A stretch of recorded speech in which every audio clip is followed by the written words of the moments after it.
Tantor Audio, a division of Recorded Books, presents The Trouble with Billionaires by Michelle Pennington, narrated by Nancy Peterson.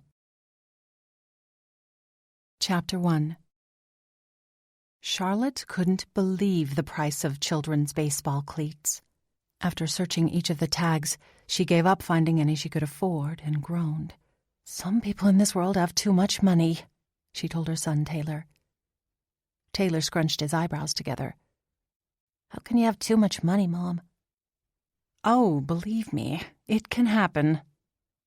"Does my dad have too much money?" Once again, Charlotte found herself unsure how to answer one of Taylor's questions.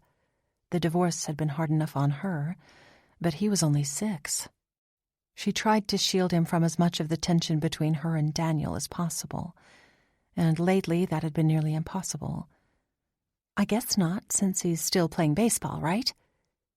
"Yeah, he makes the big bucks." She looked up at him in surprise. "Did he tell you that?" "Yeah. He said that's why I couldn't go to his house for a while. He has to work hard to keep making the big bucks." Charlotte clenched her jaw a moment. "That's why you suddenly wanted to play t-ball so bad?" Taylor nodded. "Dad says if I'm going to go pro like him, I need to start practicing." With a sigh, Charlotte put a hand to her forehead to ease the stress headache forming there. Even though she despised baseball, she'd agreed to let Taylor play when he begged her to sign him up.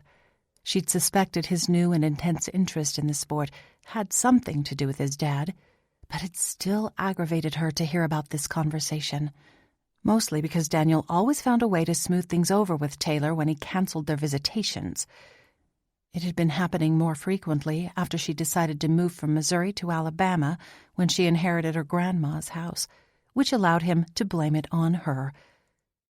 Trying to calm her irritation, Charlotte put her hand on Taylor's shoulder and squeezed it gently. "Well, we're going to have to find you some cleats if you're going to play." "We will." Charlotte sighed.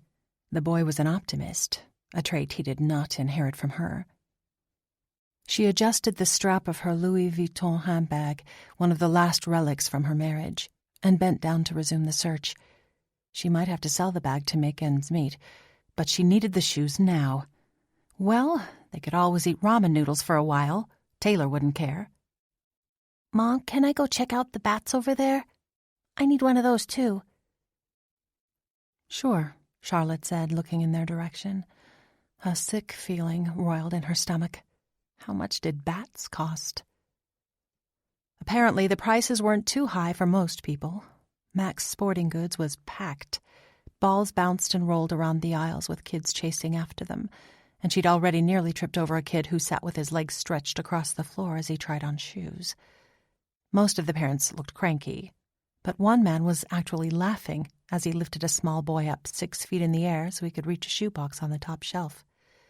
The kid shrieked and clutched at the man's arms, but grinned when he was able to reach the box. The man was tall, but the top shelf was a good 2 feet over his head, and Charlotte stared openly as his arm muscles flexed. If only Taylor could have a man like that in his life. Okay, if only she could. Charlotte rolled her eyes at her thoughts. A man would only complicate her life worse than it was. Although from the way he was having such a good time with his son, she doubted his wife would have any complaints about his parenting, or anything else for that matter. Then the man turned and looked at her as if he'd felt her stare. She looked away quickly, blushing hotly. "Focus, Charlotte," she whispered to herself. Taylor came running over with a silver and lime green bat. "I like this one, Mom." "All right, but I'll have to check the price before we buy it. We still have to get a glove, too. And I hate to say it, but there's no way we can afford any of these." She motioned to the shoes, glaring at them as if they were to blame for their prices. Taylor's expression grew worried. "But what will I do? I have to have cleats to play." "Maybe we can find some at a thrift store." Wrinkling his nose, Taylor said, "Gross, no. Come on, Mom." It was a good thing Daniel was 800 miles away in Kansas City because she wanted to strangle him. Ever since the court had issued the order that allowed her to move out of state with Taylor, he hadn't been paying his child support. The quickest way to get him to pay was to have his wages garnished.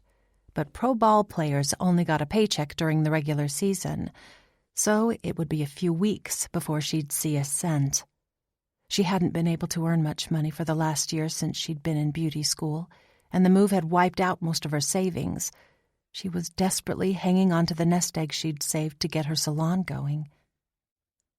Taylor grabbed her hand, which was curled into a tense fist, and tugged on it. "Look, Mom, those are only $15. With a burst of hope, Charlotte bent down to the bottom shelf to see what Taylor was pointing at. There, shoved to the back, were 2 pairs of cheap cleats. Maybe if she hadn't been distracted by the smokin' hot dad over there, she would have found them herself. "Good eyes, buddy. They even have your size. Looks like the fates are on our side today." She grabbed the box with size 13 shoes and straightened up. About to direct Taylor over to a stool, Charlotte paused when she saw Smokin' Hot Dad walking toward them. Her eyes widened as she took in his chiseled good looks up close. With an even golden tan and a square jaw covered in dark stubble, he would have been gorgeous enough. But the confidence gleaming in his eyes put him over the top into too-good-to-be-real territory. Wow. Thankfully, her instincts were still in working order. She moved gracefully to the side to allow him to pass and smiled slightly. But instead of going by her, he stopped and smiled, momentarily freezing her ability to think or even breathe. When he spoke, his voice was deep and colored with a hint of Southern accent. "A word of advice, ma'am. Don't get the cheap ones." "What?" she asked, not quite following him. He motioned with the shoebox he held in one hand, his big hand gripping it easily. "Sorry, it's just that I have some experience with those cheap shoes blowing out partway into the season. And when they do, you won't be able to find another pair because they only stock them at the beginning of the season." Charlotte stared, trying to figure out how to respond to this. She knew he was being nice, but it wasn't like she had any choice. "Thanks, but these will be fine."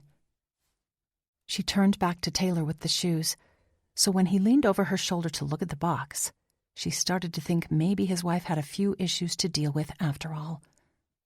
"Excuse me?" "Size 13, huh?" He stepped over, examining the shelves, and selected a box of $60 shoes. "Have him try these on."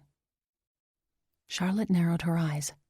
"Look, I know you're trying to help, but I can't afford those shoes, so it doesn't matter if they fit." "Oh, I see." He slid his eyes to her Louis Vuitton bag, then met her glare straight on. "But you can afford that." She didn't like what he was implying. "You know nothing about my financial situation. In fact, you know nothing about me at all." "I know you're going to be shopping for a new pair of cleats in about 5 weeks." Now she was mad. Charlotte straightened, wondering how she could get rid of him.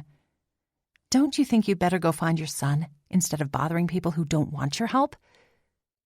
The man glanced around quickly, but relaxed when he looked over at a group of boys gathered around the baseball bats. He turned back to Charlotte and took a deep breath.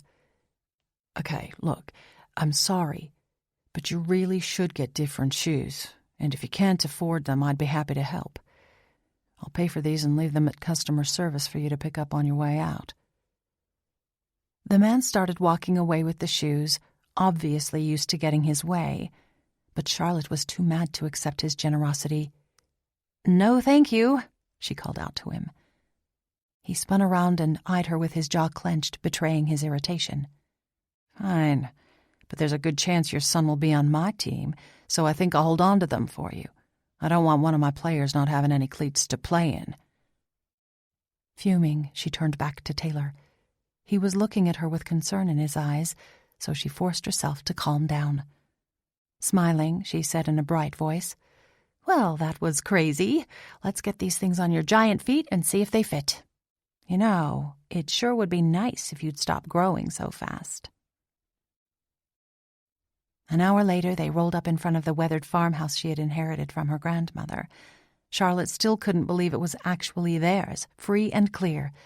It needed updating, but that could wait. Taylor jumped out of the car and ran down the walkway, swinging his bat at the azaleas until pink petals littered the ground. "Taylor, cut that out! Those flowers are the only presentable part of this yard." "Sorry," he said, though he didn't look too concerned. "Can I play in the backyard?" "Go ahead. I'm going to get dinner started." She watched him run to the gate and smiled. His excitement was worth every strain T-Ball put on her wallet. As she walked up the steps to the front porch, Charlotte felt a zing of happiness. Surely here she'd be able to build a good life for Taylor. She'd always loved the small town of Chester, Alabama, and her grandmother's cozy home with its big yard at the edge of town. But as much as she'd loved it as a kid, her favorite part now, as a single mom trying to support her son, was the old slab foundation for a workshop that had been torn down years ago. She'd come down to look over the property 6 months ago and discovered that there were still water lines in the old foundation, ready to be hooked into. Ever since then, she'd been planning to open a beauty salon on the spot. It faced the main road, so the location was perfect. If only she could get the permits she needed and get approved for a loan to put a new building there. Inside, she set the shoebox and her purse on the table. Looking around the long, nearly empty living room, she sighed. There was so much work to do around here, and her few belongings looked sparse in all this space. After opening the kitchen window to let in the sweet spring breeze, she put a pot of water on to boil for macaroni and cheese. As she waited for it, she tried to make a to-do list, but ended up replaying the scene at the store over and over in her mind. Her friend Jill had warned her that people were different in a small town, but that was just crazy and irritating. The doorbell rang, and she looked up from her to-do list where she'd written nothing but "stupid man." She scribbled it out and got up to see who was at the door. A middle-aged woman with improbably dark hair stood on her front porch holding a foil pan, and a short, hunched-over man hovered behind her. He wore overalls with a plaid short-sleeved shirt and looked for all the world like a well-trained husband. Charlotte wondered why she had missed out on the husband-training trait so many women seemed to have. She smiled at the couple and, with a note of curiosity in her voice, said, "Hello." "Hello there, honey," the woman answered. "We're the Johnstons. We live next door." "Oh, yeah, I've met you before, haven't I?" Mrs. Johnston nodded her head. "You were little, though. I didn't think you'd remember us. We've been dying of curiosity ever since you moved in." Her eyes twinkled. "There's no better way to get the scoop than to bring over a tater-tot casserole and a peach cobbler." Charlotte smiled, but the woman, glancing back at her husband's empty arms, pursed her lips. "Paul, where's the cobbler?" "Stop fussing, Linnell. I just set it down 'cause it was hot," he said, picking up another foil pan from the rickety porch swing. The fruity, buttery fragrance wafted across the porch as he held it up. Charlotte grinned. "Oh my gosh, you two are already my favorite people." "Just wait till you meet the rest of the town," Mrs. Johnston said. "Oh?" she said, stepping back and gesturing for them to come in. "Yeah," Mr. Johnston said. "When you meet 'em, we'll still be your favorite people. My wife here might be nosy, but she ain't mean-spirited about it." "Thanks, dear," Mrs. Johnston said, her voice dry. She turned back to Charlotte. "Please call me Linnell, and this funny guy is Paul." "I'm Charlotte Mabry." "Oh, that's it. Your grandma never referred to you by your last name, so I couldn't remember what it was. I know my way to the kitchen. We'll take these in for you." The couple walked to the kitchen with Charlotte following behind, feeling like she'd somehow lost control over her visitors. "Were you friends with her?" Charlotte asked. "Sort of. We kept an eye on her once your grandpa died. At least as much as she would let us," Linnell said. "I would come over and visit with her sometimes, and Paul took care of her lawn. Of course, he hasn't been up to it ever since he hurt his back. I'm sure you noticed your grass needs mowing." Charlotte raised her eyebrows, not sure if the woman was making conversation or hinting that something should be done about it. "Yes, it's pretty overgrown. I haven't had a chance to go see if there's a mower in the shed or not." "I'll save you the trouble," Linnell said. "There hasn't been a mower in there for nearly 10 years, but we have one. Maybe we could do a swap. You could use our mower and mow both lawns." Wow, this woman was good. She was all smiles, strong-arming deals with someone she'd just met. Even though Charlotte didn't exactly feel like mowing Mrs. Johnston's lawn on top of her own, she quickly realized it was a good situation. There was no way she could pay for either a new mower or professional lawn care. "I guess I'll do that temporarily," she said. Then, thinking fast, she added, "But you need to keep the gas tank full and keep it running." Linnell nodded at her husband. "See there? Anne always said she was a bright one." Charlotte smiled to hear her grandma referred to as Anne. Not so much bright as really, really frugal. "Adds up to the same thing," she said. "Well, we'll leave you to eat. Tell that little boy of yours that if he hits his ball into my yard again, he's welcome to come through the gate to get it. No need to ask permission." "That's so nice. I'm surprised he actually hit it." Paul laughed. "Oh, he hit it all right. Backwards." "That makes sense. He's never played before." "Don't worry," Paul said. "He'll pick it up soon enough. He looks like an athletic kid."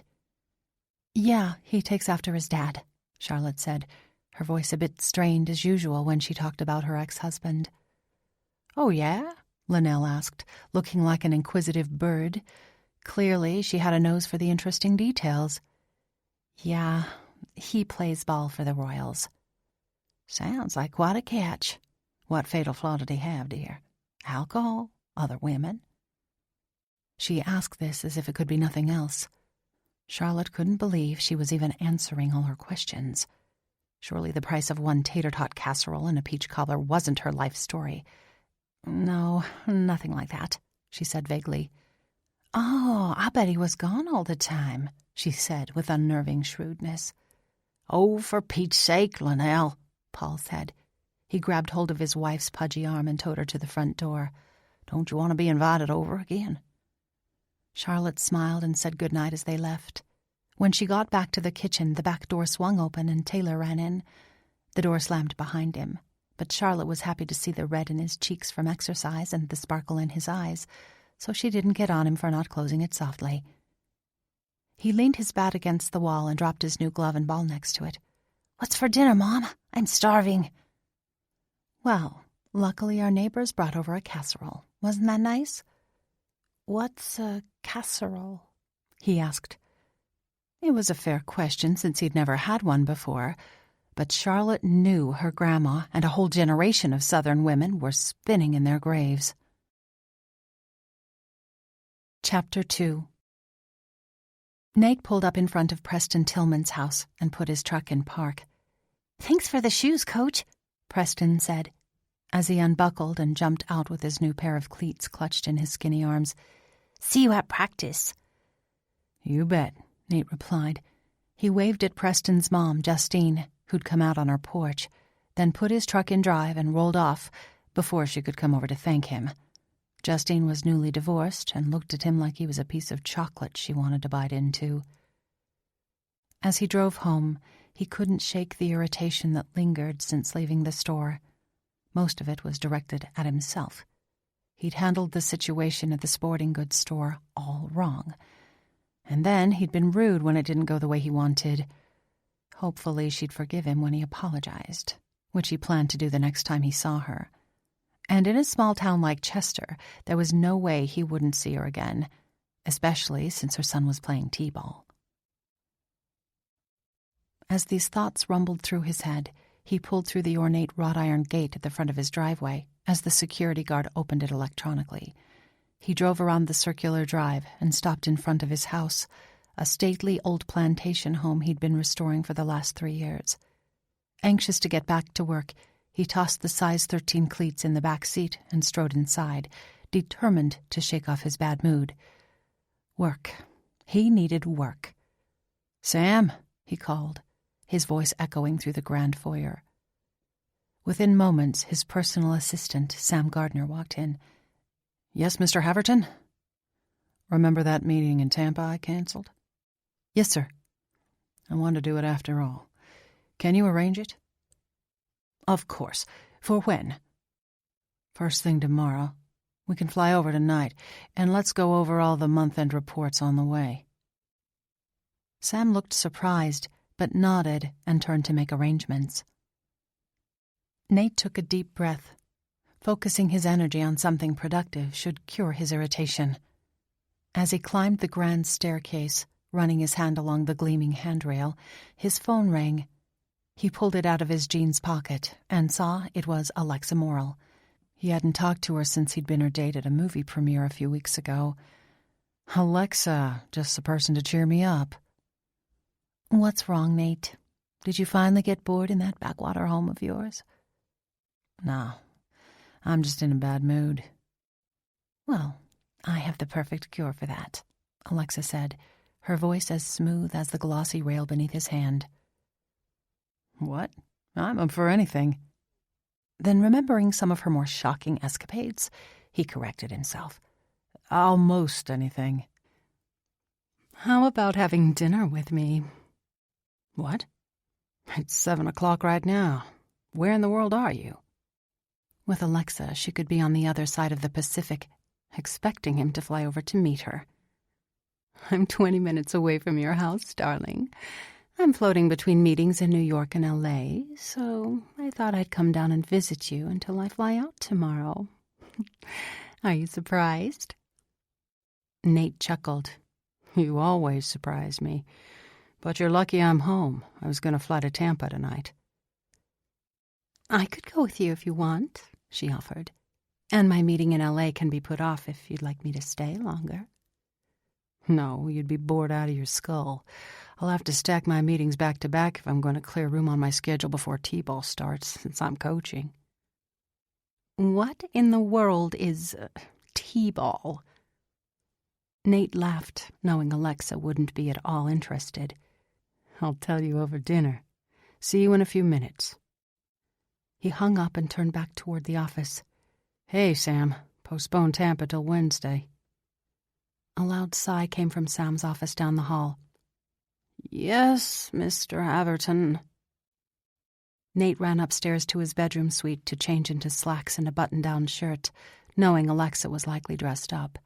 He'd never seen her anything less than glamorous. Then he went to the kitchen to let his cook, Sarah, know that Alexa would be joining him for dinner. Alexa was the kind of guest it was best to prepare your staff for. As he walked past the floor-to-ceiling picture windows that lined the front of the house, he saw a black convertible pulling through the security gate at the end of the drive. As he walked out to greet Alexa, he paused on the veranda. It was that magical hour where the world was gilded by the last rays of light. He'd seen sunsets all around the world, but this was his favorite view. The stately cypress trees draped in Spanish moss, the ancient magnolia tree at the end of the drive, and beyond, the water tower standing sentinel over the only place that had ever felt like home. Nate, darling. Alexa's voice pulled his attention away. He smiled as he moved down the steps to meet her by her car. He leaned down, planning to kiss her on the cheek, but Alexa turned her head and kissed the corner of his mouth instead. They often attended social events as the other's date, but they never moved into a physical relationship. Was she hinting that she was interested in doing so? Nate, you look positively fierce. Are you worried I got lipstick on you? Don't worry, this stuff doesn't come off. He raised an eyebrow, eyeing her blood-red lips. Well, that's certainly impressive. Pretty convenient, too. She laughed and went up the steps ahead of him. Oh, it is. I won a bet with it last week. Really? That's got to be a good story. My friend Naomi bet me that her boyfriend, who was French, could kiss it off. We had $5,000 riding on the issue, and Naomi told him he could have the winnings, so he certainly put forth his best effort. But he couldn't get it off my lips. Nate paused. Wait. Your lips? Alexa rolled her eyes.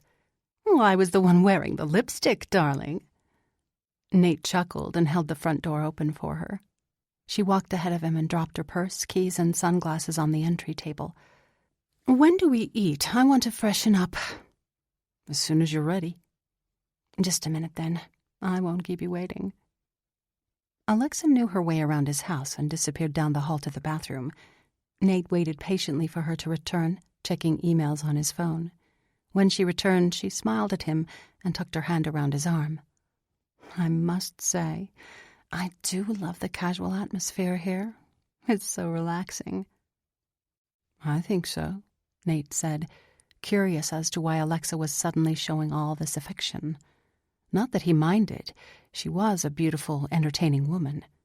But as he led her into the dining room and helped her into a chair, he felt as if all his senses were on alert. As he sat down across from her, his cook, Sarah, came in with a tray of drinks, sweet iced tea for him and a glass of sparkling water for Alexa. Smiling at Sarah, Nate took a long drink. Thanks, I was parched. What's for dinner tonight? Meatloaf, just as you ordered.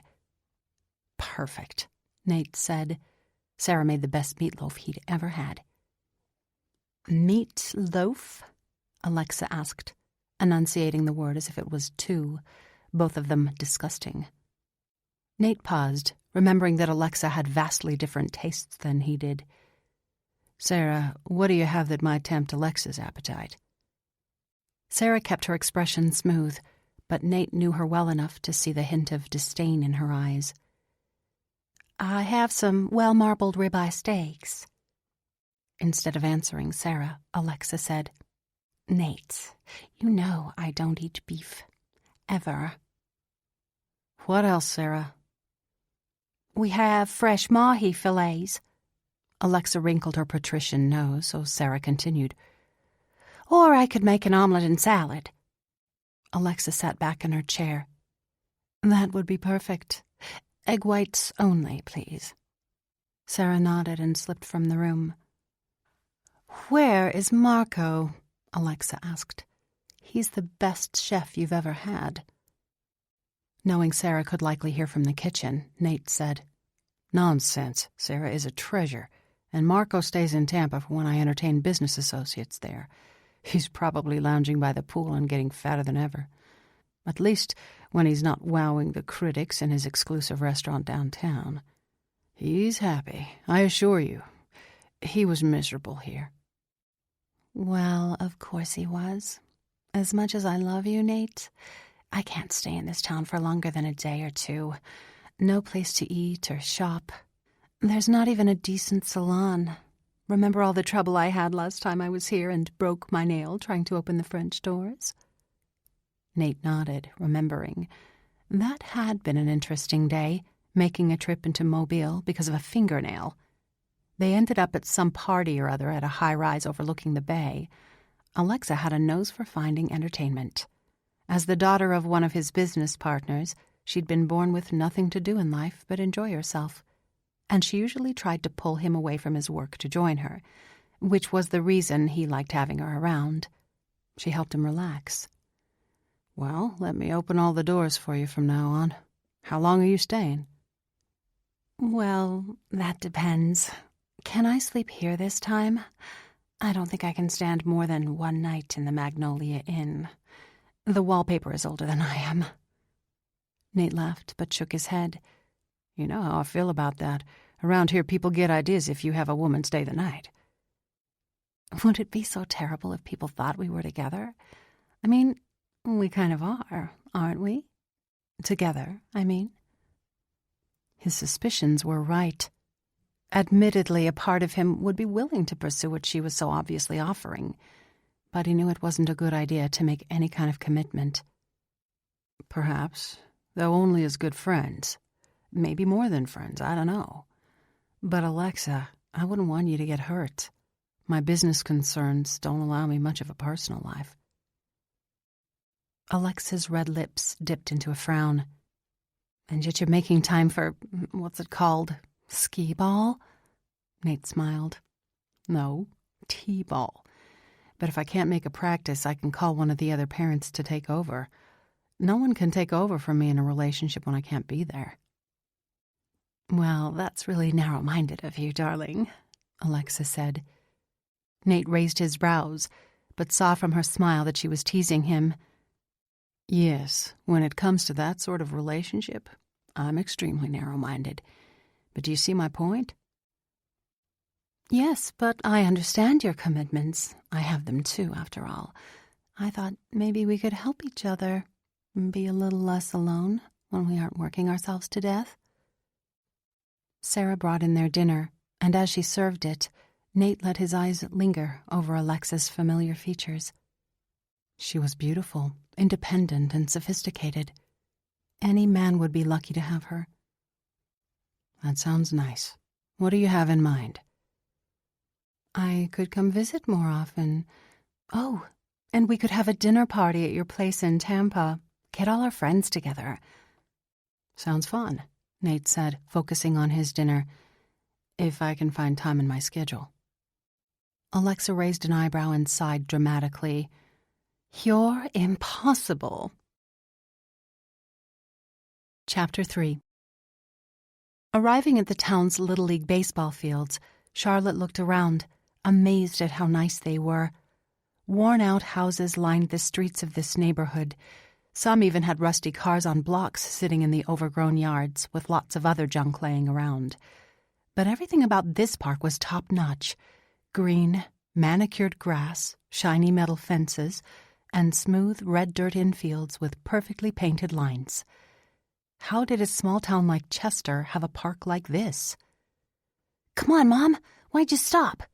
Taylor pulled on her hand. He had a point. They were already late for practice.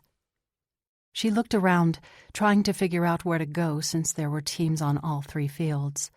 Taylor was supposed to go to the southwest field, but she didn't have a built-in compass like some people did. I'm guessing this is Taylor Mabry. Charlotte spun and saw the man from the sporting goods store leaning against the dugout. She groaned softly. This wasn't good. "Yes. Is he on your team?"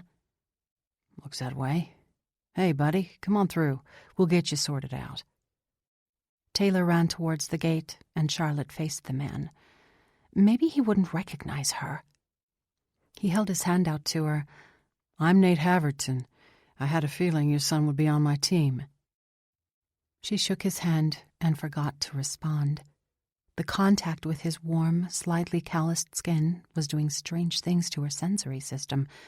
She pulled her hand back, rubbing her fingers together as if it might dispel the sensation, and said, "I was kind of hoping you wouldn't remember me." "Well, you made quite an impression." He pressed his lips together and the muscles of his jaw flexed. After a brief pause, he said, "And I'm afraid I did too. I'm sorry for the whole thing." Charlotte studied him closely and felt the sincerity of his apology. "Thank you. I appreciate that." Nate nodded, and his shoulders dropped as if he was relieved. "So, you just moved in, huh?" "A few days ago." "Well, we're glad to have you." "Thanks, Mr. Haverton." "Nate." He smiled, and Charlotte wondered why so much male beauty had been concentrated on this one aggravating male. Well, maybe he was less aggravating now that he'd apologized. She'd felt an urge to keep him talking and latched on to the first excuse her dizzy brain came up with.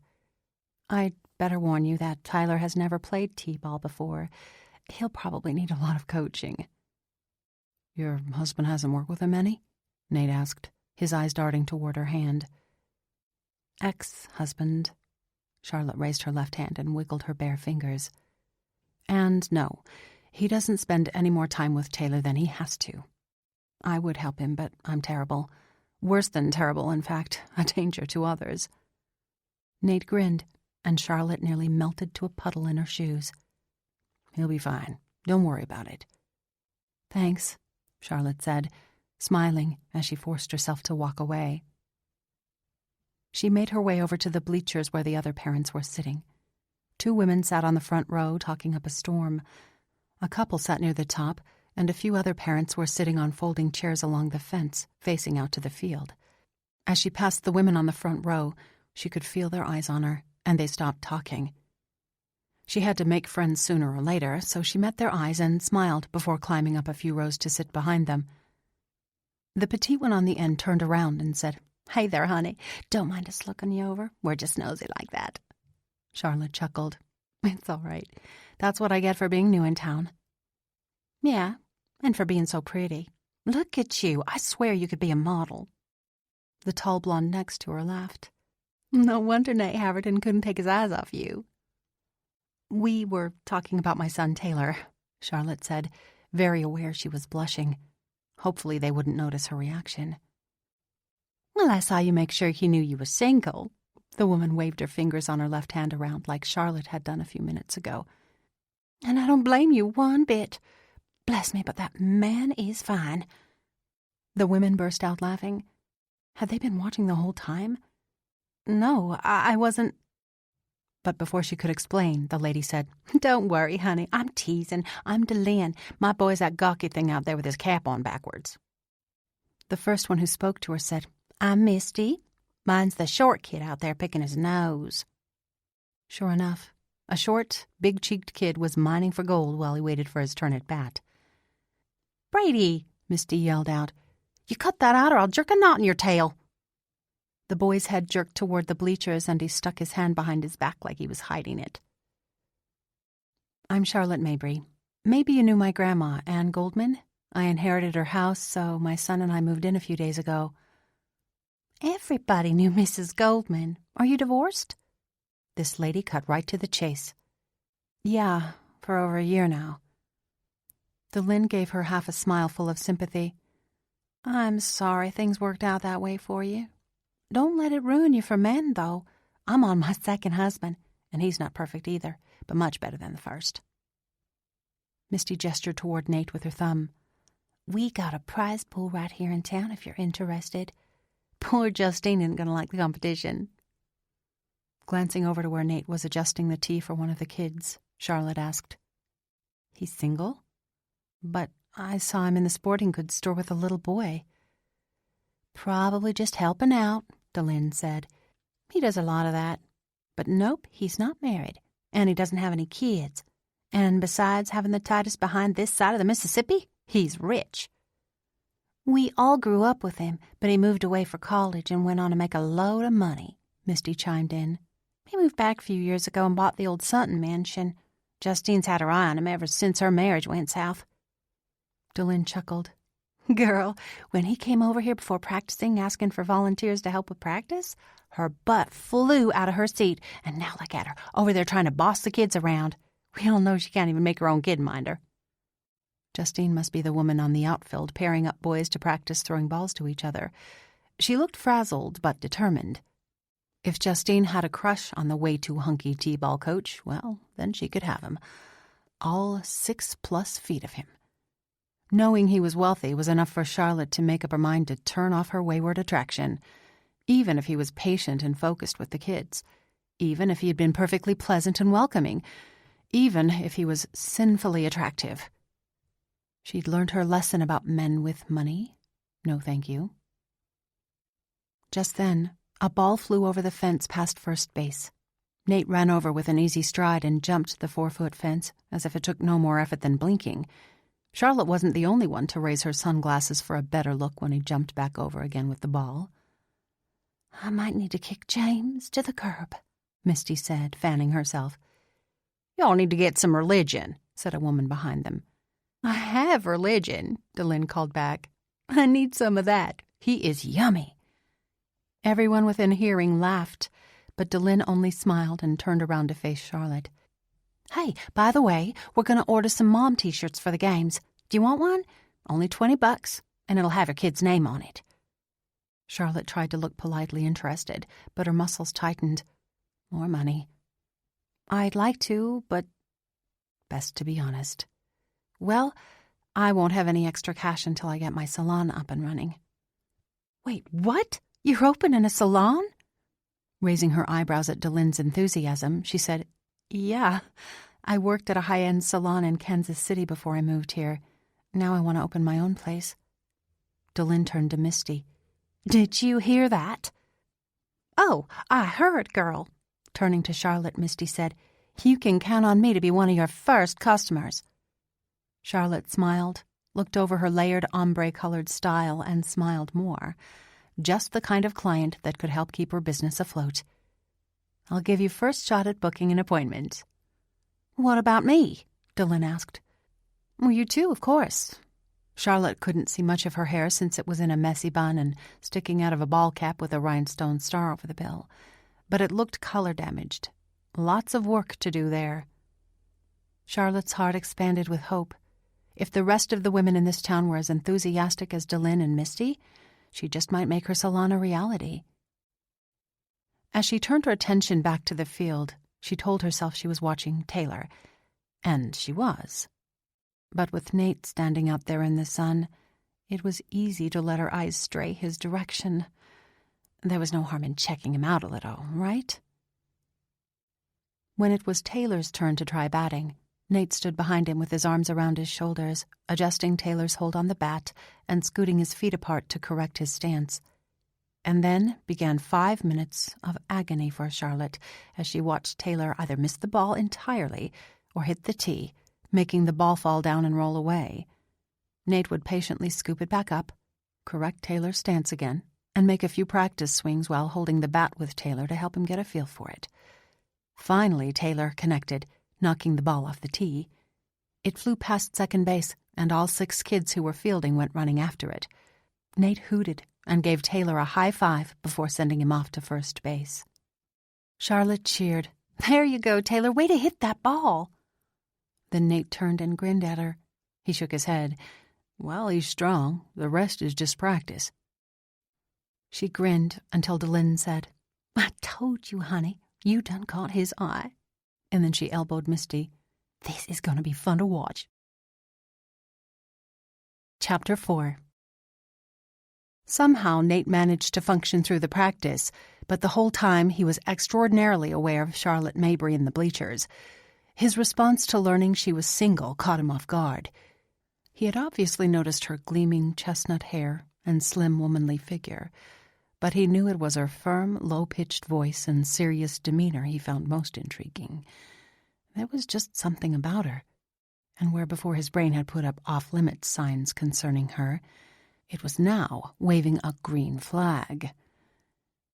He still didn't understand why she'd bought her son cheap cleats.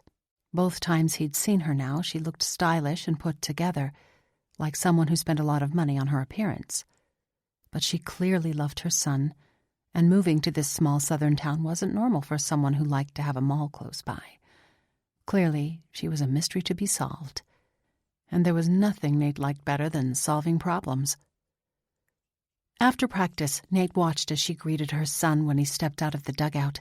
She had a sweatshirt ready for him to put on, since the nights were still cool and the sun was going down. She smiled at Taylor and ruffled his sweaty hair as he talked a mile a minute about the practice. When they turned to leave, Nate tried desperately to think of some excuse to go talk to her. Coming up with nothing, he hoped his famous ingenuity under pressure would help him out. This wasn't exactly the stock market or a real estate deal, though. This was so much more volatile. He jogged after them. "Good job tonight, Taylor." That got their attention, and they turned around. "Thanks, Coach."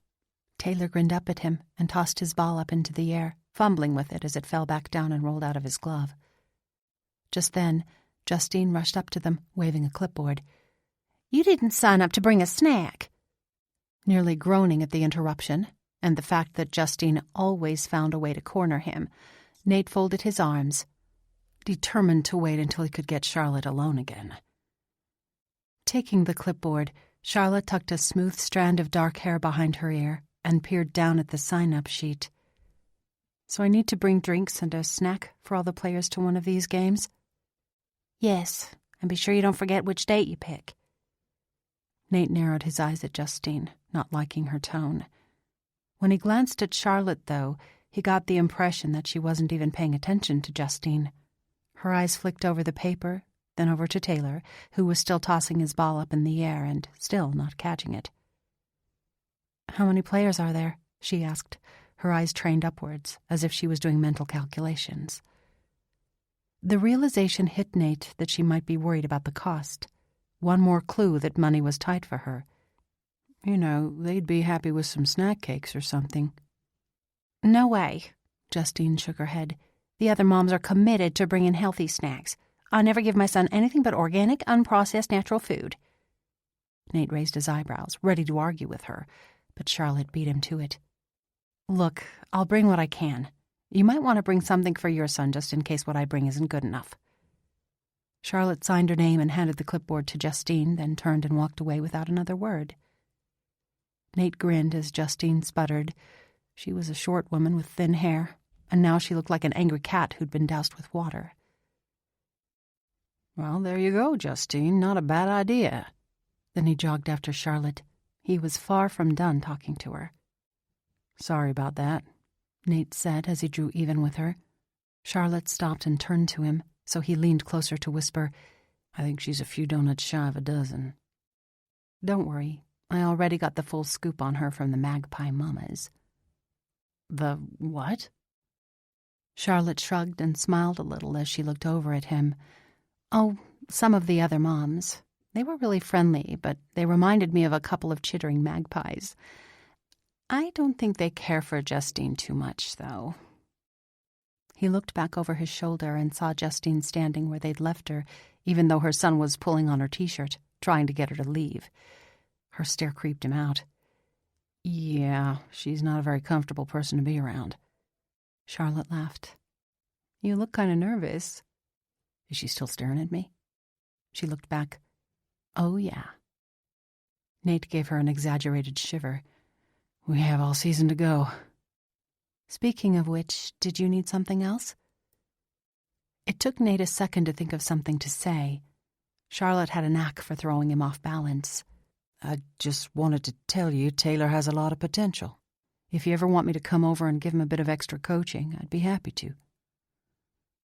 Oh, we couldn't ask you to do that, Charlotte said. Why not, Mom? She looked down at Taylor. Coach Haverton is probably really busy. I'll try to practice with you. Taylor's lowered brows showed what he thought of that idea. Nate chuckled. Really? It's no problem. We'll see, Charlotte said, starting to turn away. I'm sorry, we got off to a rough start, he said, catching her attention again. One of her eyebrows went up. Me too. You seem like a decent enough guy. She glanced down at Taylor, who had his hands balled up in front of his face in a silent plea. She laughed. And it would make Taylor happy, so... She pulled out her phone. Want to give me your number? I'll give you a call when I know what my schedule looks like so we can figure something out. Nate moved closer. He wanted to look at her screen and make sure she put the number in right. At least that's what he told himself, as her clean, sweet scent drifted over him. He was disappointed when she put his name in as Taylor's coach. But at least she was willing to call him. And he had a feeling Taylor would make sure she remembered. Okay, well, I'll look forward to hearing from you. She smiled and headed towards the parking lot again. Taylor, who was walking backwards, smiled and waved. I'll see you later, Coach. Nate waved and turned back to the field to gather his equipment, wondering what on earth he was thinking. He didn't have time to give personal coaching to his players. And even though he really just wanted a chance to see Charlotte outside of practice, he didn't have time for dating either. In fact, he'd told Alexa as much a few days ago, and he meant it. Now he was racking his brains to think of a way to free up some of his time. Unfortunately, he had a lot of commitments, including to the town council, who he had an unofficial meeting with in 30 minutes. As soon as the last of his players had been rounded up by their parents, he picked up his bucket of balls and the tee and headed to his black Dodge Ram. He was thirsty from standing on the dry, dusty field, but luckily his meeting was at the soda shop downtown. When he pulled up in front of Give Me Sugar, he took a moment to glance around at the Main Street businesses he was here to save. The peeling paint, crumbling brick, potholed road, and vacant buildings didn't look very welcoming. Only a few businesses had managed to stay open the last few years, as more and more citizens moved or drove down the highway for better shopping in Mobile. The bell dinged over his head, and the open sign rattled against the glass door as it swung shut behind him. To his left was an old-fashioned soda and ice cream counter facing a small grouping of round tables. He met with the mayor and some members of the town council here when he could. The local politicians had been drinking coffee here for decades since the city offices were next door, so it was a good place for off-the-books meetings. "Hey, fellas, who's this stranger that just came in?" Bob Weiland asked. He smiled and took a drink of his coffee. Nate laughed. "Is your memory failing in your old age, Bob?" "Maybe so, but I about near forgot who you were." Still chuckling over the light-hearted harassment, he turned to the lady behind the counter. "How are you, Millie?" She smiled. "Pretty fine, hon. Sweet tea as usual?" "You know me well," Nate answered, pulling his wallet out of his back pocket. He opened it and dug through the bills. Annoyance crept over him as he saw that he didn't have anything but $100 bills. There was no way Millie had enough in her drawer to give him change. Well, he didn't want to make a big deal out of this. He leaned over the counter and murmured, "Millie, darling, will you do me a favor?" "If I can." "Will you trade me this Benjamin for a Lincoln, just between us?" Millie sat his tall glass of iced tea on the counter and looked at the bill he'd dropped on the counter. "I couldn't do that." "Well, since you haven't started taking cards yet, you're going to have to figure something out because I don't want any change." Nate grabbed his drink and walked away before she could argue with him. He sat down across from the mayor, Clancy DuPont, and started chugging until his thirst was quenched. "Okay, so where are we on the restoration project?" Bob, the city treasurer, leaned back in his chair and rubbed his belly. "Well, we applied for that grant we talked about, but we were denied. The letter said they don't have enough funding, so they're not currently able to finance any new projects." Nate frowned, but this wasn't an insurmountable problem for him. "Is there an estimate on the cost to repair the main road yet?" "Well, not the final numbers. The contractor is still working on it, but his initial estimate is 3 times the cost we originally planned on." Clancy folded a napkin on the table in front of him. "Nate, I know you think that rebuilding downtown will bring in more business, but this is a huge financial risk for the town." Nate leaned closer and lowered his voice. "Don't worry about the money, Clancy. You know I'll help with that. This town needs a better economy and housing to keep the young people here. By creating rental units on the top floor of most of the buildings, we'll be offering affordable, trendy living spaces and a more vibrant community to support the current businesses. Then more businesses will move in." Frank, the city council chairman, who had so far been quiet, said, "Nate, you don't have to sell us on it, but we don't have $500,000. Without the grant, there's no way we can approve the project." Nate twisted his glass in his hand, watching the ice cubes swirl in the amber liquid. "You know, I could just—" "No, Nate, you can't just cut us a check," Clancy said. "Oh, I know you could, but there's already talk about your influence in city affairs because of all the money you donate. And no one outside of the city officials even knows the actual amount." Nate looked around the table at the hard, worried faces before him. "Ah, I see. What do they think I want to do with this influence exactly?" Bob shook his head. "Who knows? But we don't want the bad press either. We have to be careful. We're going to see about passing a 2% tax increase to pay for the street paving, but I doubt it will pass." "Huh," Nate said. If the citizens wouldn't vote in favor of a 0.5% tax increase to pay for a new elementary school, there was no way they'd vote for 2% for anything else. "Well, boys, I'll just have to figure something out, won't I? Nate, why do you want to do this so bad? I've looked into you. You're brokering deals all around the world that have more digits than a phone number, with the area code." "Yeah, but this is my home. And you don't let your home fall apart when you can do something to fix it. I'll let you know when I have a solution." Nate chugged the last of his tea. The ice rattled in the empty glass as he sat it down and stood to go. Figuring this out would mean more of his time pulled from other important things. But this was important to him. And so was getting to Charlotte. Something was going to have to give. Chapter 5. Come on, Mom, you said you'd call him. It was Saturday afternoon, and Charlotte was sweaty, dirty, and only halfway through mowing her yard. She had seriously underestimated how long it would take to mow her half-acre lot with a push mower, and she still had to mow Linnell's grass. It was no wonder she was getting tired and extremely cranky. Now Taylor was driving her nuts to call Nate. She had a dozen reasons to tell him no. She was busy, looked awful, and the man posed a colossal threat to her year-long run of avoiding men. But she had promised, and Taylor had perfected puppy dog eyes. And after all, Nate was coming over for Taylor, so maybe she wouldn't even need to talk to him much. Fine, I need a break anyway. She turned off the idling mower and walked to the wide wraparound back porch while Taylor followed, doing an excited skip walk. Charlotte wiped her buzzing hands on her cut-off shorts and pulled her phone out of her pocket before sitting down on one of the vintage metal porch chairs. Her heart pounded as she called him, trying to control her breathing before he answered.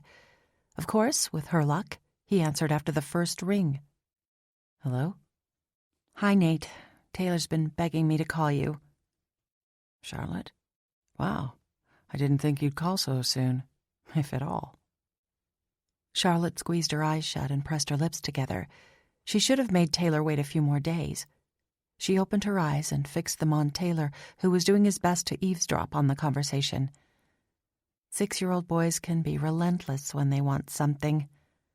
Ah, does that mean you're inviting me over? Yes, I suppose I am. Could you possibly come over this afternoon?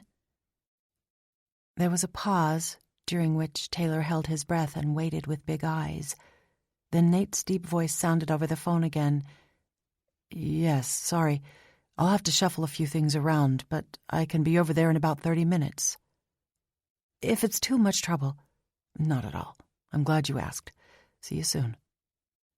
What'd he say? Taylor asked as soon as she hung up. When's he coming? Soon. Now go play somewhere and let me get this mowing done before he gets here. As he ran off, Charlotte let out a groan and pulled her body back up out of the chair. Her hands had finally stopped buzzing from the vibration of the mower, and now she had to go do it again. She worked as fast as she could, but the grass was so high, the mower struggled to cut it. She was making her last pass when Taylor came through the gate, leading Nate behind him. Self-conscious with Nate's eyes on her, she finished up and shut down the mower. You look worn out, he said, looking her over. Yeah, and I still have the neighbor's yard, so you guys have fun. Wait, why do you have to do their yard? Nate asked, sounding incredulous. It's the deal we worked out so I could use her mower. That woman is canny, let me tell you. Charlotte grabbed hold of the mower handle and started pushing it toward the gate. Behind her, she heard Nate say, Hey, buddy, can I help your mom first? She looks tired. Oh, man. Come on, it won't take long. Fine. You don't have to do that, Charlotte called across the yard. I want to, he said, walking over. What do you want me to do? Charlotte glanced down at the mower. I've already figured out this beast's idiosyncrasies, so I'll finish mowing. You could do all the trimming. The trimmer is leaning against the porch rail over there. It might need some new line in it. On it, he called, already on his way over to it. Now Charlotte's heart was buzzing as bad as her hands as she started the mower and pushed it over to start the Johnstons' yard. She couldn't believe he was being such a sweetheart, and she suspected that his pushy attitude in the store last week was actually due to his decisive and hard-working personality. She'd only made a few passes across the grass when she noticed Linnell come out to her porch. The older lady sat down a tray and got comfortable in a padded wicker seat. Great, Charlotte muttered under the noise of the mower. Linnell probably wanted to make sure she did a good job. Sooner than Charlotte would have believed possible, Nate arrived at the Johnstons with the trimmer and got to work. He finished in the front yard by the time Charlotte finished mowing it, and they moved into the backyard together. When he was done, in barely any time at all, he strode toward her and motioned for her to let him take over mowing. Since her calves ached and she couldn't even feel her hands anymore, she gave in gratefully and put the trimmer away in the shed. When she turned around, she saw that Nate had taken off his t-shirt. Freezing in shock, she eyed the tight, shifting muscles in his back and shoulders in fascination. The late afternoon sun glimmered off the sheen of sweat on his tanned skin, raising Charlotte's pulse to an indecent level. She had long ago locked away the pesky hormones and desires she no longer needed or wanted in her life, but one glance at the male perfection in front of her, and they escaped their cage. Shaking free of her spellbound paralysis, she nearly ran back to the front yard before he caught her gaping at him. Besides, she shouldn't stand around gawking at Nate while he mowed. Maybe she could talk to Linnell for a while and distract herself. She found both Linnell and Taylor on the porch. Taylor sat on a bench, swinging his legs while he ate cookies and drank lemonade. "Hi, Mom," he said. "Hey, buddy, you aren't being a nuisance, are you?" "This, Angel?" Linnell said. "Never. Would you like some?" From the way the pitcher of lemonade was sweating as much as she was, she knew it was ice cold. "I'd love some." "So?" Linnell said, her voice full of meaning as she poured a glass. "Nate Haverton is helping you do lawn work." Charlotte hoped her work-flushed cheeks would hide her blush. "I guess so." But clearly more of an explanation was needed. "He's coaching Taylor in t-ball and came over to practice with him." Linnell nodded. "Taylor was telling me all about it. That still doesn't explain why he's mowing my backyard." With the lemonade in hand, Charlotte leaned against the porch rail and took a sip. "He's a nice guy." Linnell smiled wryly. "Not that nice. He isn't mowing lawns for any of his other players' mothers. I think he's taken a fancy to you." The sound of the mower cut off in the backyard, and Charlotte's heart jumped. "No, he hasn't. Don't go getting crazy ideas." "Mom?" Taylor asked. "What's a fancy?" "Nothing," Charlotte said. Linnell smiled and leaned back in her chair. "It means he wants to be your mom's boyfriend." "Huh," Taylor said, munching his cookie as he thought this over. Desperate to dispel such an idea, Charlotte said, "No, he doesn't. That's ridiculous." The sound of a gate latching caught Charlotte's attention, and she closed her eyes tight, knowing this could get embarrassing fast. When she heard firm footsteps hit the porch, she cracked them open and saw Nate still hadn't put on his shirt. It was just tossed over his shoulder like a totally unnecessary accessory. But now that she could see his cut abs and sculpted chest, she desperately needed him to put it back on. Nate smiled and held out his hand to Linnell. "Mrs. Johnston, it's great to see you again. It's been too long." "Well, I didn't go anywhere," she said, laughing as she shook his hand. "You're the one who went gallivanting all over the place." "You're right. I hoped that I'd have more time for old friends when I move back here. Unfortunately, I'm busier than ever since I have to travel more." "Well, I'm glad to see you now, even if it took a pretty girl to bring you over here." Charlotte let out a tiny squeak. She hoped Nate didn't hear. But then he turned toward her with raised eyebrows and a tilted smile. He turned back to Linnell, though, saying, "Well, I'm glad to see you looking well." "Yes, Paul and I are both blessed with good health. He's gone down to the diner to play chess with all the old coots down there, but I'll tell him you came by." Linnell filled another glass with lemonade and handed it over to Nate. "Thanks." Nate took the glass and started chugging. He drank the whole thing in 5 seconds and set the glass back down on the table. He turned to Taylor. "You ready to go toss the ball around, buddy?"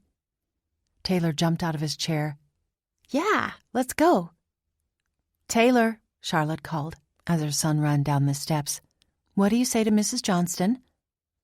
He turned, looking bewildered for a couple of seconds. "Oh, thanks for the cookies. They were better than my mom's." Then he ran away again, and Nate sauntered after him, chuckling. Charlotte let her gaze linger on Nate under the guise of watching them play catch in her yard next door. Taylor ran to the far end, so Nate stayed close to the property line. Charlotte told herself she was glad he was putting his shirt back on. Really, she was. But then she noticed he had a brown smear on the white fabric and specks of grass all over his jeans and shoes. All from helping her. She found it maddeningly attractive. The scent of fresh-cut grass hung in the humid air, and a light, welcome breeze filled the trees with a gentle shushing sound. It was a delicious evening at the intersection of late spring and early summer. Charlotte would have loved to relax into it, but instead she clenched her fingers restlessly as her blood ran in a torrent of awareness. "Clever as the devil and twice as pretty," Linnell said thoughtfully. "What's that?" "Oh, just an old saying. How long have you been divorced, honey?" Turning sharply at Linnell's question, Charlotte said, "Over a year now." "I'd say that's long enough to move on from anybody." "I know what you're thinking, but it's not a good idea." "Well, why in heaven's name not?" Charlotte walked over to sit in a chair close to Linnell. "I hear he's rich." "And that's a problem? Have you lost your ever-loving mind?" It was impossible not to laugh at this, but when it died away, Charlotte replied, "I've been there. Daniel and his parents moved in circles where money was the only thing that mattered. They used it to manipulate and hurt people. I hated the gossip and the posturing and the insincerity of it all. I escaped it once. I don't want to go back." "Money can bring out the worst in people," Linnell agreed, nodding. "But let me ask you this. Does he look like the kind of person you're talking about?" Charlotte followed Linnell's eyes to where Nate stood patiently throwing the ball with Taylor. He jumped sideways, his long arms stretched out to catch the 6-year-old's wild throw. "Not exactly, but I don't know him at all." "And you won't get to know him by sitting here with me. Why don't you go play?" "But I'm no good." Linnell chuckled. "Even better. Nate can give you some pointers." "It would be good if I knew what I was doing so I could practice with Taylor." Charlotte stood up and sat her glass down on the tray. Sure, if you need to justify it." "Thanks," Charlotte said. "For the lemonade, I mean." Linnell chuckled. "You'll thank me for the meddling, too, someday." Painfully aware of Linnell's interested gaze, Charlotte walked over and stood next to Nate. She elbowed him softly. "Do you want to teach me how to play?" He looked down at her, and his smile made her heart pump double time. "Absolutely. Just try not to break a window. Or Taylor's nose." Charlotte rolled her eyes and held her hand out for the ball. She could do this. It couldn't be that hard. But then Nate dropped the ball in her palm and adjusted her grip on it. The touch of his fingers on hers turned her muscles to mush, and she knew she'd be lucky to throw it more than a few feet. "Okay, let's see what you got." Drawing her arm back, she did her best to throw it to Taylor. It fell about 6 feet short, and that was including the generous roll once it hit the ground. She looked up at Nate, and from the set of his lips he was trying hard not to laugh. "Okay, Taylor," he said after a moment. "You'd better move closer. Way closer." Charlotte didn't even mind how terrible he was, because Nate moved closer too. He wrapped his hand around her wrist as he showed her how to throw correctly, and Charlotte hoped it would be a while before she figured this out. Chapter 6. Unlike the first practice, when it had been warm and humid, the weather had turned overcast and cool. A massive system of storms was rolling into the area, and the wind had already arrived. It was blowing away hats and throwing up the fine red dust from the infield every time a gust swept through. The boys were having fun, though, so Nate kept practice going, but watched the western sky for any sign of lightning. "Okay, it's coming your way, Brady." Brady jumped and got into position to field the ball, putting his glove on the ground. Nate rolled in the ball and watched as it slipped right past Brady's glove and through his legs. "You've got to move your glove," he reminded the boy. While Brady chased after the ball, he heard someone call his name. Turning, he saw Charlotte beckoning him from the fence. As he walked over to her, he let his eyes roam over her, noting her long-sleeved black t-shirt and skinny jeans that showed off her great legs. Unfortunately, he couldn't see her face because the wind blew her hair across it as fast as she could brush it back. She tried holding it back with both hands, but as soon as she opened her mouth to talk, the wind gusted hard and blew dust in her face. As she coughed and spit, Nate shifted to try to block the worst of it from her. "You okay?" he asked. She spit one more time, then looked up at him with a scowl. "What a day to not have a hair tie. This wind is driving me crazy. Any chance you're going to wrap up early because of the weather?" "Not unless I have to. Why?" Her eyebrows pinched together. "I have a guy from the city headed over to my house, and I need to meet him. I didn't even know they worked this late." "You want me to take Taylor home so you can go now?" Charlotte's expression relaxed into a smile. "You don't mind?" "Not at all. You go on home and take care of things." "Thanks, Nate. I owe you one." "Coach!" Brady called. Nate turned just in time to see Brady hurling the ball at him. Throwing out his hand, he caught it right before it hit Charlotte square in the nose. She stared at his hand, only 6 inches from her face. "I guess I owe you twice." "This one's on the house." Charlotte smiled and yelled across the field, "Hey, Taylor, Nate's going to take you home after practice, okay?" Taylor waved his gloved hand at her. "Okay." Charlotte looked at her phone, then back at him. "Thanks. I've got to run." Taking note of her urgency, he hoped nothing was wrong. At least he could check on her when he dropped Taylor off.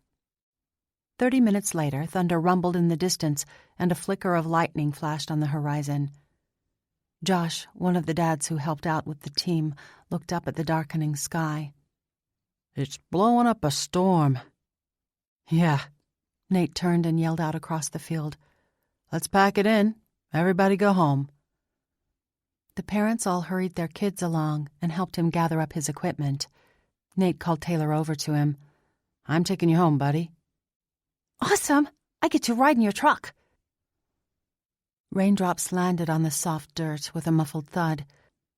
Knowing it was going to start pouring soon, Nate pressed his hand against Taylor's back. "Let's run."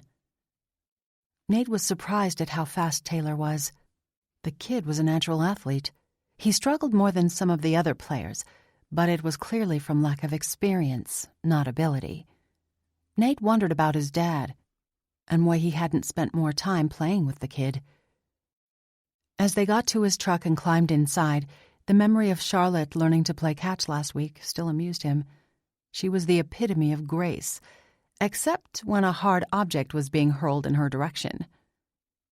Shaking off his thoughts, Nate glanced in the rearview mirror to make sure Taylor had buckled, then turned on the windshield wipers and drove out of the parking lot. Charlotte's house was only a 3-minute drive from the ball fields, but it was already raining heavily by the time he pulled into her driveway. "We'll have to make a run for it again," he said to Taylor, who had already unbuckled. They ran across the yard with their shoulders hunched against the cold rain. Nate straightened as they moved under the porch, grimacing as water ran down his back. He raised his hand to knock, but of course Taylor just opened the door and ran inside. Nate felt awkward following him, but didn't know what else to do. The door opened directly into a dim room with a floral wood-framed sofa and a fireplace. He glanced around, noting unpacked boxes and several pairs of shoes against the wall. Dark shadows stretched across the hardwood floors, thrown by the light coming through the doorway at the back of the room. As he followed Taylor through the house, he heard Charlotte's voice. The low-pitched tones and slightly rough nuances of her voice reached out to him, and he thought again how much he enjoyed the sound of it. The first thing he noticed about her was that she'd pulled her hair back into a messy ponytail. Remembering her fight with the wind earlier, he smiled. She stirred a small pot on the stove while she talked on the phone, washed in the glow from the hoodlight over her head. "Hey, Mom," Taylor said, oblivious to the fact that she was on the phone. "We're back." Charlotte glanced over her shoulder and her eyes widened when she saw Nate. Her surprised expression made him uncomfortable about coming in, but he relaxed when a smile spread over her face. She motioned to her phone and mouthed, "Sorry, before focusing on her call again. Taylor leaned around her and stood on his toes to peer into the pot. Yes, she made ramen. Charlotte stepped away into the dining area, probably so she could hear whoever she was talking to. So Nate strolled over to stand next to Taylor at the stove. "You know, I haven't eaten this since college." "You want some?" Taylor asked. "I'd better not. Not unless your mom invites me." "Mom?" She glanced his way and held out one finger, signaling for him to wait. "It's all right. Let her get off the phone. Want me to get some for you?" "Yes. I only like the noodles, though, not the juice." Nate raised his eyebrows. "What? You don't like the broth? Oh, man, there's something wrong with you." Taylor laughed and showed him where the silverware drawer was. Nate grabbed a fork and one of the bowls on the counter. He carefully added steaming noodles to the bowl until Taylor said there was enough. Taylor settled down on a chair at the table and pulled up a fork full of noodles to blow on. Clearly this kid was a ramen pro. Did that mean Charlotte had a hard time affording groceries? Or just that they liked noodles? Charlotte came over and sat her phone on the counter. "Sorry, that was my friend Jill. I love her to death, but she's impossible to get off the phone." "No worries. I just didn't want to drop Taylor off and run without talking to you." "I'm glad you stayed. It gives me a chance to say thanks. And I saw you drooling over the noodles. Want some?" Nate grinned. "I do, actually. And besides, it's pouring outside." Charlotte's lips turned up in a gentle smile that drew his attention to her lips. When he nodded, she handed him a bowl and gestured to the pot. "Why don't you finish that off and I'll make another package?" "No, you eat these. I can cook more," Nate said. "Don't worry about it. It takes 3 minutes. Here." She poured the contents of the pot into one of the bowls until it nearly overflowed. She carried it over to the dining room table for him while he grabbed a fork out of the drawer and followed her. She set the bowl down and turned, bumping into him.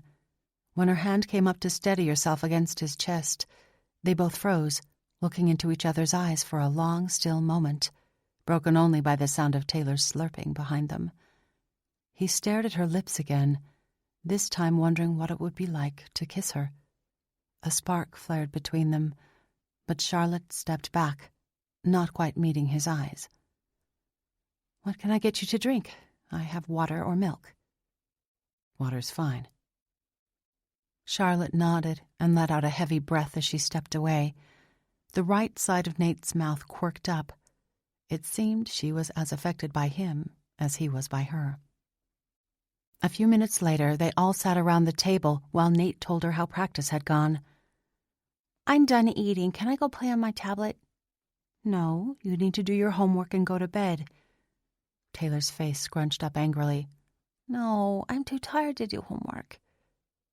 Nate looked at Charlotte, wondering how she would handle this. She didn't even pause before asking, "But not too tired to play a mindless game?" "I don't think so. Go get your homework done, and if you hurry, you might have a few minutes before you have to be in bed." "A few minutes? That's not enough time." "Bedtime is non-negotiable. Get a move on." Taylor made an awful groaning noise and stomped through a hallway where Nate assumed his room was. Sure enough, a door slammed a few seconds later. Charlotte sighed and shook her head. "Sorry he acted like that." "Don't worry about it," Nate said. "He's a great kid. I'd be surprised if he didn't act out now and then." "I guess. And actually, he's been happier since we moved here, despite his occasional moodiness. I credit T-Ball for that." "I'm glad. He's a natural." Nate grinned at her. "After seeing you trying to catch a ball, I have to assume he gets it from his dad." Charlotte laughed. "You pegged that right." But then her smile faded. "Actually, his dad plays for the Royals." "Wait, you don't mean Daniel Mabry?" "You've heard of him?" "Anybody who follows baseball has." "Wow. Sorry, I know you obviously have some personal issues with the guy, but as a coach, I admit I'm kind of jazzed about having a pro son on my team." Charlotte waved away his apology. "Be as excited as you want. Playing ball is about the only thing that man's good for." Nate watched as she twirled noodles onto her fork. Her jaw was set and her lashes lowered. I can't help but wonder, if Taylor's dad is earning a pro-athlete salary, why are you tight for money? Charlotte smiled a little as she looked up at him again, but her eyes were sad. Just because we eat ramen doesn't mean we're broke. Nate didn't answer. He just waited patiently. Okay, fine. My grandma passed away and left me this house right after our divorce was final. I hated living in a cramped apartment in Kansas City, so I told Daniel we were moving here. He didn't want me to, so he wouldn't agree to it. I was finally able to get the court to rule that I was able to move here with Taylor. Daniel got mad and stopped paying child support about 5 months ago after he found out about the court order. How does he get away with that? He won't for long, but the fastest way to make him pay is to have his wages garnered. Unfortunately, he doesn't get a paycheck in the off-season, Nate added as he realized what the problem was. Yes, and moving states added another complication. But everything is set up now so that as soon as they cut his first paycheck, his support money will be sent to us. I just hope I can make everything stretch until I get my salon going. What do you mean? I have a small nest egg that I inherited with this house and some savings that I'm going to use to open a beauty salon. Really? Nate leaned forward, intrigued. Tell me about it. Charlotte's eyes lit up. There used to be a shed in the yard facing the main road. The building is gone, but the foundation and plumbing connections are still there. I'm planning to convert one of those tiny pre-built sheds into a salon, but I have to get the city to approve it all. That's why I had to rush home. The guy who gives permits came over to look at what I wanted to do. I hope I'll get a decision soon. Is there a zoning issue? I hope not, since it's on the main road and on the edge of town, but we'll see. Even if they approve it, I'll have to add a gravel driveway, handicap ramp, and meet other requirements for the public. It's going to take a while, regardless, so I'm going to need a job. Nate stirred the last noodles around in his bowl. What can you do? Obviously, I'm a trained beautician, but the only salon in town said she doesn't need anybody, and she was less than friendly about it. Chuckling, Nate said, I'll bet Betsy will be fired up about competition moving in on her 30-year monopoly. She's been the only place in town since I was a kid. Charlotte's eyes grew wide. I figured. What are you going to do in the meantime? Charlotte shrugged. I'll get a job somewhere. Jobs are hard to find in this town. You know, I might be able to help things with your salon move along faster. How so? Nate shrugged. I'm good buddies with several people on the town council, and if you need any help with the finances... That's nice, but I couldn't ask you to put yourself out like that. It's one thing for you to help me mow or give Taylor a ride home. Something like that is too much. Don't forget the shoes. Shoes? What are you talking about? Nate grinned, enjoying the chance to tease her. Just reminding you I bought Taylor a pair of shoes for when the ones you got him wear out. Charlotte scowled for a second, then rolled her eyes. I forgot about that. Well, you wasted your money. There's no way I'm going to ask you for those shoes. We'll see. I'm not worried about the money. Of course not. You have money, don't you? Do you know what the problem is with rich people? Nate's chest felt tight as he saw anger flash in her eyes. He kept his tone level. No, what? They think they can solve everything with cash. Well, guess what? There are a lot of problems money doesn't solve. Trust me, I know. But you'll find, Charlotte Mabry, that if money doesn't work, I just move on to the next solution. Chapter 7. A week and a half after their ramen dinner, Charlotte got a surprising call from this city saying her permit had gone through. Someone would be by later to let her know what requirements had to be met, and she could get started with the project immediately. With Taylor already gone to school, Charlotte had no way to release the burst of excitement in her chest other than to scream out loud, "Yes, yes, yes!" It had come through so much faster than she'd hoped. The thought that Nate might have had something to do with it froze her in place for a second, but the lady on the phone hadn't mentioned him at all. And if he had? Well, maybe she could let that slide this once, because this was awesome. "I get to open a beauty salon," she said in a sing-song voice as she washed up the breakfast dishes. Time to decide on a name for her new business, and order supplies, and order a pre-manufactured shed to use for her salon. Then a flash of white caught her eye, and she looked through her kitchen window. Funny enough, a beautiful white utility building was coming down the road on a large flatbed trailer. She laughed. Something like that would be perfect. Soap bubbles dripped off her fingers as she stood watching its slow progress. But then the truck pulling the trailer pulled to a stop in front of her house. I wonder where they're going. She finished washing her dishes and was drying her hands when her doorbell rang. With her eyebrows drawn together, she opened the door to find a man holding out a clipboard. He had on an official-looking polo shirt and a hat with a logo for some farmer's supply company. "Charlotte Mabry?" "Yes?" "Can you sign for this? And show me where you want it. My team will be here with a lift in a few minutes." "Sign for what?" The man looked at her like she was an idiot, but quickly smoothed his expression into polite impassivity. Clearly, he was used to dealing with stupid customers. "For the custom-ordered and assembled 12 by 16-foot engineered wood utility shed on the back of my trailer." "Huh? But that isn't mine." The man stepped back and looked at her house number. He scratched his head. "Well, the address is right. The name is right. As far as I'm concerned, it's yours. And I need to get this unloaded. I have another delivery to make today." Charlotte stepped around him and followed him over to the trailer. The shed was gorgeous.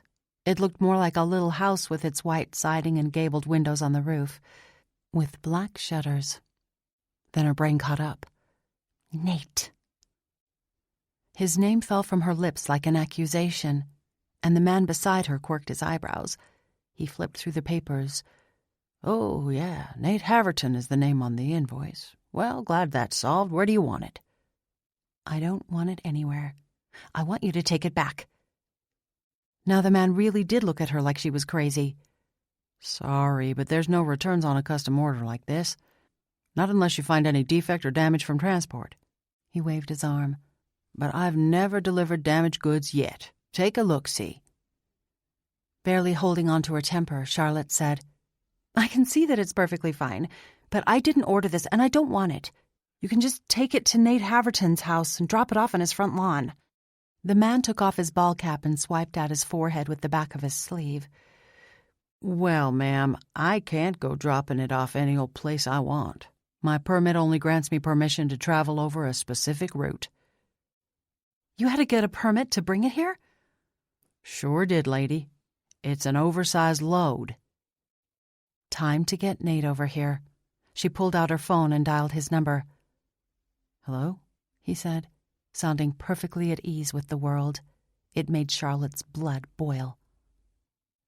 "Hello," she responded in as sweet as Peach's voice.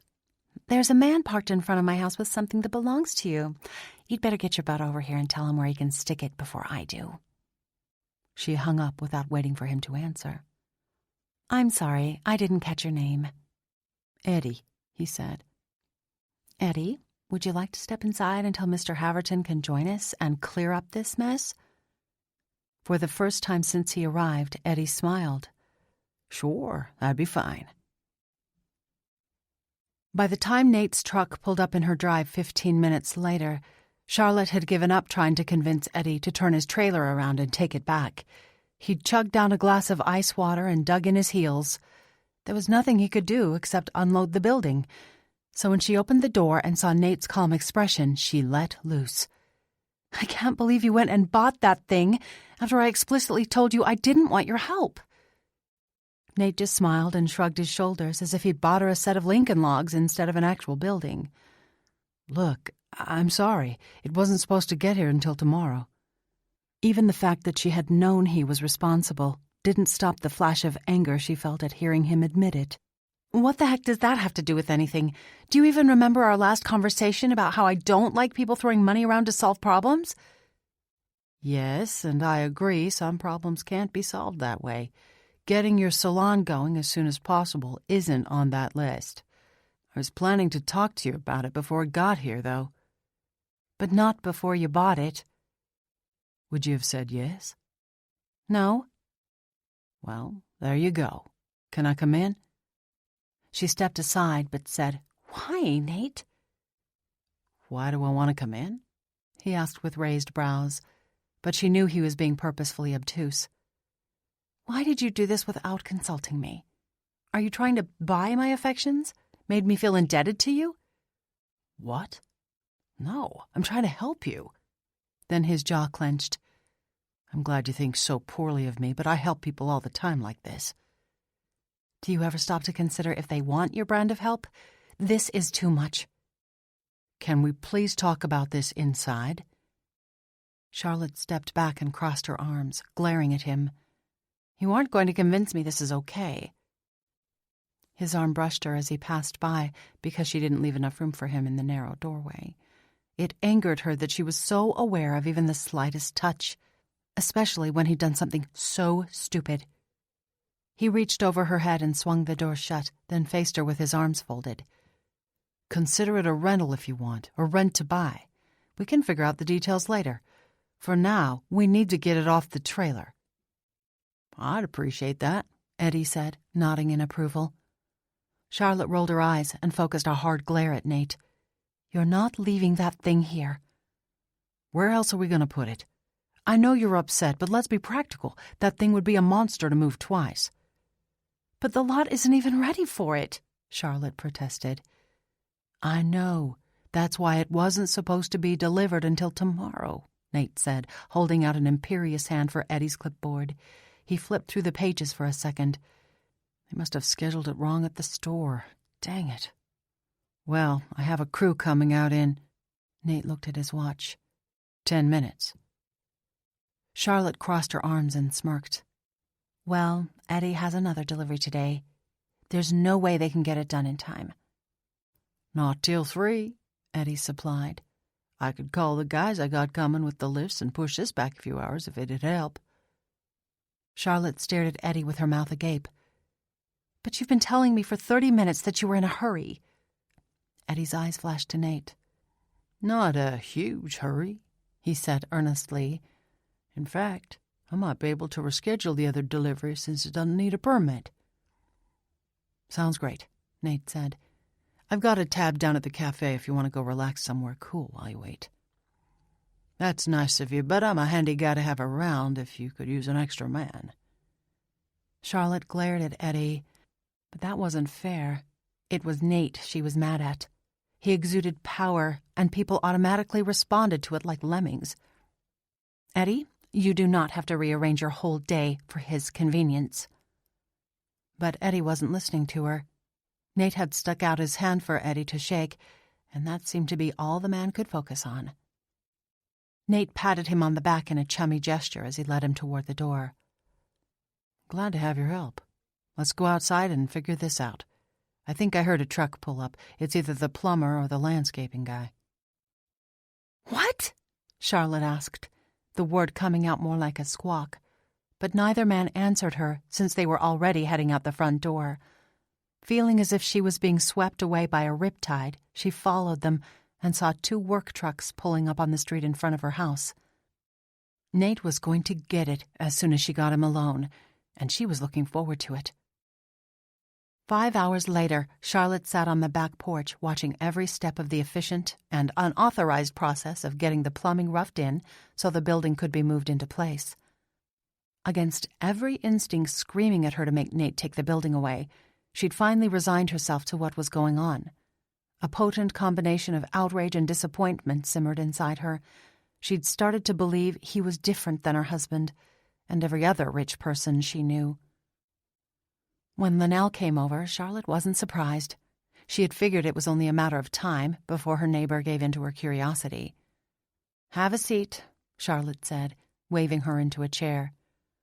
"What in tarnation is going on over here?" Charlotte waved her hand toward the giant lift currently moving the building into place over the old foundation, under the watchful eyes of Nate and his 5 minions. "Apparently, I'm getting a beauty salon today."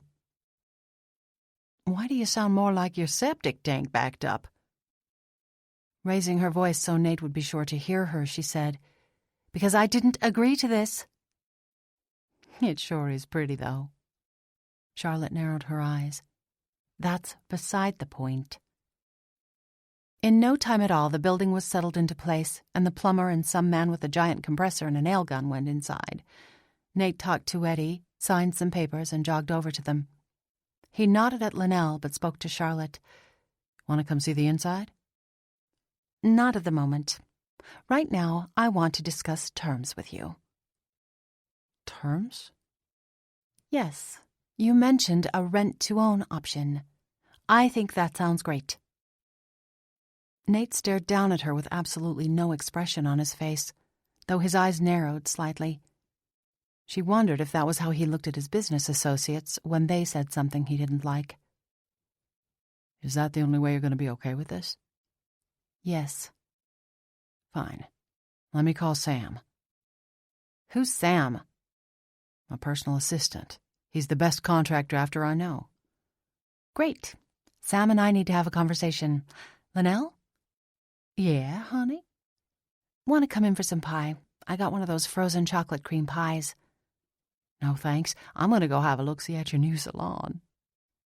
As Linnell walked away, Nate crossed his arms and leaned up against a support post. "I could take a piece of pie." Charlotte stood and poked a finger into his chest. "As far as I'm concerned, you can take a flying leap." And with that satisfying bit of childishness, Charlotte stormed inside to await her introduction to Sam, the contract man. Chapter 8.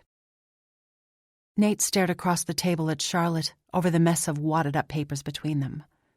Sam sat to the left with a resigned expression on his face and the latest draft of the contract in front of him. Negotiations were taking forever. It was almost midnight, and Taylor had long ago been sent to bed, but Nate wasn't giving up yet. He'd pulled all-nighters over deals that meant a lot less to him than this one. Clearly, he'd messed up, and this was his only shot at fixing this. If he didn't fix things, she'd have nothing else to do with him. "What possible reservations can you have left?" Nate asked. He drummed. The next part of the story is waiting. But first, take this pause to rest and recharge your spirit. This audiobook is yours, freely and fully.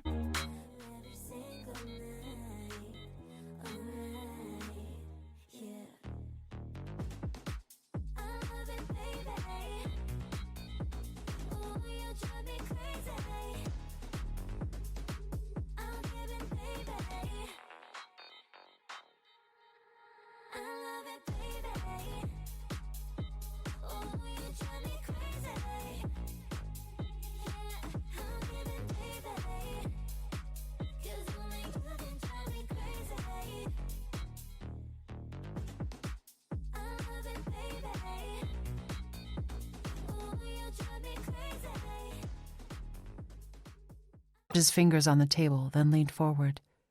"You are paying me back every single penny I spent on you today." Charlotte crossed her arms over her chest and narrowed her eyes. "I'm still mad that you jumped in and did it without asking. By the time I realized what was happening, it was too big and involved too many people for me to stop it." He leaned back in his chair and stared up at the popcorn ceiling, thinking, racking his brain for a solution. He had known she wasn't going to be happy about him taking the initiative to help her, but there was no way she would have accepted his help any other way. When she'd talked about her plans for the salon, her whole face had brightened. The passion she had felt shone in her eyes. He wanted to make sure it stayed there. When he'd ordered the building, the need to see her financially secure and following her dream had seemed worth the risk of making her mad. Now he wasn't so sure. Charlotte was an unknown entity. He was still trying to learn her personality and what made her tick. He felt like they had come together and found a compromise that would make both of them happy, but she was still hesitating over the terms. He ran his hand through his hair and turned to Sam, his last hope. Got any ideas for me, my genius friend? Nate had worked with Sam enough to respect his business acumen and cool-headed logic, but this was a new situation for Sam as well. Sam didn't answer immediately, just sat quietly thinking. The clock ticked on the wall and ate on Nate's nerves. Impatient and frustrated, Nate stood and paced around the small dining area, the only part of the house with the light still on. Finally, Sam cleared his throat and said, "I think the problem here is a personal one. Am I right?" Charlotte nodded. "I don't trust him not to pull something like this again." Nate sighed. "I've already said I'm sorry. I promise not to go behind your back and make large purchases for you." "Or small ones either," Charlotte said, pointing a finger at him. "How do you define small?" he asked, not liking the direction of this conversation. "Anything that costs money." "That's ridiculous." Sam cleared his throat. "We could add a clause that says Mr. Haverton is restricted from spending any money on you." "What?" Nate straightened and his shoulders tensed. "No way." Holding up one hand, Sam continued, "Unless he gets prior approval from you." Charlotte slapped her palm against the table and smiled. "Yes, let's do it." Nate glared at Sam. "Traitor, there's no way I'm agreeing to that." Charlotte stood and faced off with him. "Then you can take that building of yours out of here and park it somewhere else." Raising his eyebrows, Nate smiled. "You don't want that. You love it too much." He'd watched her expression carefully when she'd finally agreed to go check it out earlier. "That's not the point," she said, throwing up her hands in frustration. Nate sighed. He wasn't going to win this one, so he needed to negotiate better terms while he still could. "Let's specify what you have to approve and what you don't." "Ugh, Nate, why do you want to spend money on me in the first place? We barely know each other." He was tempted to show her why he wanted to spend money on her by grabbing her and kissing her until her head spun, but he had no doubt that was a bad idea, though it was a very tempting one. Instead, he gave her a more acceptable response, which still happened to be true. "I told you I like to help people, and I'd only do it if I could afford it, which I can, right, Sam?" "Yes, you certainly can, Mr. Haverton." Nate smiled at Sam's dry tone, but didn't break eye contact with Charlotte. "See? Sometimes it's hard for me to keep a proper perspective on what is too much when I want to help someone. I'm sorry."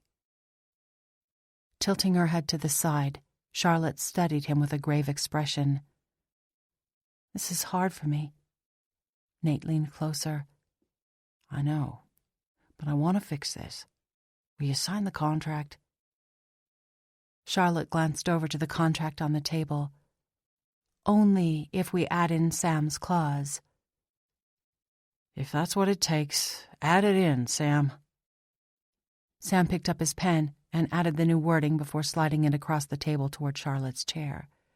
She sat back down and read it carefully. After signing her name with a flourish, she passed it across the table to Nate. Their fingers brushed as he reached to take it, and even that small, warm contact coursed through him like electricity. Again, his thoughts switched to wondering what it would be like to hold her and kiss her. He only realized after he'd signed that he hadn't read the new clause. He looked across the table at her, not even trying to hide whatever emotions might be playing across his face. "I'm glad I don't have to negotiate with you often." "What's that supposed to mean?" "Never mind. Let's go home, Sam." Charlotte rose from the table with them. "Wait. You can't say something like that and leave." "Watch me. By the way, you have an electrician coming over first thing tomorrow." "No. I don't want you spending money on an electrician for me, and according to our contract, you can't spend the money." She smirked and tilted her head to the side like she knew she had beat him. He stepped closer, leaning down until he was inches from her. Then he smirked right back. "I already paid the electrician, so it predates the contract." Her eyes shifted to his mouth. "But you don't pay them till they're done." "You do if you want them to make room in their busy schedule for you, and you pay well." Pleased that he'd finally salvaged some of his pride, he straightened again and smiled. Charlotte pressed her hands over her eyes and ran them slowly down her face, making an odd, frustrated groan. She was so adorable, but he didn't actually want her to be stressed out, so he wrapped his hands over her shoulders and squeezed gently until she looked up at him. "Relax. You're exhausted and understandably annoyed. But tomorrow morning you're going to wake up with a contract that makes everything better and a beautiful new salon to get ready." "You are so maddening. Gorgeous, but completely maddening." He raised his eyebrows and grinned as his whole chest warmed at her confession. But she looked appalled. "Oh my gosh, did I just say that?" "Nate, you have to go. My brain is obviously shutting down, or I never would have said that." "Which part?" Nate said, trying and failing to repress a grin. Stepping back, Charlotte swept his hands from her shoulders. "The part about you being gorgeous. See, I said it again, and you'll probably never let me forget it. Please go home." "But this is going so well for me. Sam, what do you think?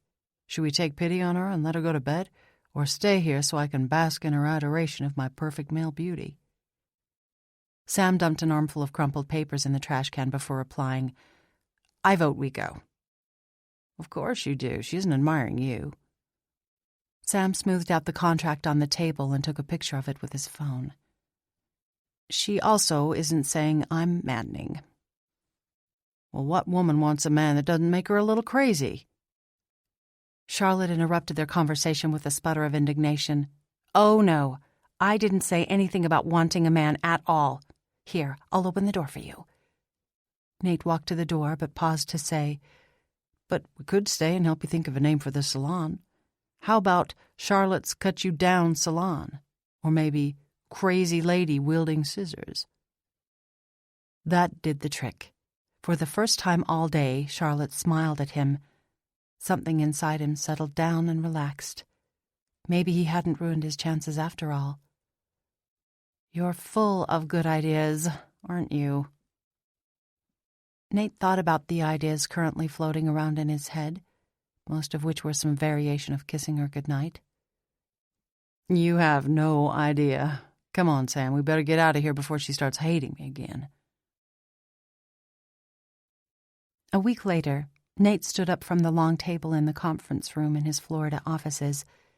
He'd been here for 5 days wrapping up as much business as he could so he could get back to Alabama in time for t-ball practice. But if he was honest with himself, he knew he was also anxious to get back to see Charlotte. He wanted nothing more than to be able to delete all the meetings on his calendar and head home. What would her feelings be toward him now? Had she moved on from being annoyed at him? Enough that she might go on a date? Sam had his head down, still hard at work on his laptop at the other end of the room. Nate walked over to the window and glanced out at the blue skies stretching over the city of Tampa. Since the windows faced away from the bay, he was able to see the oddly slanted dome of Tropicana Field where the Rays played. It reminded him of Charlotte's few references to her ex-husband, the pro ball player. "Sam?" "Yes." The man still had his eyes on the screen, his fingers flying, but at least he'd responded. "Am I correct that our contract says I can't spend money on Charlotte, but says nothing about Taylor?" Sam looked up at him then, his sharp eyes growing wary. "If I may, sir, I don't think that's a good idea." No, you misunderstand me. I don't even want Charlotte to know about this, and I'm not certain what could or should be done. But I want you to look into his father. He plays for the Royals." "Are you thinking about getting the man fired?" Nate turned sharply. "You think I would do something like that? Come on, Sam. You've worked with me for 10 years. "Well, there's never been a woman involved before. At least, not one you cared this much about." Sam's voice was drier than Nate had ever heard it. "Let me reassure you about my character, old friend. What I want to know is if there might be a way to exert some friendly pressure on Mr. Mabry to pay his child support in an appropriate way." Sam crossed his arms and nodded thoughtfully. "How far are you willing to take things?" "If the Haverton Corporation needs to acquire a substantial interest in the Royals, I'm willing to do it." "But not buy them outright, I hope?" "I don't know, Sam. Get me the numbers. Find out how I can have the most sway with the least investment." "Okay.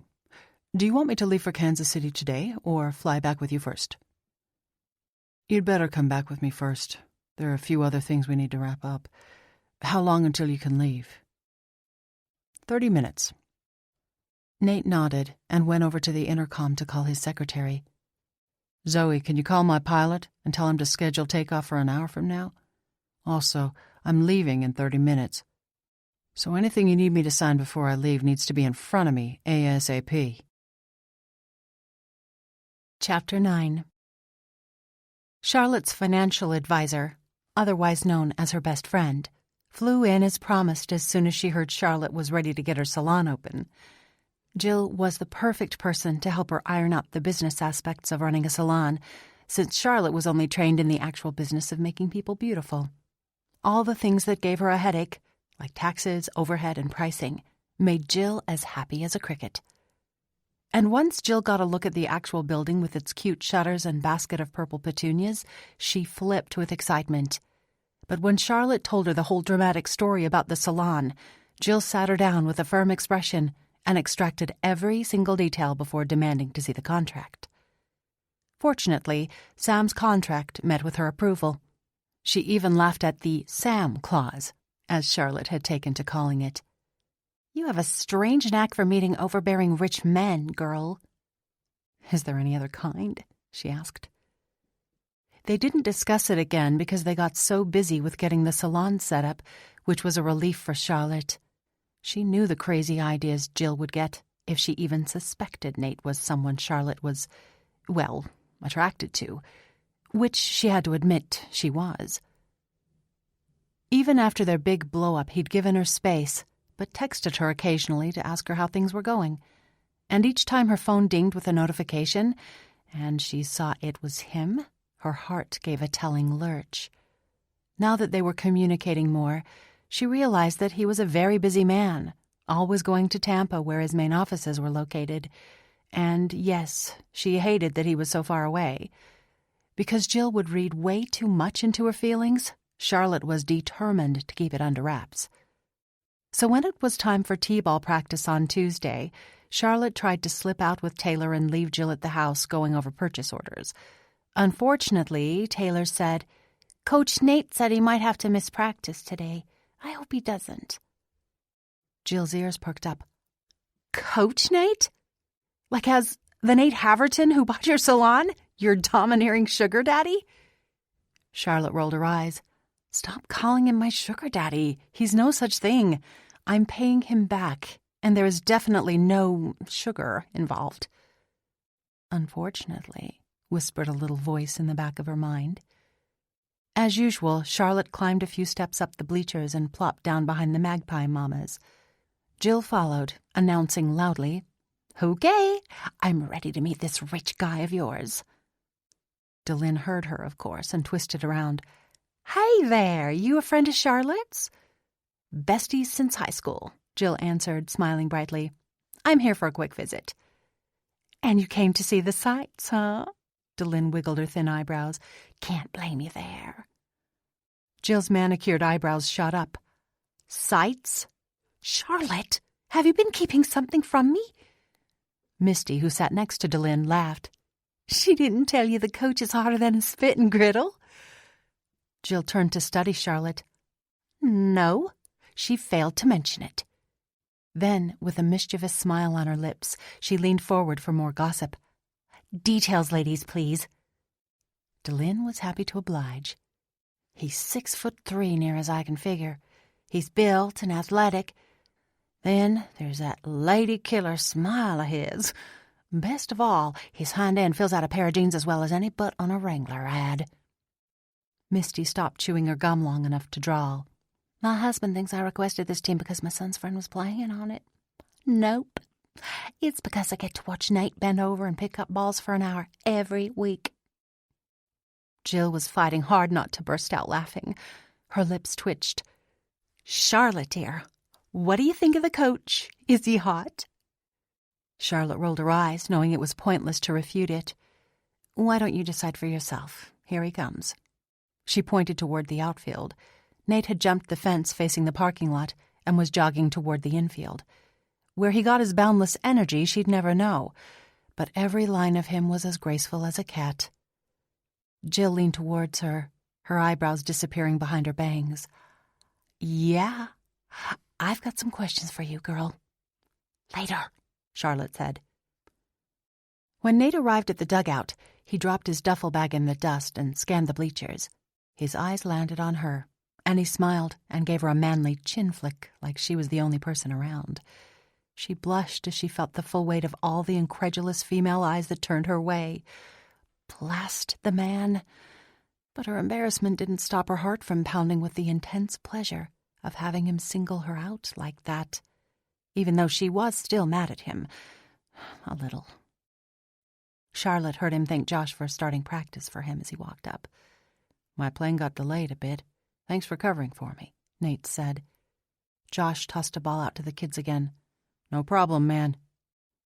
Let's divide them into teams. They need some playing time since their game is next week, Nate said. Will you make a team? Sure. Nate walked back over to the dugout, and as he passed, he looked at Charlotte and asked, Did you miss me? Charlotte blushed as the magpies turned around to look at her with surprised expressions. Was he flirting with her? In front of all these people? But she didn't want him to think he could win her over that easily.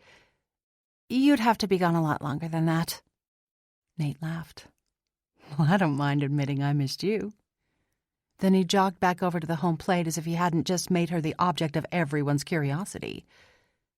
Charlotte felt a strange sensation and looked over toward the dugout, where she caught Justine glaring at her with venomous eyes. The woman turned away sharply and started yelling at the kids to stop flipping their water bottles. When Charlotte looked away, feeling unsettled, she found Jill staring at her with a meaningful expression. What? You know what? Jill whispered. He missed you while he was gone? He was just teasing me. Okay, you're in denial, and I want to know why. Because if that man had smiled at me like that, you can bet I'd be owning it. Jill, can you please stuff a rag in it till later? Charlotte motioned to the ladies below them and leaned closer. I'd rather my business wasn't being gossiped about while they smoke a cigarette in the parking lot later. Fine, but it's going to test my patience. What patience? For the rest of practice, Charlotte enjoyed having Jill there to cheer for Taylor with her. He blossomed under the attention. It surprised Charlotte how far along Taylor had come from the enthusiastic but awkward player he'd been a few weeks ago. When practice was over, Taylor ran up to her and Jill. His cheeks were red and beaded with sweat, and his grin bright. Coach says I have an arm, he said proudly. Charlotte laughed and said, Last I checked, you had 2 of them. As Taylor rolled his eyes, Charlotte looked over his shoulder and saw Nate heading towards them. Taylor spoke, pulling her attention back to him. No, he means I can throw it really far. I would have gotten Xander out at first if Ryan had caught the ball. Nate reached out and pulled the brim of Taylor's cap down to his nose. Now you need to work on your batting stance. Taylor fixed his ball cap and grinned at him. You can come over and practice with me. And Mom, too. Her stance is terrible. I'd love to help your mom with her batting stance. Nate's words sent shivers down Charlotte's back. The thought of being close to him like that, with his arms around her, sounded delicious. That's all right, Taylor, Charlotte said. I'm not planning to take up the sport anytime soon. Yeah, you're kind of old for it, but that's okay. I bet you and Nate can go on a date instead. What? Charlotte asked, both surprised and appalled. But Taylor kept talking. Mrs. Johnston said he wanted to be your boyfriend, remember? I asked my friends at school what a boyfriend does, and they said they'd take you on dates. and they said dates are for giving hugs and eating at restaurants. And you like hugs in restaurants, right, Mom? Throughout Taylor's speech, Charlotte opened and closed her mouth like a goldfish, looking for an opening to jump in and stop the flow of words. Nate wasn't even trying to disguise how much he enjoyed her embarrassment. His eyes gleamed wickedly at her. That's great info there, buddy. She likes hugs and restaurants, huh? Yeah, and she likes to cuddle, mostly at bedtime. Right, Mom? Charlotte wanted to gag the kid. Seriously, why didn't 6-year-olds come with a mute button? Taylor? Yeah, Mom. Go and play for a minute. Far away. He shrugged and picked up his ball and glove from the bench in front of him. Okay. As he ran away, Charlotte shouted after him, But stay where I can see you. Then she looked up at Nate, who was grinning at her. His arms were folded across his chest, unfairly drawing attention to his great biceps and making him look much more relaxed than she felt. Jill, this is Nate Haverton, Taylor's coach, and the thorn in my side. Jill smiled and held out her hand for Nate to shake. Nice to meet you. I hope you were taking notes while Taylor was making suggestions. Nate nodded. Oh, don't worry. I'll remember every detail. In fact, he said, his eyes glancing over to Charlotte, I was going to ask her out tonight, but I didn't know she had a friend visiting. Yeah, sorry, Charlotte said, grabbing onto the excuse. Jill is only here for 2 more days, and I have to make the most out of her visit. She's helping me get all my business stuff sorted out. Jill yawned, rather enthusiastically. You know what, though? I'm actually beat. I think maybe Taylor and I could chill out at your house while you and Nate go get some dinner. Charlotte glared at Jill, then glanced up at Nate, trying to gauge his reaction. He was grinning, drat the man. I like you already, Nate said, nodding at Jill. How long can you stay? I didn't say I was going, Charlotte interjected. Nate met her eyes, his own intense and questioning. Well, will you? I mean, you'll have to choose between a plate of nachos at the soda shop or chicken fried steak at the diner, but I'll splurge on dessert afterward. Then he winked, and Charlotte couldn't help but laugh. Come on, what is wrong with you? Jill asked in a fierce whisper. It's one little date. Can't it just be 2 friends grabbing dinner together? Charlotte asked. Shrugging, Nate said, Sure, call it whatever you like as long as it means you sitting across a table from me with good food in the middle. Oh, and don't forget, Tyler thinks we should cuddle before bed. Charlotte shot him a death glare. Not happening. Nate laughed. I aimed high because I knew you'd shoot me down. I'll settle for a hug. Relaxing a little, Charlotte said, I can probably allow that, but I'm warning you, I don't like to share my dessert.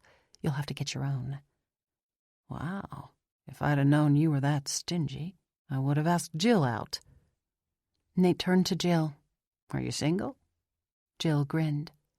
Yes, I am, as a matter of fact. Even though she knew he was joking, Charlotte pulled on Jill's arm. Too late, she said to Nate. You already asked me. You don't offer a girl nachos and then take them away. Oh, sure, Nate called after them. It's the nachos you want. You didn't think it was anything else, did you? Charlotte called back, walking away quickly. I'll pick you up at 7.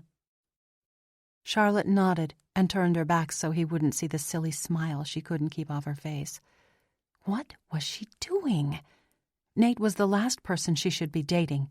He'd already been high-handed with her twice, pushing his way into her life and using his money to pave the way. And he was out of town all the time. As much as her traitorous heart wanted to forget about all of that, her brain wouldn't. Chapter 10. Nate looked across the dark cab of his truck to Charlotte's profile, highlighted by the streetlights they drove past on their way to dinner. It wasn't only that she was beautiful. He knew a lot of beautiful women, but he didn't feel this spark of happiness just from having them near. You want nachos, huh? Does Miss America want world peace? Nate chuckled and parked in front of the soda shop on Main Street. Then get ready to have your mind blown. Looks like my kind of place, Charlotte said, studying the street front windows as Nate helped her out of the truck. She paused to look over the windows painted with the pictures of ice cream cones, root beer floats, and cherry pie. As they went inside, he saw her look up and smile at the bell tinkling over their head. He was glad Charlotte seemed to like this place, unlike Alexa, who had turned her nose up at it the only time he'd brought her here. But he didn't want to think about Alexa right now. In the last couple of weeks, Alexa had been texting and calling every day. She was expecting something from him he could no longer give now that he'd met Charlotte. But he hadn't figured out how to approach that conversation with her. Nate pushed this concern aside as they walked up to the counter where Millie was spraying whipped cream from a can all over someone's hot fudge sundae. She looked up and smiled, the warm expression softening her square, lightly wrinkled face. "Haverton, where you been this last couple of weeks?" "Busier than I wanted to be. Charlotte, this is Millie Edwards. She's owned this place since I was a kid." "Nice to meet you," Charlotte said, her sweet smile lighting up her face. Nate kept his eyes on her until Millie said, "Happy to meet a friend of Nate's. You're here for a visit?" "No, I moved here recently after I inherited my grandma's house." "Your aunt's granddaughter? Okay, then, I've got to ask you a question. The whole town's been trying to figure out what you're doing with that building you put on your property." Charlotte smiled. "It's going to be a salon. I hope to open next week." Millie laughed. "Glory be! Won't Betsy be in a take? She owns Cut and Curl down the street. It's been the only place to get your hair done in this town for 20 years. "Yes, I know," Charlotte said, her voice remorseful and her mouth turning down at the corners. "She's gonna hate it." "Sure as a dog will sniff its own poop, but don't let that worry you. There isn't a young person in Chester who will set foot in her place. Betsy knows how to do one style really well, and it involves a lot of teasing and hairspray." Nate enjoyed watching the two women chat, but he'd waited too long for this date to have it be waylaid by a chatty woman waving a can of whipped cream around. As soon as there was a 2-second pause in their conversation, he jumped in. "Millie, I've been telling Charlotte that your nachos will rock her world. Will you fix us up?" "Sure thing, Nate. Extra jalapenos?" He looked to Charlotte, raising his eyebrows. "I can take it if he can," she said. Millie grinned. "Oh, he's a wuss. What can I get y'all to drink?" Nate grinned. "You know you don't have to ask." "Okay, sweet tea for the man with no imagination. How about you, honey?" Charlotte grinned. "A cherry vanilla Coke." Millie looked at Nate and nodded towards Charlotte. "Now there's someone with good taste." Nate chuckled and led Charlotte to an empty table in the back with his hand on the small of her back. He pulled out her chair and helped her in as if they were at a fancy restaurant, instead of sitting down at a table with a plastic tablecloth and beer bottle salt shakers. "I'm opening the salon next week," Charlotte said. "Really? That was fast. You didn't mention it in any of your texts." "That was because I was certain I couldn't pull it off. But I'm ready, and I have the whole day booked solid." "Wait, I never even heard that you decided on a name for it. I came up with a great one, by the way." Millie brought their drinks over, and Charlotte took a sip of her Coke. "I can't wait to hear this." "The Snip and Clip." Charlotte eyed him like he was crazy, but laughed. "Yeah, if I want people to think I was performing vasectomies." Nate chuckled. "Well, what did you come up with?" "Southern Roots Salon." He tilted his head to the side, considering it. "It's clever. I like it." She smiled. "Good, because the sign arrived today and it's stamped on everything." Then she looked solemn. "I've gotten a lot done while you were out of town." He heard the unasked question in her words, but he hoped teasing her would shift the conversation away from a tricky conversation about his time commitments. "I knew you missed me." "Maybe a little. Are you always gone so much?" "Oh, well, so much for that." The short answer is yes, though I'm working on changing that. No matter how many people I hire, I have a hard time turning over big decisions to others. The result being that I spend too much time micromanaging my business. A lot of people depend on me for their livelihood, and I don't take that responsibility lightly. But what about your life? It sounds like you need to find someone you trust to take care of them like you would. Nate stared across the table at her, appreciating her intuitive ability to cut to the heart of things. He wanted to tell her that if anything motivated him to solve this problem, it would be her. But with things so tentative and new between them, he shied away. Instead, he teased her again. You want me around to help mow your lawn more often? She rolled her eyes. No. Millie brought the nachos over before he could tease her further. The platter took up an indecently large section of the table, and Charlotte's face lit up as she dug in. Nate was impressed with the way Charlotte used her fork to put a jalapeno on top of each chip she ate, and fought him for her share of the fresh guacamole. By the time Charlotte was full and left the rest to him, she had gotten several text alerts from her phone. "Do you mind if I check my phone? It might be Taylor." Of course. Charlotte wiped her fingers carefully on a paper napkin and read her texts.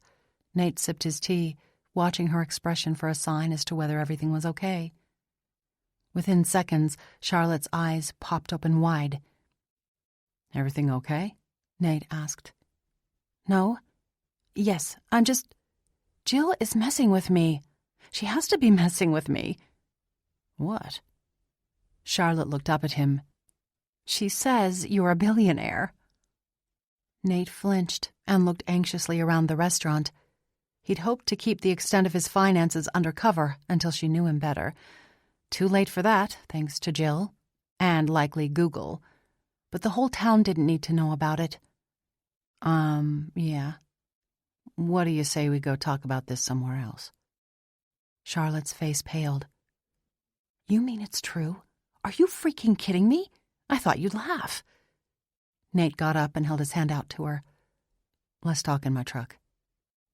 She took his hand, and he led her out to the front, but she moved with no resistance at all, as if she was in shock. Nate stopped to pull out his wallet to pay for dinner. But I fed you ramen noodles, Charlotte said. Who feeds a billionaire ramen noodles? Me, that's who. What was that, honey? Millie asked, heading over to the register. Nothing, Nate said, handing her a 20. You don't owe me anything, Millie argued. You still have a huge credit on your account. We'll hash it out later, Nate said, not taking the 20 back. He once again pulled Charlotte behind him, holding the door for her and breathing a sigh of relief when they were outside. He unlocked the truck and helped Charlotte inside. When he got in a few seconds later, Charlotte turned to him and asked, Why don't you drive a Lamborghini or something? Nate chuckled. What? You don't like my fully loaded luxury model Ram truck? Well, you can take your pick from my garage next time we go out. Charlotte moved suddenly, turning sideways in her seat. Why didn't you tell me you're a billionaire? I only became a billionaire recently, during this fiscal year, actually. I'd rather live as normal of a life as possible, which would be impossible if people knew. And after the way you've been freaking out about money, I sure didn't want to tell you yet. Yeah, well, I knew you were rich. Daniel was rich. But I thought maybe you were a millionaire. Wait, how many millions are in a billion? Nate opened his mouth to answer, but Charlotte held up her hand to stop him. So, if you had $999,999,999 and earned one more dollar, you'd have a billion? Bobbing his head from side to side, Nate said, That's one way to say it, yes. Charlotte was gaping at him now. Holy cow, that's an obscene amount of money. He glanced sideways at her as he backed out and cruised down Main Street. I mean, it's not like I have that much cash laying around. My net worth is from all my holdings, stocks, real estate, businesses, you know. No, I don't. And I'm getting a headache trying to figure this out. You seem almost normal. I mean, this is a small town in southern Alabama, for Pete's sake. You coach my son's t-ball team. You shared a plate of nachos with me at a soda shop called Give Me Sugar. See, I'm just a normal guy. Being a billionaire is not normal. Then Charlotte looked around at the street they were driving down. Hey, where are we going? Nate clenched his jaw. I want to show you who I am, aside from the money you're freaking out over. They were silent for the 20 minutes it took Nate to drive out to Pointer's Bend, a small neighborhood on the outskirts of town. It hugged a sluggish river that gleamed silver in the moonlight. Nate's headlights shone on a dilapidated yellow trailer with plywood over all the windows. Creeping vines enveloped it at one end, but the rest of the property had been recently mowed. This is where I grew up, Nate said. He did his best to keep his voice even, but it was deeper than usual. Oh, Charlotte said. I own the lot now. I keep it because I couldn't stand for anyone else to live here. He turned and looked at her until she turned and met his eyes. I wasn't unhappy here. You've mentioned your parents. They still live in town, right? Yeah, but they're touring the country in an RV right now, so I haven't seen them outside of video chats since March. When they're not roaming around enjoying their retirement, they live in the lake house I bought them not far from here. That's nice. I'm not close to my mom, and my dad disappeared years ago. I'm sorry. Yeah, I think that's why I rushed into marriage with Daniel. I just wanted to be loved by someone.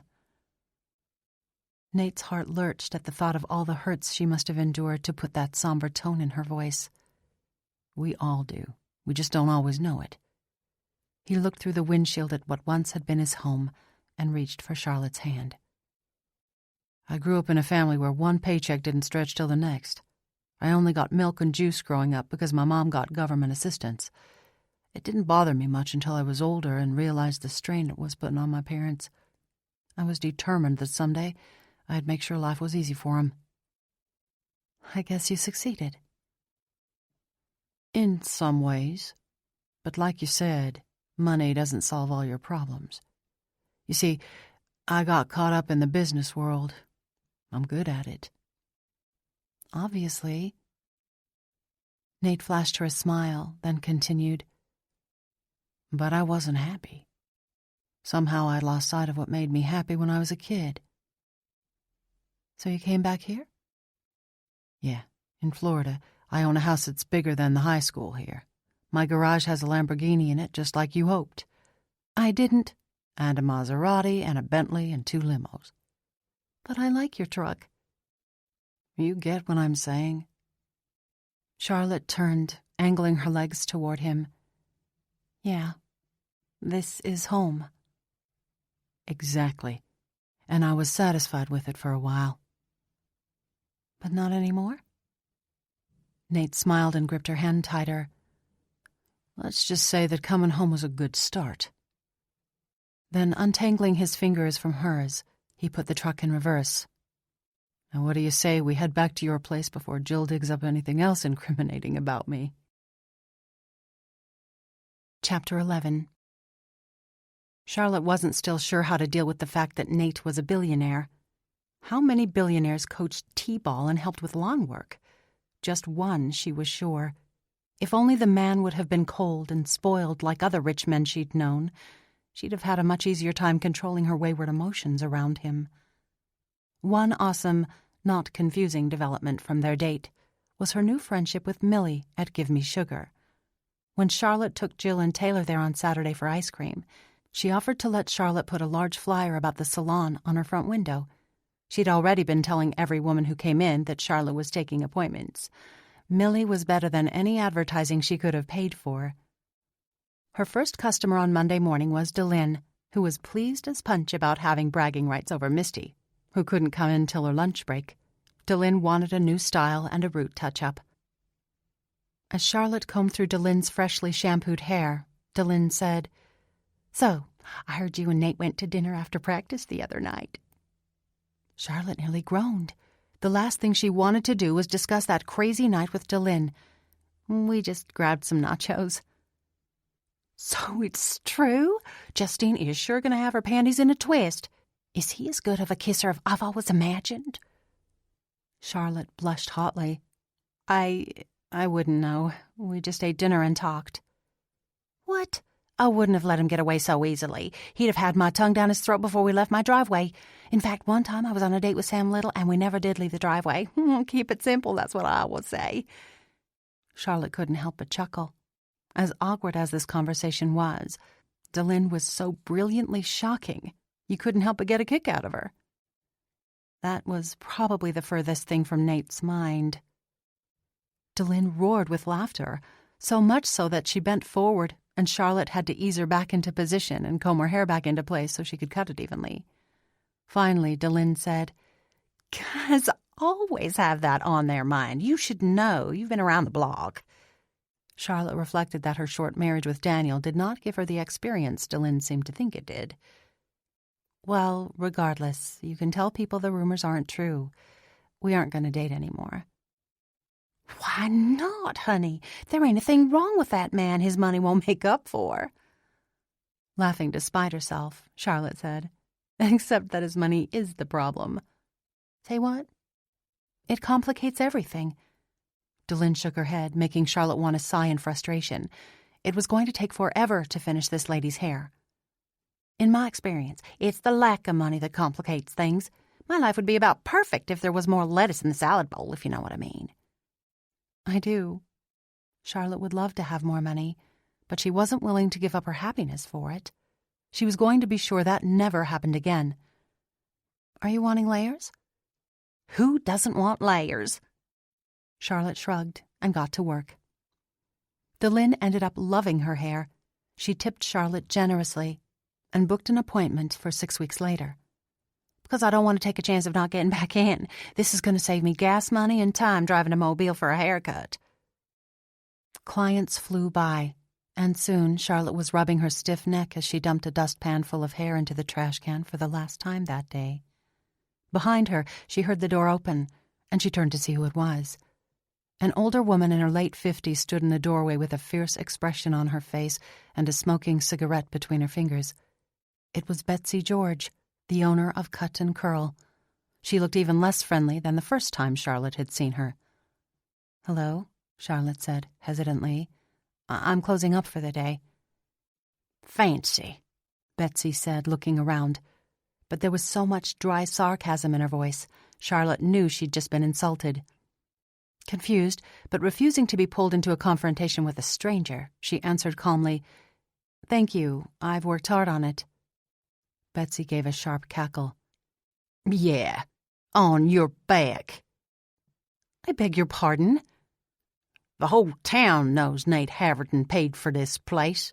Pretty easy to open a place like this with a rich guy bankrolling you." "I don't care for your insinuations. You need to go."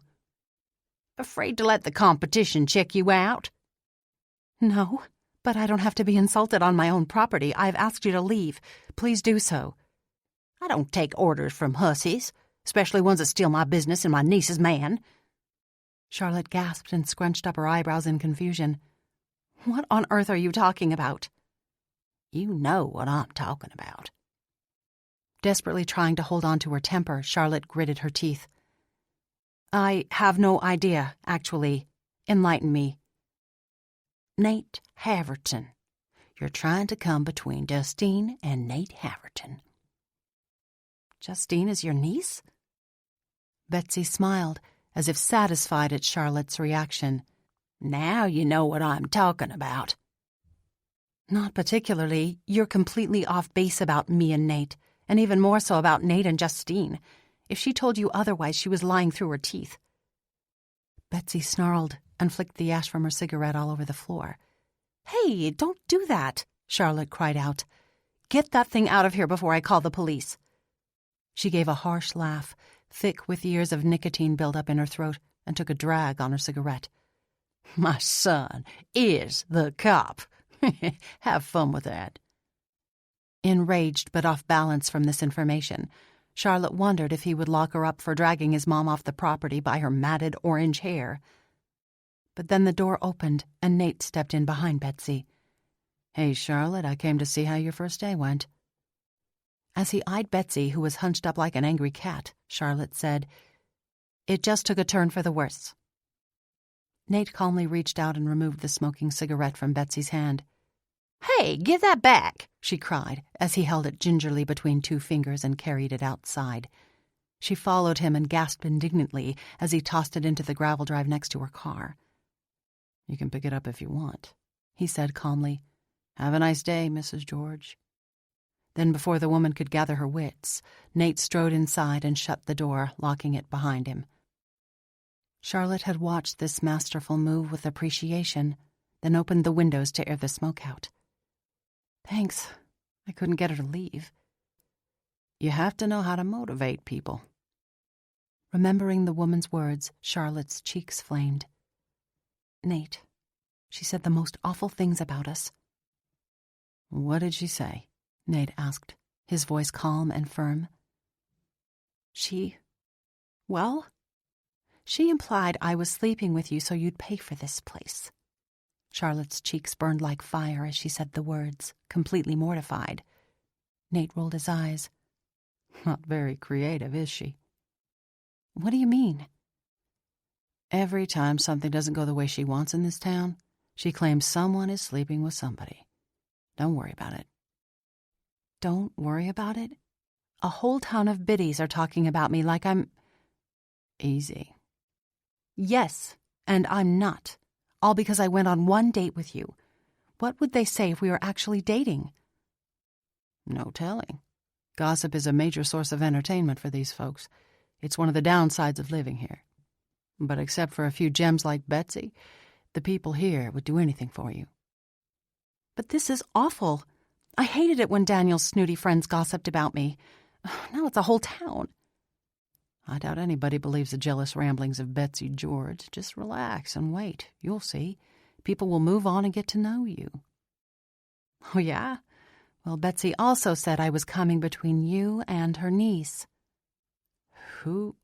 Oh, wait. She's Justine's aunt, isn't she?" Nate wrinkled his nose as if he smelled something disgusting. "She dropped off a chocolate cake at my house yesterday. Fortunately, I was out of town, so she had to leave it with my security guard." "You've probably been leading her on with that sexy smile of yours." Charlotte's eyes widened as she realized what had just come out of her mouth. "I guess some women find it attractive," she added, trying to save herself. Nate stepped towards her, deliberately flashing his smile at her. "But not you, huh?" Charlotte shrugged. "Not really. You're so full of yourself, it ruins the effect." Stepping even closer, Nate reached out and tipped up her chin. He leaned close with a certain look in his eyes that Charlotte had no trouble interpreting. He was going to kiss her, and with appalling clarity, she realized that she wanted him to. "And I think you're trying too hard not to like me." Then he moved so close. His warmth surrounded her, and his breath brushed across her skin. Charlotte's emotions scrambled, and she pushed back against his chest. She didn't know if she was more annoyed at him for being a cocky butthead, or herself for being ready to kiss him, but watching him laugh at her made up her mind. Definitely him. "Unless you want me to go all snip and clip on you, you'd better get your rear out of my salon." He put his hands on her shoulders and held his arms locked as if he was holding her back. "Keep your scissors sheathed. I'm sorry. Look, I think I know how to fix this gossip problem for you." Charlotte tilted her head to the side. "Really? How?" "Let people see us out together. Trust me, we'll be old news fast."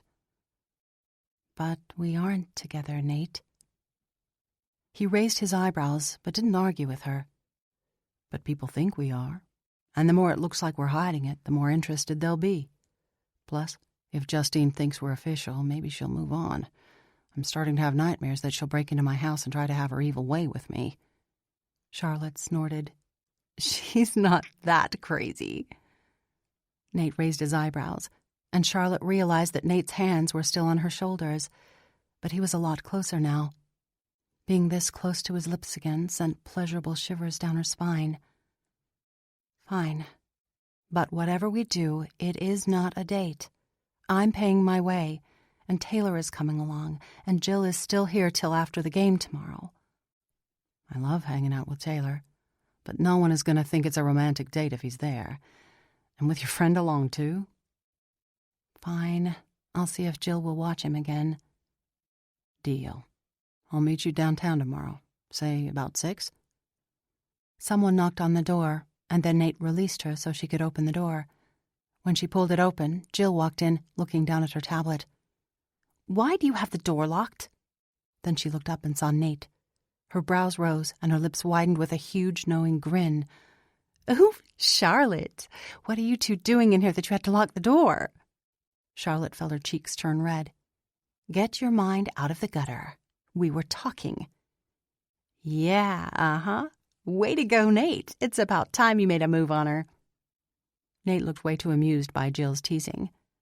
It was, wasn't it? He walked over and kissed Charlotte on the cheek before she realized his intention. I'll see you tomorrow, babe. Charlotte put her hand over her cheek where it felt like she'd been branded. Before she could say anything, Nate slipped out the door, shutting it firmly behind him. That lowlife, sneaking, conceited playboy. Jill grinned and walked over to the little reception desk where she started sorting out the day's accounts. "Whatever, you can't fool me. You're lit up like a Christmas tree." "No, I'm not." Shaking her head in exasperation, Jill sighed. "Get back to me when you stop lying to yourself." Chapter 12. Nate stretched in his chair, trying to work a kink out of his neck. These long hours were killing him, but it was the only way to free up time for T-ball and Charlotte. He glanced at the clock. There was less than an hour left till he'd see her. His office door opened and Sam came in with a thick stack of papers. I need your signature on a few things. Nate picked up his pen and signed as Sam pointed to where he needed the signatures. And initial here, then sign and date the last page. When Nate had finished, he said, "That's it for today." "It's about time. You're such a slave driver." An expression that was almost a smile drifted over Sam's face as he looked over the contracts one more time. "I have to be lately. Your mind is always somewhere besides business."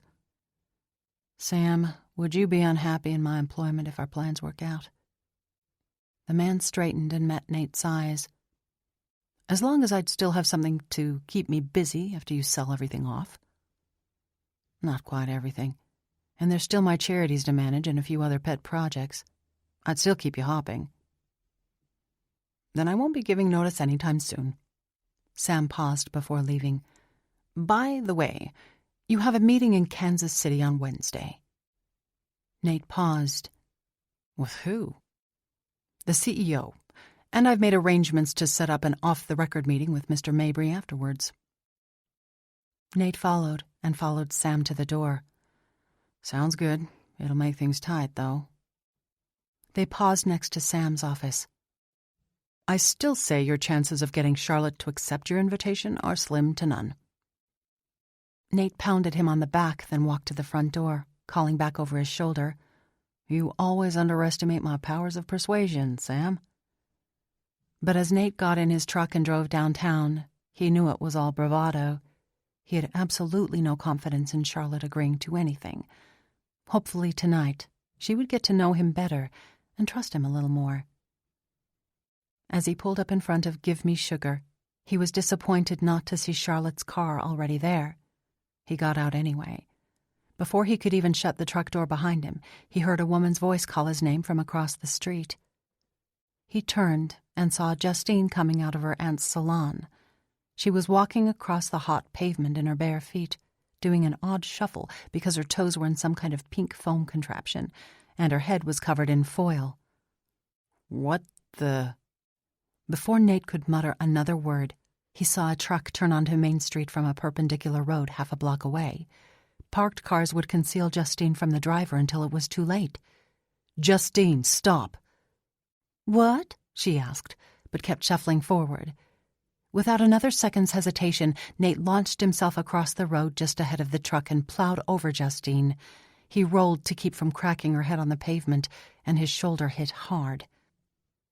As the truck rumbled by, Nate laid still, afraid to open his eyes. When he heard Justine crying, he realized that he had to face it sooner or later. The first thing he saw was Justine's face, contorted by shock and tears. Her foil-covered hair trembled around them, and her heaving chest was pressed to his. "Are you okay?" he asked, disentangling himself and sitting up. He rubbed at his shoulder, wincing as he rotated it experimentally.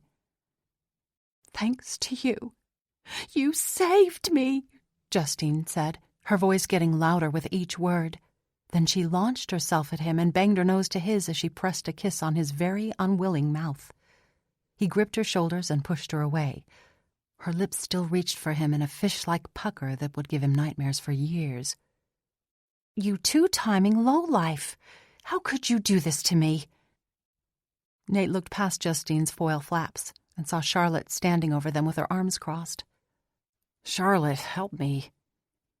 "You look like you're doing fine to me. You said not to listen to all the rumors. I should have known better than to trust you." Nate was more irritated than he remembered ever being in his life. With an edge of panic at what Charlotte thought, and a very real desire to get out from under this bony leech of a woman, he said, "Justine, get off of me before I throw you back in the road." Justine gasped and sat back. Not trusting her not to jump on him again, Nate pushed off the pavement and got to his feet. He stepped away and pulled his shirt down. As he peeled a sticky candy wrapper off his jeans, Justine moaned.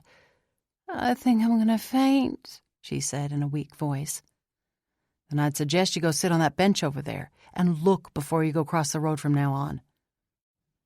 Not waiting around for Justine to think of another way to hang on him, Nate grabbed Charlotte's hand and pulled her back across the road, careful to take his own advice and look for cars first. When he got to his truck, he pulled her up next to it. She leaned back, biting her lip. "Now what the heck are you talking about? You know darn well I'd never—" But before he could finish, Charlotte burst into laughter. She laughed so hard she had to wipe her eyes and hold herself up by grabbing his shoulder. And as irritated as he was smart enough not to step away. Whatever it took to get Charlotte to touch him voluntarily. "That was the funniest thing I've ever seen." "What was?" Nate's voice was one step away from a growl. "When she nearly got herself run over, or when I almost broke my shoulder trying to save her?" Charlotte's eyes were still sparkling with humor. "When she was trying so hard to kiss you, and you were holding her off, but her lips were like—" Nate watched as Charlotte imitated Justine's pucker lips and decided there was only one way to stop her. He bent down and pressed his lips to her distorted ones. Charlotte breathed in sharply through her nose, then her lips relaxed beneath his for an instant, before she started kissing him back.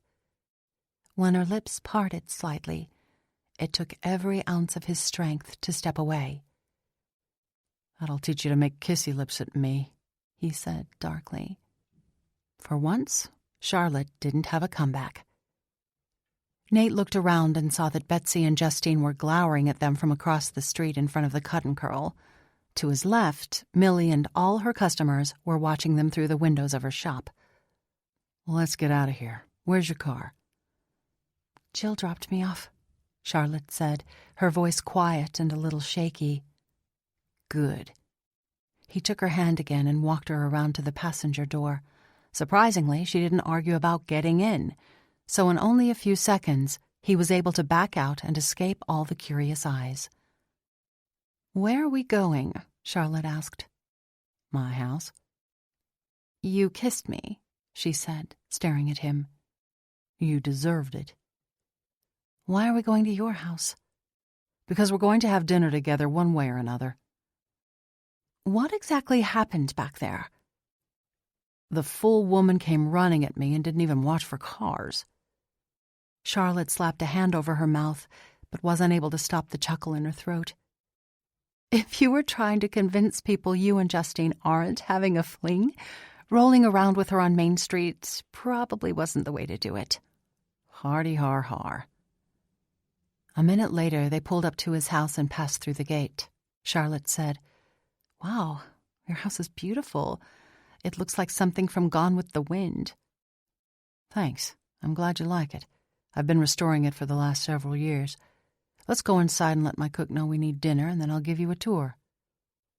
"Sounds good." But as she walked up the steps to the veranda with him, she said, "I admit I'm surprised you didn't have a custom-built mega mansion delivered on a flatbed trailer." "One room at a time, maybe?" He pinched her side. "You're so funny tonight. Seriously, though, I've always loved history, and this place fascinated me as a kid. I hated seeing her falling apart." "That's awesome. Looking at it now, it's hard to picture this place anything but perfect." Nate nodded and looked over his home with pride. "I'll show you pictures from before the renovations. Let's go find Sarah and see what she can whip together for us." But before he even opened the front door, the sound of a car coming through the gate caught his ear. Charlotte turned with him, and they watched together as a gleaming black Audi swept around the circle drive. "Oh, no." "You know who it is?" Charlotte asked. "Yes." He turned to her. "It's an old friend of mine. We... Spit it out, Nate." That's just it. I don't know what to say.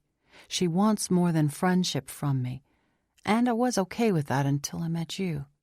But we haven't had a chance to talk about that yet." "You and her?" "Yeah. So keep that in mind, please. I have no idea why she's here." Charlotte rolled her eyes. "Well, it's pretty obvious to me. You certainly have a lot of pots on the fire."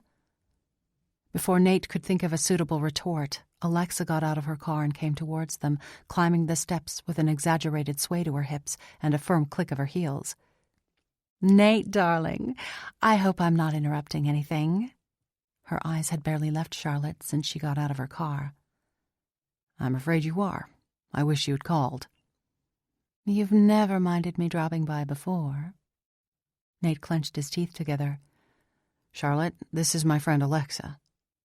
"Nice to meet you," Charlotte said, her voice perfectly polite, but tighter than usual. Alexa just nodded. Nate watched her in surprise, wondering if she'd always been this arrogant and he just hadn't noticed. This was an incredibly awkward situation. "Charlotte and I are going to have some dinner. Would you like to join us?" "Actually, I think I'll text Jill to come and pick me up," Charlotte said. "You have company now, and Jill is only in town one more day. We should do this another time." Nate hated the thought of Charlotte going home, but he knew he could deal with this better if she wasn't here. "I think you're right." He gripped her hand. "But I'll see you at the game tomorrow?" She nodded and pulled out her phone. He shook his head. "Let me ask Sam to take you home." Charlotte nodded. "That would be faster." Nate led the way inside and said, "You know your way around, Alexa. I'll be right back." Charlotte followed him down the hall. "She's been here a lot, huh?" The universe really had it out for him today. He could practically see Charlotte pulling back from him emotionally.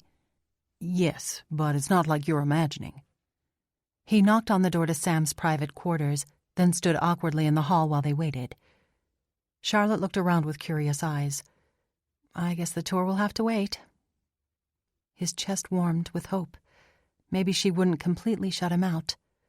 Man, this woman was impossible to figure out. Sam opened the door and Nate said, "Sam, something's come up. Can you take Charlotte home for me?" Sam's eyebrows rose. "Of course, but what came up?" "Alexa's here," Nate said. Sam didn't say another word, even though his expression said it all for him. Sam knew this was the worst possible thing that could have happened to Nate tonight, and he didn't even know about the Justine disaster. Nate would never hear the end of it once he had. "I'll call you later," Nate told Charlotte.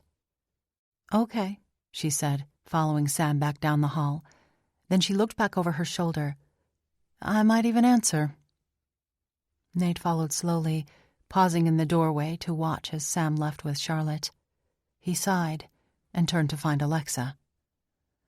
"Well, that was a surprise, darling," Alexa said as he went into the formal living room. She was reclined against the back of the leather sectional, her heels kicked off on the floor. "What was?" "Finding you at home with a woman. I've never known you to have a fling before. Who is she?" Nate leaned against the mantel of the fireplace. She's the mother of one of my t-ball players.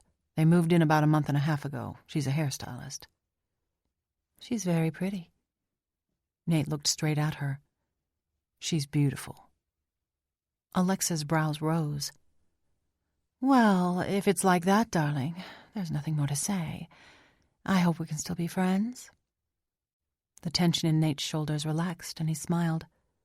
Of course. Thanks for being so understanding. Alexa smiled. I just want you to be happy. Now, did I hear you have a t-ball game tomorrow? I'd love to watch. Chapter 13. Charlotte followed behind Jill as they climbed up the bleachers at the ball field Tuesday night for the first game. She wore her new T-Ball Mom t-shirt. Even though it was a bright orange, she never would have worn otherwise. On the front, it said, I teach my kids to hit and steal. And on the back it said, Chester Cheetahs, and Taylor's name and number. Oh, man, it's hot, Jill complained. And it's only May, Charlotte said, sitting down in their usual spot behind the Magpie Mamas. It won't be any cooler in Dallas, Jill said. But at least I'm inside in the AC most of the time. You won't have as much fun stuck in your stuffy office, though. Admit it. Jill opened her mouth to answer, then shut it. Who is that? Oh my gosh, that's the Alexa chick I told you about. But what is she wearing? Jill raised her sunglasses for a better look and laughed. Well, who doesn't wear a pristine white halter-neck jumper with gold embroidery to a small-town t-ball game? She belongs on the cover of Vogue, not these dusty bleachers. Is she crazy? Jill grinned. Nate does have a way of collecting loony women. I'm not implying anything about you. Charlotte narrowed her eyes at her friend, but didn't comment. She was too busy watching Alexa prance her way towards them. Poor Sam walked behind her. It was the first time she'd seen him in anything but business clothes, and he didn't look any more relaxed in slacks and a polo shirt, though. Maybe because he was clearly on escort duty. Jill's laugh rang out. I hope Nate is paying that man well. I know, right? Charlotte chuckled. Where is she going to sit? Oh my gosh, she's coming this way. Alexa turned her fine-boned face their direction and wrinkled her nose, though that could have been because the sun was shining in her eyes. Then, with a slow catwalk-worthy swing to her hips, she moved to the bleachers and climbed up, her heels clacking on the metal with each step. She didn't move to sit next to Charlotte, but on the same row across the aisle. First, though, she turned to Sam and said, Oh, no. Sam, will you be a darling and clean that for me so I can sit down? For a moment, Sam seemed lost, but he brushed his hands over the metal bleacher, cleaning it with his bare palms. When he was done, he stared down at the red dust on his skin, helplessly, then brushed them off on his slacks. Oblivious to his difficulty, Alexa sat down and perched her designer handbag on her lap. Hello, she said, smiling at them with wide, glossy lips. Hello, Charlotte said. Alexa's smile seemed totally insincere, but Charlotte was determined to be nice if it killed her. Do you like t-ball? I have no idea. I'm here to see my man at work. Charlotte swallowed as a knot formed in her throat. Your man? Smiling like a cat who caught the canary, Alexa said, Nate, you know. Oh, we're not an official couple, but I figured you would have guessed we're in a relationship by now. Jill leaned around Charlotte. You do know there are many different kinds of relationships, right? You might want to check with him what kind you have. Alexa narrowed her eyes, then smiled like a cat. I'm not sure who you are, but trust me, he made our relationship abundantly clear last night. Charlotte thought she was going to be sick right there on the stance, until Sam said, Do you mean before or after you left at 8 o'clock? Sam hadn't even taken his eyes off the field as he spoke, but Charlotte had a sudden urge to hug him. It had already been 6:45 when she left, so Alexa had only been there for an hour. Alexa didn't bother to answer Sam. He'd called her out so perfectly. But that still left 15 minutes where anything could have been said between Nate and Alexa. And heck, under different circumstances, she'd do more than talk if she had 15 minutes alone with the man. Jill, who was trying but failing to smother her laughter after what Sam said, waved when she saw Delynn walking up. To Charlotte's surprise, Delynn climbed up a few steps and asked in her carrying voice, "Hey, girls, who's the high-dollar hooker over there?" Alexa gasped, and Jill sputtered a laugh behind her hand. Charlotte glanced sideways at Alexa's tight face. "Delynn, be quiet. Her name's Alexa. She's here visiting Nate." "I thought you and Nate were together. What's she doing here?" Charlotte lowered her voice. "I don't know, but would you please be quiet?" "Sorry, but her nose is so far up in the air she'll drown if it comes on to rain. Have you got an opening on Friday? My niece is getting married and needs a hair appointment real bad." Charlotte couldn't help but smile. "For you, I'll make it happen, even if I'm booked solid." "Thanks, girl. Let me know if you have any trouble with the Ice Queen over there." Charlotte could have sworn she heard Sam choke down a laugh, but before she could confirm it, Jill tugged on her sleeve. "Look, Taylor's up to bat." Smiling with pride, Charlotte got her phone out to take a video, excited to see what he would do in an actual game. Besides watching Taylor play with a focus and intensity that made her proud, Charlotte enjoyed watching the other kids. There was a tall boy who was a great runner, but couldn't throw the ball for anything. So if he fielded a hit, he preferred to chase the batter down. One time, the batter led him on a merry chase in a figure eight around first and second bases, totally oblivious to the coach's pleas to touch the base. Another kid was really small for his age, but clearly wasn't going to let that stop him from being the biggest playmaker on the team. To him, this meant sliding into every base and diving for every ball with spectacular gymnastics. When he was put at catcher, he slid 3 feet to grab the ball every time, even if it had already come to a stop against the fence. This resulted in his shoe getting tangled in the chain links at least 3 times. Jill unabashedly took videos of him. "So we can laugh about it later as much as we want," she whispered to Charlotte. "Because we can't laugh now, in case his mama hears and comes over to whip our butts." During the game, Charlotte occasionally glanced over to Alexa, who was always either staring at her phone or looking painfully bored. Luckily for her, T-ball games were only 45 minutes long, regardless of how many innings had been played, so her suffering was of short duration. Charlotte and Jill stayed in their seats while the teams shook hands, and then ran to their dugouts to get their game treats and gather their belongings. Alexa, however, stood and pranced over to stand by Nate on the field, where she was largely ignored, except by Justine, who gave her the stink eye. Sam stayed where he was, looking miserable. Charlotte leaned towards him. "You don't get paid enough for that." Sam smiled, which he didn't do often. "You have no idea how much I'm paid." Charlotte shrugged. "Doesn't matter. It isn't enough." "At least she's flying out tomorrow," he said. Hesitating only a minute, Charlotte asked, "Does she always sleep somewhere else when she comes for a visit?"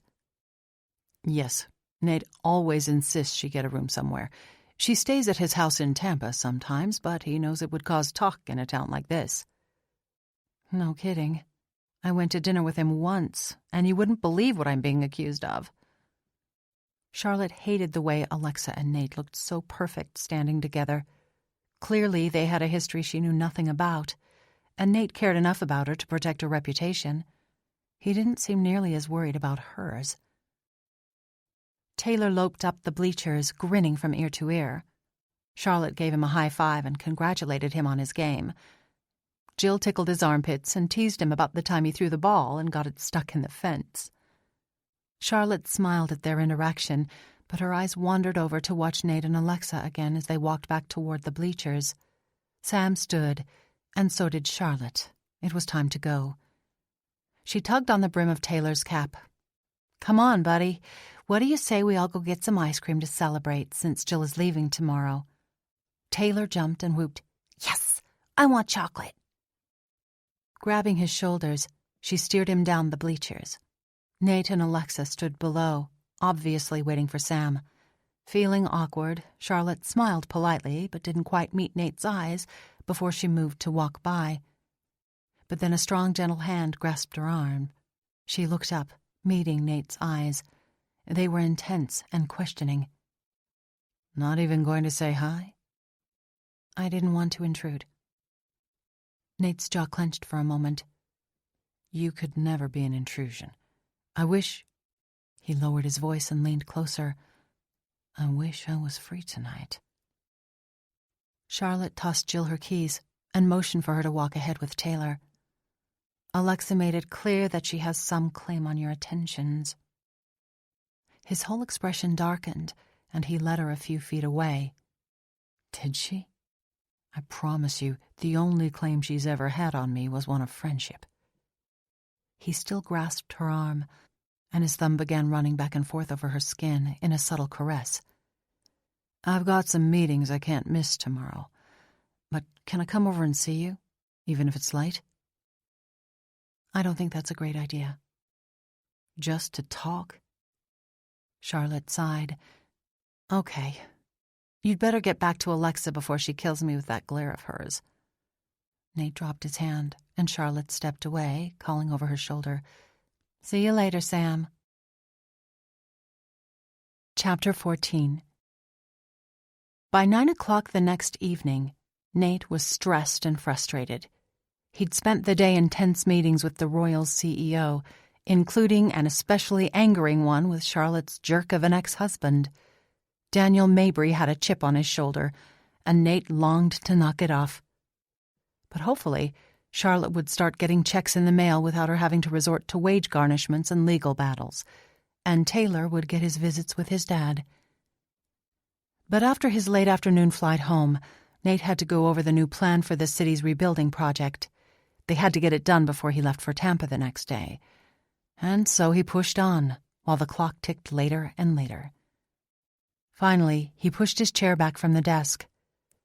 I'm done for the night, Sam. I have an appointment I can't break. Of course. Tell Charlotte hello for me. Feeling impertinent tonight, Sam? Not particularly. She's a nice girl. I hope things work out for you. Nate forced a smile. Me too. I admit I'm not feeling very confident, though. As he strode to the garage, he texted Charlotte that he was coming over. Fortunately, her only reply was one word, okay. Not exactly enthusiastic, but she didn't tell him to take a flying leap, either. When he pulled up in her driveway and got out of the truck, he saw her open the door and slip outside. Scattered moonlight danced over her skin as she walked to the edge of the porch to meet him. She looked so beautiful, he froze on the bottom step, looking up at her. Anxious to see me? Or do you not want me to come inside this late? He asked, teasing her softly. Taylor's asleep. I don't want to wake him up. Ah. He climbed the steps and stood looking down at her, trying to make out her features now that they were lost in shadows. I'm sorry I'm so late, but I had to see you. Why? I wanted to ask you to come to Tampa with me for the weekend, and I figured I'd better ask in person. Nate, I could never afford to fly to Florida. I was excited to be able to buy decent groceries today. I'd fly you out there in my private jet. I'd take care of everything. All you'd have to do is relax and enjoy yourself. No way can I let you spend that much money on me. No way. Would you let me do it for Taylor? Think how much he'd love it. I have a giant pool that looks over the ocean, a theater room, a game room. Now you're trying to bribe me. Nate reached out and touched her shoulders, waiting to see how she reacted to his touch. She stiffened for a moment, but then relaxed, so he pulled her closer. Of course I am. I really want you to come. Charlotte shook her head, her hair sliding across his hands at that movement. But see? This is what I mean. You try to throw money at everything. You know I hate that.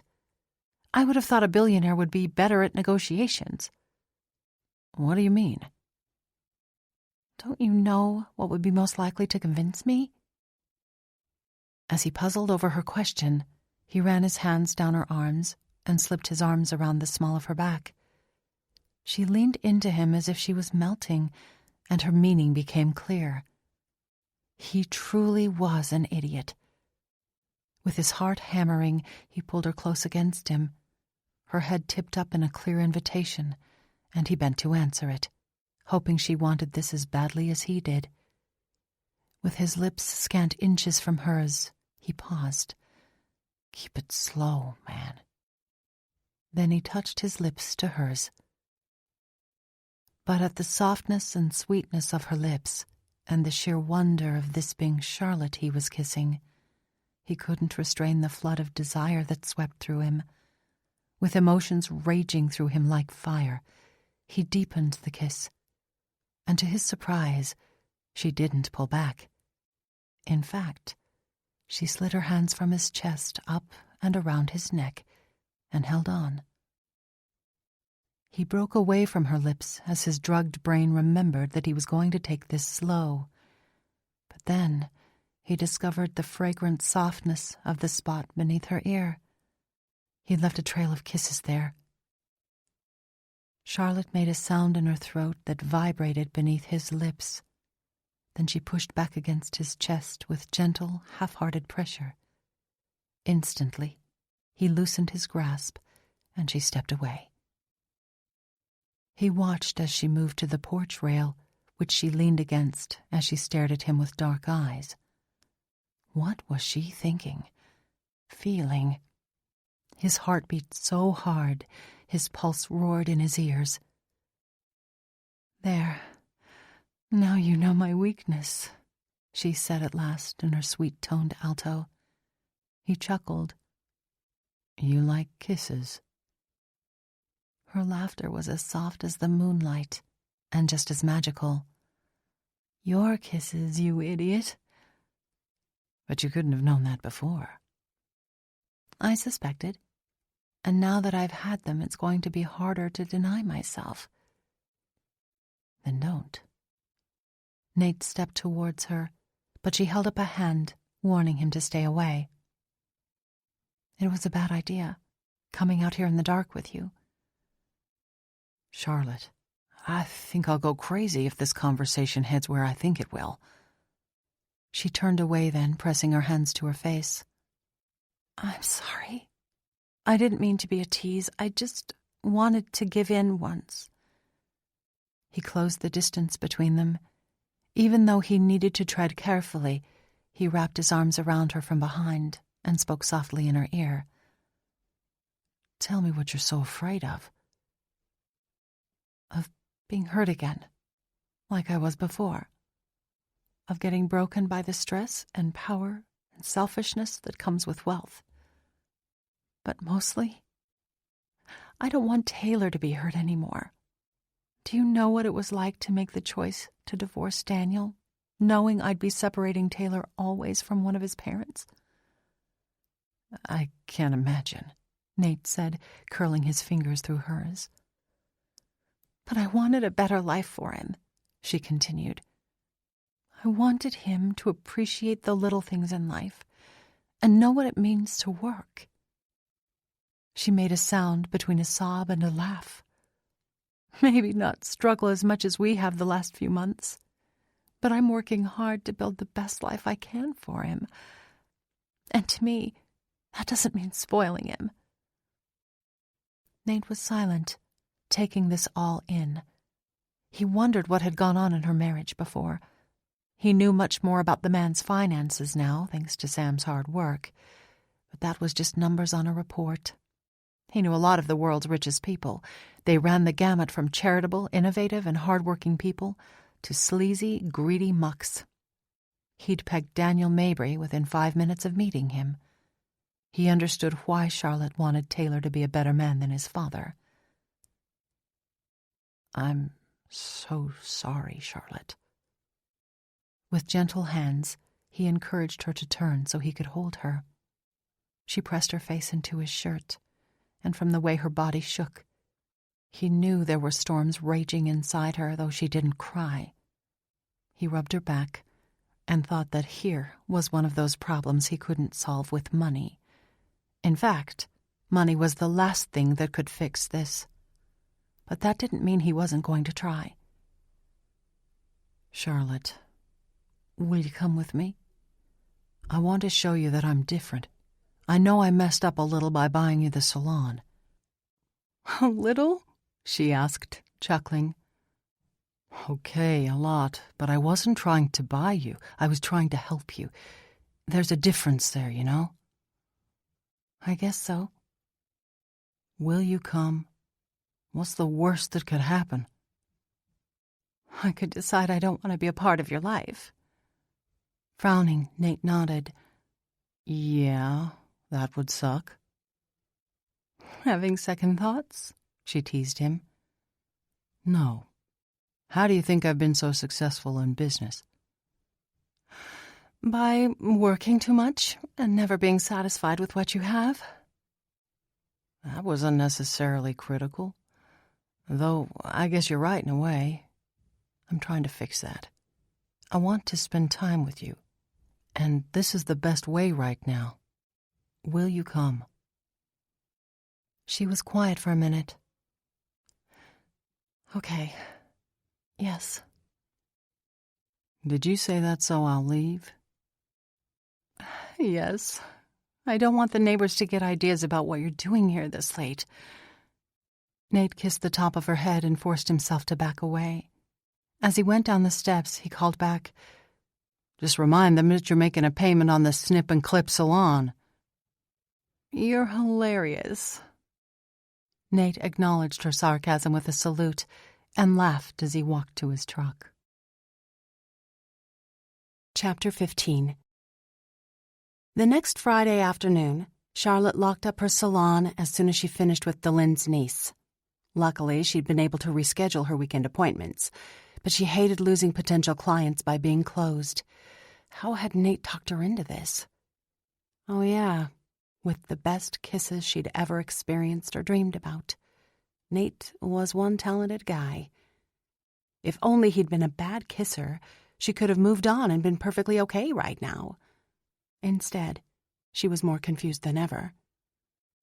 As she walked back to the house, practically baking in the heat of the intense May sunlight, she saw Linnell walking over from her house.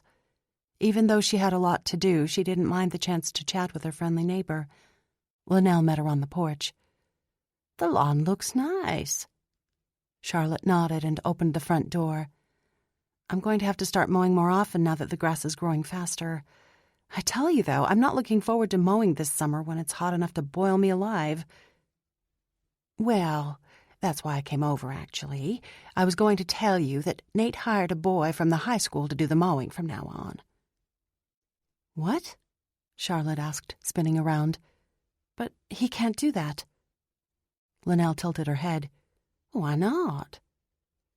"Because he's not supposed to spend money on me." "He can spend money on me if he wants to," Linnell said cheerfully, slipping into her favorite spot at the kitchen table.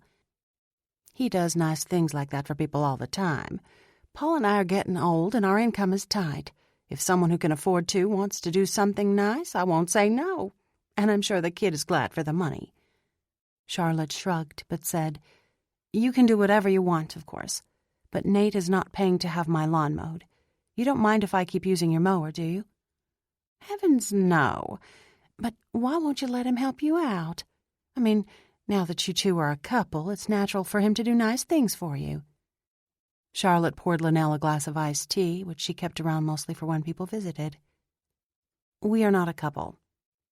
Linnell rolled her eyes. "Oh, give it up, girl. The man is batty on you, and here you are taking off on a weekend trip with him." "It's complicated, and nothing is happening between us. It's more of an experiment to see if I could ever consider it.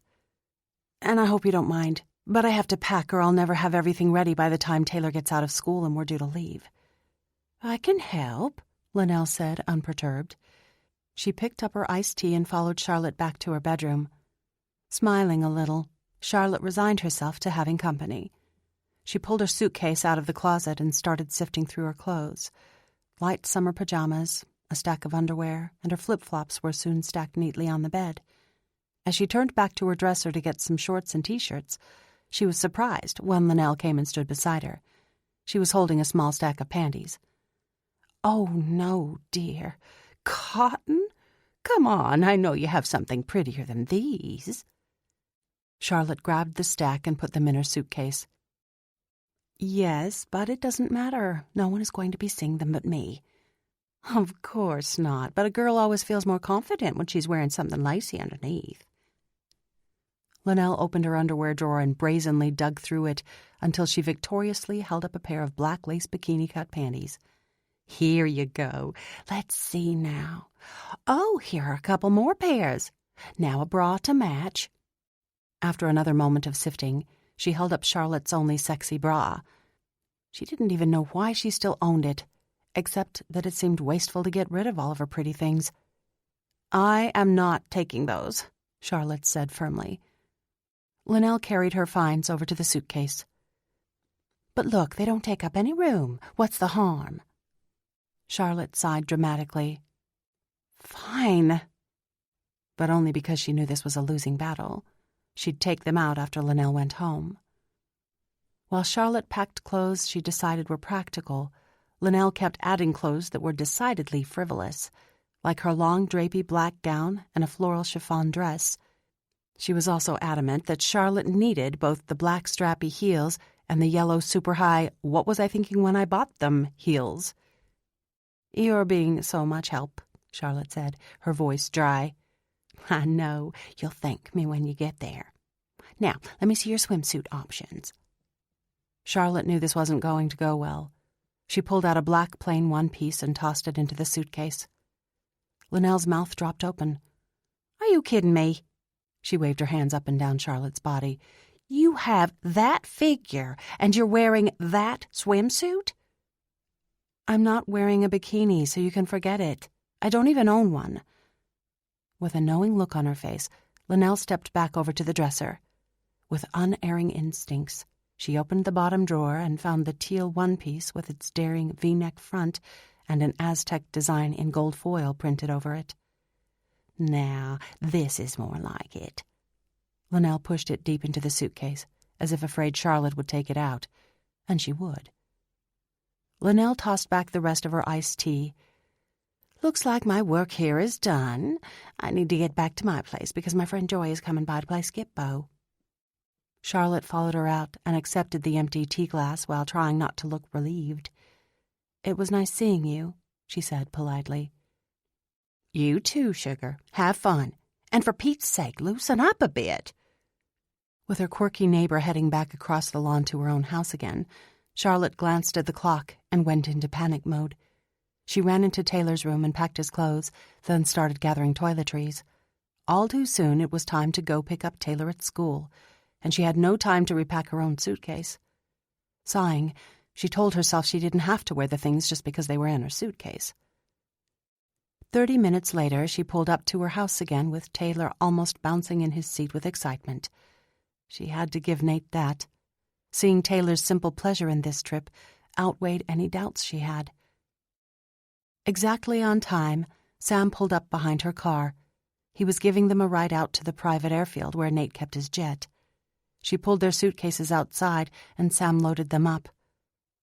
"Nate doesn't keep a driver?" "Not in Chester, but he does in Tampa, of course." "Of course." Sam smiled across at her. "Fasten your seatbelt. If you think having a chauffeur is crazy, you're in for a few shocks." Sooner than Charlotte would have thought possible, they arrived at a gated community right on the shoreline. A chauffeur had indeed picked them up at the airport, and luckily Sam was traveling with them to help Charlotte feel more at ease. The jet had been luxurious, and the limousine was just as much so. But Sam treated everything as if it was completely normal, so Charlotte was able to at least pretend that she wasn't overwhelmed by it. When the gates opened and the driver steered the limo around the exclusive community of towering mansions, Charlotte felt a wave of panic rising in her. When the limo pulled up in front of the biggest mansion of them all, a gorgeous white stucco edifice that gleamed against the vibrant blue sky, Charlotte knew she was stepping back into the world she'd grown to hate, but to a greater degree. "Is this a hotel, Mom?"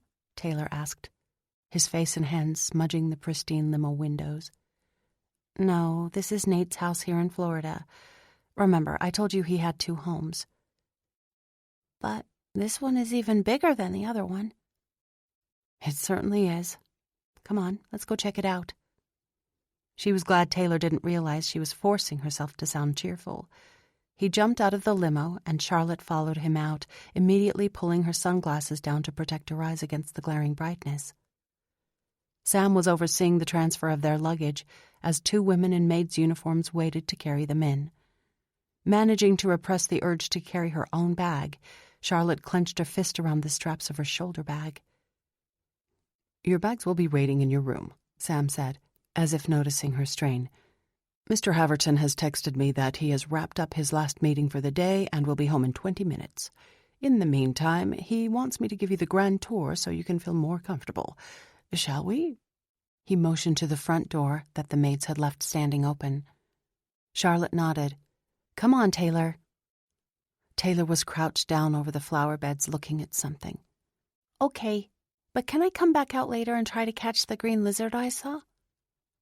"We'll see," she said noncommittally. The entry to the home featured soaring ceilings and enormous windows all the way up to the 3rd level. The floor was marble, and there was white crown molding throughout the space. The walls were painted a breezy, muted aqua color, and the art and decorations also reflected a more casual ocean theme. It was beautiful and obviously expensive. Charlotte hoped she could keep her active son from breaking anything.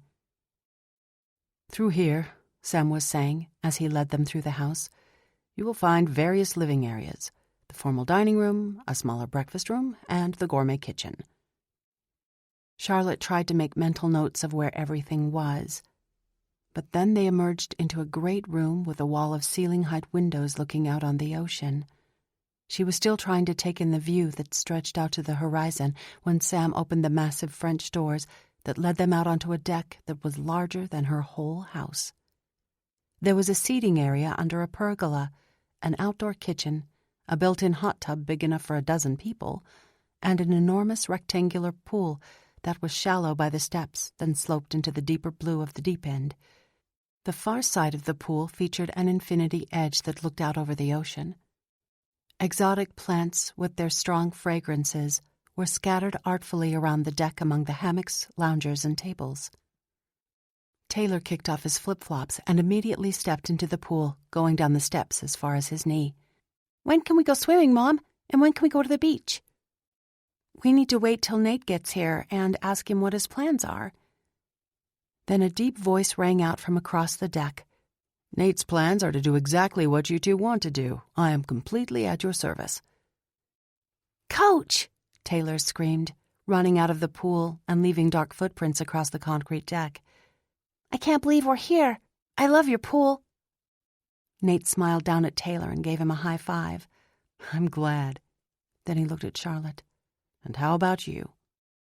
Charlotte shrugged helplessly. "You know it's amazing."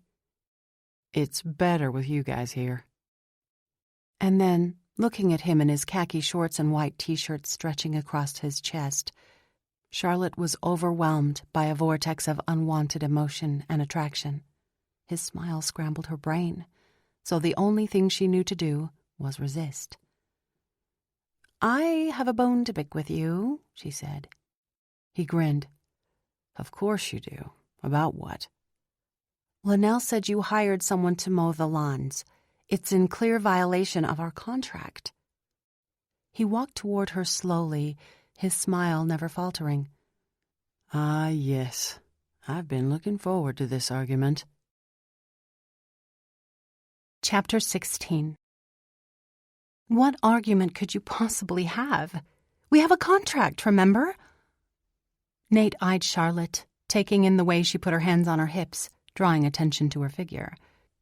He knew this was only a defense mechanism, and there was no way he was going to let her put him at arm's length anymore. Not pausing, he walked towards her until he was close enough to slide his hands along her waist and pull her against him. She was tense for a split second before she lifted her arms and returned his hug. "This is not an argument," she said into his shoulder. Nate kissed the top of her head. "You're right, but I'm paying the kid I hired triple his rate for the Johnston's yard, and he's throwing yours in for free. So I'm not breaking the contract." Charlotte pushed on his chest and huffed, but he didn't let her go. "That's a low-down dirty trick, and you know it." Nate just smiled. "You left me no other option than to be tricky. That'll teach you to coerce me into terms I don't approve of." "No one forced you to sign the contract."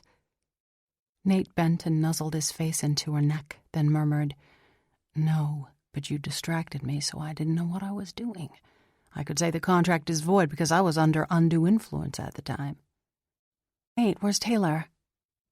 Looking up, Nate saw Taylor watching them with a grin on his face. "Don't worry, he's here." "What?"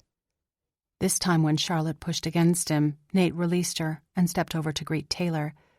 "What do you want to do first, buddy?" "I want to swim." Nate glanced at Charlotte, grinning. "Perfect. Let's all go change and meet at the pool." Taylor ran for the stairs, and Nate grabbed Charlotte's hand to pull her along behind. He and Taylor beat her down to the pool, so they jumped in and horsed around while they waited for her. She finally appeared on deck with a white sarong tied around her chest. Taylor was begging Nate to throw him across the pool again, but Nate's attention was glued on Charlotte. "Just a minute, buddy," he said. Then he called across the pool to Charlotte. "It's about time, slowpoke." "Is it cold?" she asked. "It's not cold to me," Taylor said. "Yeah, well, you could swim in an Arctic lake and not think it was cold." Charlotte untied her sarong and draped it over one of the lounge chairs before kicking off her sandals. Nate took one long look at her creamy skin and the hint of cleavage her suit revealed, and thought that it would have been better if the pool was cold, because even though there were dozens of women in bikinis on the beach below, this woman, in a fairly modest one-piece, was sending his pulse into overdrive. It wasn't just that she was beautiful, but that she was the only woman he wanted in his life. She was strong and spunky, sweet and serious, and he wanted her in every way a man could want a woman. And from the way Charlotte kept glancing at his chest, then quickly away again, he hoped he was having a similar effect on her. If he couldn't convince her he was worth the gamble, he didn't know what he would do. Once Charlotte got in the pool, they swam for a long time before they finally convinced Taylor to leave the pool. Nate asked Mrs. Henderson, his housekeeper, to order pizza while they changed. When it arrived, they settled down to eat it in the media room while they watched a superhero movie. Taylor sat between them, enthralled by the actions on the large screen and lost in the experience provided by the sound system. But Nate's eyes continually wandered to Charlotte's beautiful face as it was lit by the flickering lights. Even though he tried to keep his staring covert, she caught him at it several times, but only because she was looking at him. Worn out by the exciting day, Taylor fell asleep before the movie was over. It was only when Nate turned off the movie that he realized Charlotte was asleep too. Chuckling to himself, he gently shook her until her eyes popped wide open. "Did I go to sleep?" "Oh, yeah, you were out. Want me to carry Taylor to bed?" Charlotte rubbed at her eyes and said in a voice husky with sleep, "Yeah, that would be great. He's so big now I can barely budge him." When Nate picked Taylor up and perched him on his shoulder, he was impressed by how solid the kid was. But it didn't tax his strength to carry him to bed, even though he had to carry him up 2 flights of stairs. Following behind him, Charlotte brushed past him to open the bedroom door. Then she hurried over to pull the covers down on the full-sized bed in Taylor's room. "Oh, man, he hasn't brushed his teeth," she whispered. "Surely one night won't wreck his dental health." "Probably not," Charlotte agreed with a slight smile, as if she was laughing at herself. She pulled the covers up over his shoulders and bent to press a kiss on his forehead. He must have been completely worn out. Nate waited for her at the door, and after Charlotte turned off the lamp and checked that the nightlight was on in his bathroom, she followed him out in the hall. They stood together in the dim hallway, staring at each other. "Thanks for bringing us here, Nate. I haven't seen Taylor have this much fun in a very long time." "And that makes you happy, doesn't it?" She nodded. Nate stepped closer to her. "I'm thrilled Taylor is enjoying himself. But you know that isn't my only goal in inviting you here. Are you having fun? Or is all this sumptuous wealth overloading your system?" She smiled. "I admit it was at first, but now that I'm a little more used to it, it's not so bad." Then she looked up at him, meeting his eyes more squarely. "And honestly, having you around makes all the difference. You're so great with Taylor, and I can't tell you what that means to me." A thrill swept over him at her approval. "That's easy. He's a fun kid." "I think so," she chuckled. "But that's not the only thing that I like about you." Nate raised his brows and smiled. "Oh, yeah? What else do you like?" "You're so..." She paused for a second with a thoughtful look. "So?" "Normal." "That's not what I was hoping for." Her laughter bubbled out. "Well, it's what I was hoping for. Even surrounded by all this, you are still an average, down-home Southern boy." "Down home and Southern? Yes. Average? Not so much." She laughed, and he watched her, loving the change from her usual serious expression. He reached out to her, and she didn't hesitate to move towards him in return.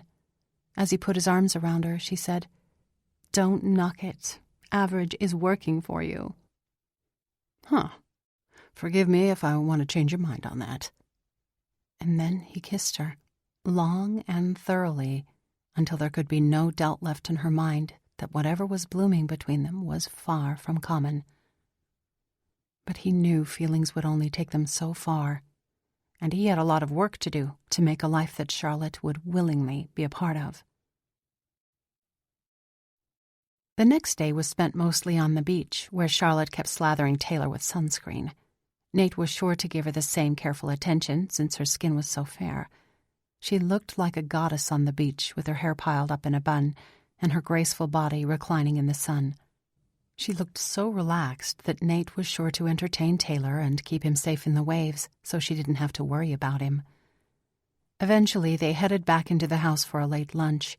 His housekeeper had a large tray of fresh cut-up fruit waiting for them. Charlotte and Taylor dug in, and Nate almost laughed at how similar their reactions were. When they both wiped watermelon juice off their chins at the exact same time, he lost it. "What?" Charlotte asked, her fingers hovering over the strawberries. "You'd think you two never saw fruit." When her cheeks blushed crimson red, Nate wondered what on earth he'd said wrong, until Charlotte answered. "I buy it whenever I can, but it's not cheap, you know." Then she tilted her head and looked at him. "Except you don't know, do you?" He looked at her silently for a moment. "I do know that I got it with my free lunch at school when I was growing up. I'm sorry. I didn't mean to make you feel bad." "It's okay. We always have bananas and usually oranges or apples. But this," she waved her hands around the large platter, "is beyond my reach." Nate shook his head. "The things that impress you." She grinned and took a bite of a bright red strawberry, then licked her lips. Completely distracted, Nate stared at her for several moments before he remembered what he'd been wanting to ask. "How would you feel about Taylor staying here tonight while you and I go out for a nice dinner?" "Who would be watching him?" "My housekeeper." Charlotte scrunched up her nose and glanced at Taylor. Taylor shook his head. "Is Sam around?" Nate's heart warmed that Taylor liked his assistant, who was honestly the best friend he had, but not many people got him. "You're cool hanging out with Sam?" "Yeah." Charlotte rolled her eyes. He let Taylor play games on his tablet on the way here. Now they're friends for life. But I don't want to impose on Sam. He already had to babysit for you last week. Nate's eyebrows furrowed in confusion. What are you talking about? Charlotte grinned. Alexa. Then she ate a slice of kiwi, her eyes sparkling with laughter. Definitely uncomfortable now, Nate scratched his jaw. Yeah. Did I mention I'm having a dinner party tomorrow night? And she's coming? Actually, she more or less planned it weeks ago because she said she couldn't stand to see me lonely. About a dozen of my other friends are coming in. She licked her lips and stared at him with wide eyes. No, you did not mention that. I thought about canceling it, believe me. But I really would love for you to meet my friends. I mean, I've met one of yours. Well, how is Alexa going to react at me being at your party? Nate sighed. She tried to talk me out of inviting you, say you'd be uncomfortable and out of your depth. How lovely of her. Nate glanced down to see if Taylor was paying attention, but he seemed to be too focused on stuffing his sticky face. I'd love to watch you prove her wrong. You sound as if you believe I could. Nate held her eyes and smiled. I'd never be so stupid as to doubt you. Well, I can't say I'm looking forward to it, but I won't run from it either. And dinner tonight? She hesitated but smiled. Her shoulders dropped as if she'd forced them to relax. Yes, I'd love to. And thanks to Linnell's interfering ways, I even have something nice to wear for both events. Mrs. Johnston, this is a story I'd love to hear. Oh, it's nothing. She came over when I was packing and kept putting all kinds of things in my suitcase, and I didn't have time to take them back out. Did you know you're blushing again? Now I'm dying to know what else she put in there. Well, that's as much as you're going to know. And now, if I'm going to be ready to go on time, I'd better start getting ready. I've got sand in unholy places. She grabbed Taylor's berry-stained fingers and pulled him along with her. Nate watched them go with something brighter and homier than mere laughter in his heart. He wanted more of this in his empty life. But getting close to Charlotte was like coaxing a butterfly into his hand. Chapter 17. As Charlotte dried her hair while staring at the ocean through the enormous picture window, she decided she was going to take Linnell some cookies. After all, she deserved it. In all her stubborn pride, Charlotte realized that she had been determined to resist Nate's wealthy lifestyle with a self-punishing rebellion. If she had arrived in Tampa with nothing but denim cutoffs and cheap T-shirts, she wouldn't have been able to go to dinner with Nate. But thanks to Linnell, she had 2 of the 3 designer dresses she had never sold out of sentiment. In the privacy of her room, she could admit being excited to go out with Nate. She knew exactly the kind of restaurant they would likely go to, all tuxedoed waiters who moved like silken dancers and no prices on the menus. Everyone's eyes would be assessing, sharp, and yet guarded. Rich people wanted your secrets as much as regular folks, but they held their own much more closely. Running her fingers through her hair, Charlotte searched for the slightest sign of dampness, then turned off the dryer. She dropped it next to her on the bed and moved over to sit at the vanity where her hair products and curling wand were laid out. She sectioned her hair and began the arduous task of curling her thick, heavy hair. As she held the hot wand still, slowly counting the seconds until she could unroll it, she glanced down at the lacy bra she wore. Yes, Linnell was right. It did give a woman confidence to wear something feminine, and she would need all she could get. During the few years Daniel had dragged her out to fancy restaurants and clubs in designer clothes and jewelry, she had slowly figured out the depth of his insecurity. In upper circles, he barely had a toe in. He had money, and his parents had money, but not enough. Never enough. And because of that, appearances mattered to him more than anything. More than his marriage. More than his son. More than his own happiness if he could only have realized it. Before the misery and claustrophobia had swallowed her, going out on his arm had become a challenge Charlotte enjoyed, a world to conquer for her husband. Her phone beeped, and she put the curling wand down to glance at the screen. It was a text from Jill. made you a playlist of girl power songs. Go knock that man on his perfect behind. Charlotte giggled and clicked on the link Jill sent. Her room, of course, had Bluetooth surround sound in it, so she connected it and laughed as "This Girl Is on Fire" filled the room. She put on her makeup with steady, skillful hands, spritzed herself with the dregs of her daisy perfume, and strode over to the cavernous walk-in closet. It looked so ridiculous, with only her few pieces of clothing hanging in it, but the dress she would wear tonight looked like it deserved the space. The last designer dress she had purchased before the divorce. It had been almost a revenge purchase. It had cost more than the used car she currently drove, and she'd never worn it. It was a floral chiffon, the fabric so filmy and sheer it floated at the slightest whisper.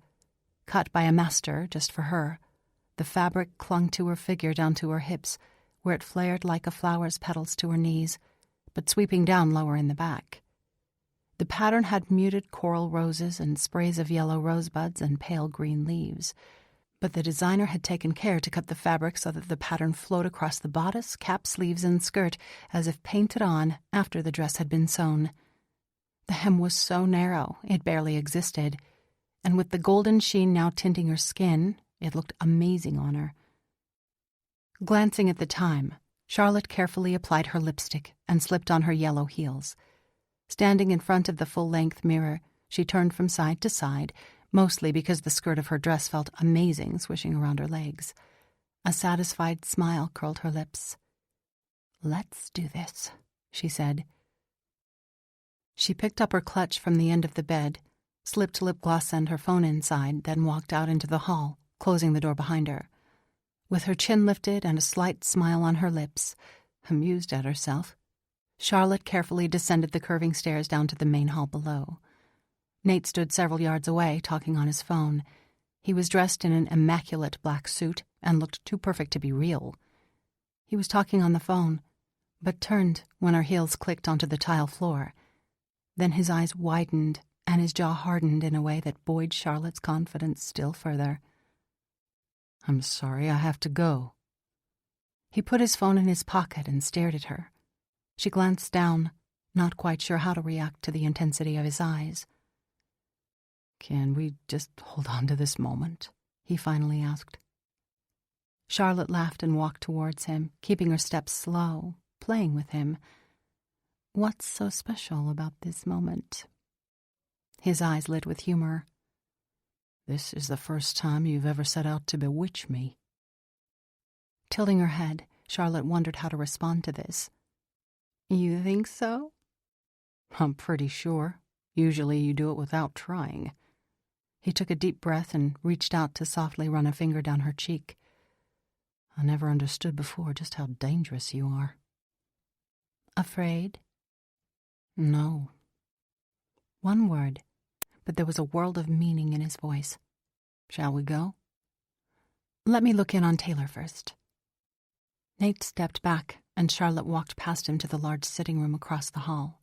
Sam worked at a table with his laptop in front of him, while Taylor laid back on the couch playing a game on Sam's tablet. "Taylor, I want you to brush your teeth and get ready for bed in 30 minutes. 30? Mom, come on. Charlotte held up her hand to stop the onslaught of his argument. "I didn't say you had to go to bed, but you have to get ready because I bet you'll crash right there before too long." No, I won't. I'm not even tired. "Taylor?"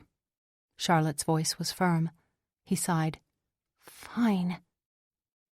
Nodding, Charlotte bent down and kissed the top of his head before ruffling his hair. "Be good for Sam." Then she turned to the man himself and added, "And you should get off that thing and relax a bit, too." Sam looked at her, his expression deadpan as always. "But I enjoy drafting contracts all hours of the night." Charlotte grinned and turned back to Nate, who had lowered his eyebrows in Sam's direction. "Don't make it sound like it's my fault," Nate said. "I didn't tell you to do anything of the sort." But Sam turned back to the computer, saying, "Of course not. You just expect to have them ready for signatures by 9 o'clock tomorrow morning." "Well, tell me to jump off a cliff." "Don't think I haven't wanted to." Then Sam looked up and smiled at her. "Have a nice evening, Charlotte." "Thanks," Charlotte said, thrilled to feel such a sense of belonging in Nate's circle. Nate beat her to the front door with his long stride, and he held it open for her to pass through. The bright, humid air scented by the Gulf breezes blowing inland swept over her, stirring her dress and curls. A limousine waited in the driveway, and a chauffeur stood punctiliously at the open door. Charlotte dipped down and entered, trying her best to match the elegance of her dress. When Nate settled next to her and the door was shut, she turned to him. "You set the bar pretty high with our first date. Think you can top Millie's nachos?" Nate grinned and took her hand in his. "No chance, but hopefully this dinner won't be ruined by another one of my dark secrets being revealed." "How many do you have?" "I think just the one." The limo drove smoothly like it was rolling on a glass road, and in no time it drifted slowly to a stop. It was growing dark, but Charlotte thought from the tall buildings and lights that they were downtown. Before she could ask, the door opened and a white-gloved hand was held out to help her out of the car. She emerged, smiling her thanks at the chauffeur, but stopped, surprised. A huge man stood almost directly in front of her with his back to her. He had a black suit on, and his shoulders were so broad Charlotte couldn't see around him. She felt Nate's hand on her waist, gently nudging her to the side so he could get out of the car. As he stood beside her, he didn't even glance at the man. Charlotte's brain finally solved the puzzle when the giant turned around and said, "We're good, Mr. Haverton. Follow me." With his hand on the small of her back, Nate guided Charlotte across the street in the wake of the man who was obviously his bodyguard. A camera flashed nearby, and Charlotte realized that a crowd was gathering on the sidewalks on both sides of the street as people gawked at them.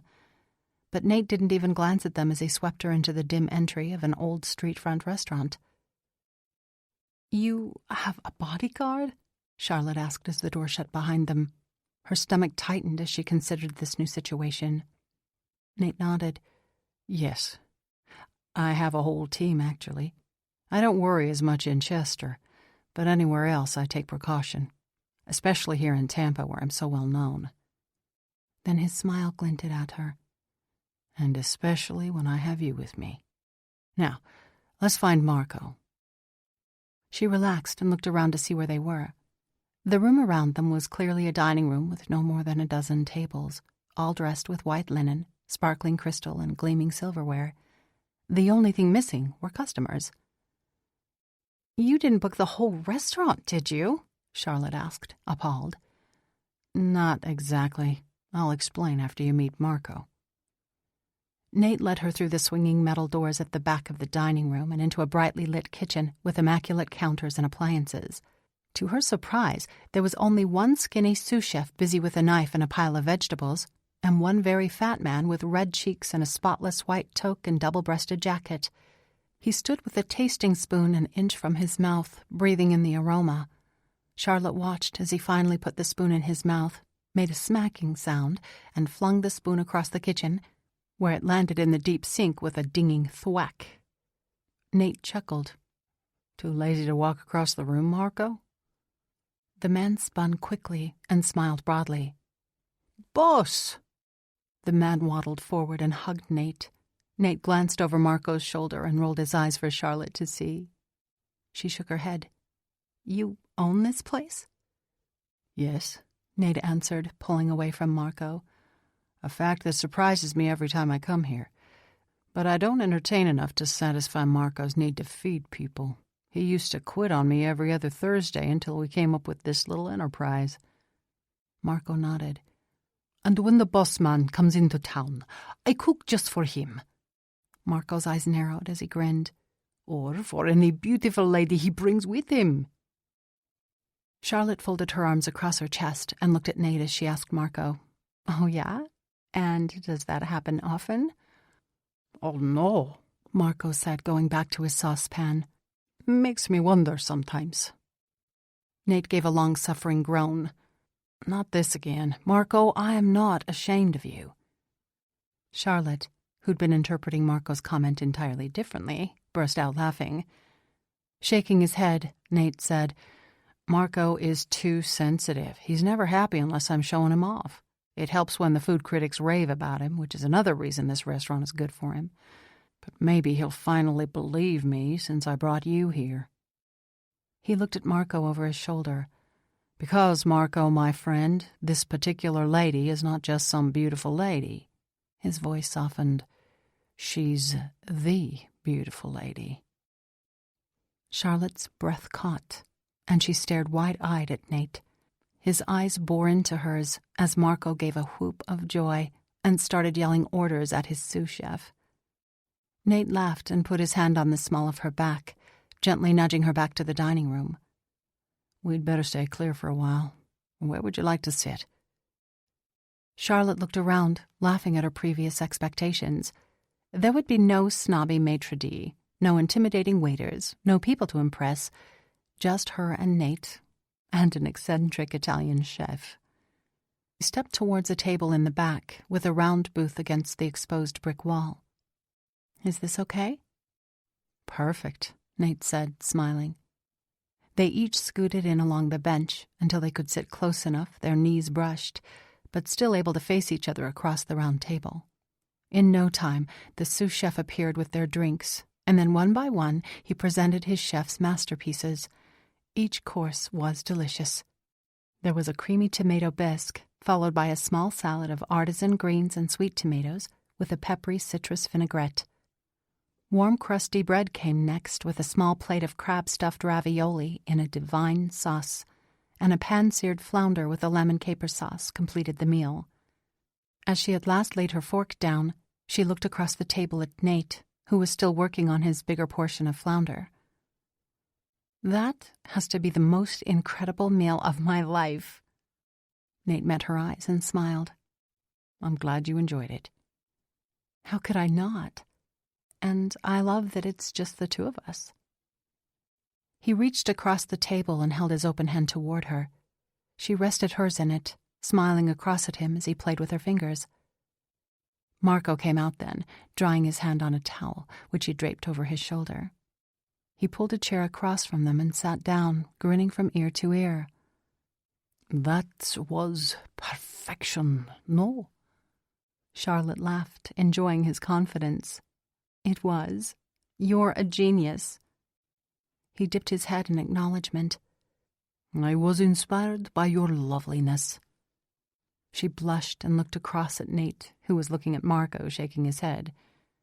"You know, my friend, telling a woman she inspired you to cook fish isn't necessarily a compliment." Marco scowled.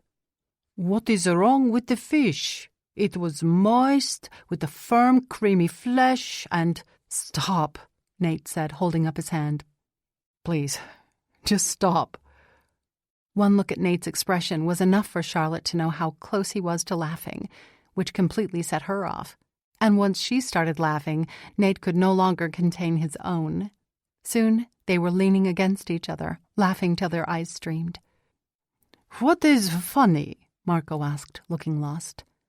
This made them laugh even more. But soon Charlotte forced herself to take slow, deep breaths and got herself under control. "Marco, you're the best. I'm so glad Nate brought me to meet you." Marco smiled again, and Charlotte was glad he wasn't offended by their laughter. The sous chef came out then with 3 servings of chocolate mousse with fresh whipped cream and a perfect strawberry perched on top. "Ah, here is dessert. It is simple, but that is best with sweets, I think." Charlotte took one bite and nearly melted into bliss. "Okay, if I could make something like this, I would be happy." "I will give you the recipe," Marco told her, smiling. "And there is some technique to learn, but I will teach you." "Oh, no," Charlotte said. "I couldn't make this." "Why not?" Nate asked, his eyes glinting with humor. "You make excellent ramen noodles."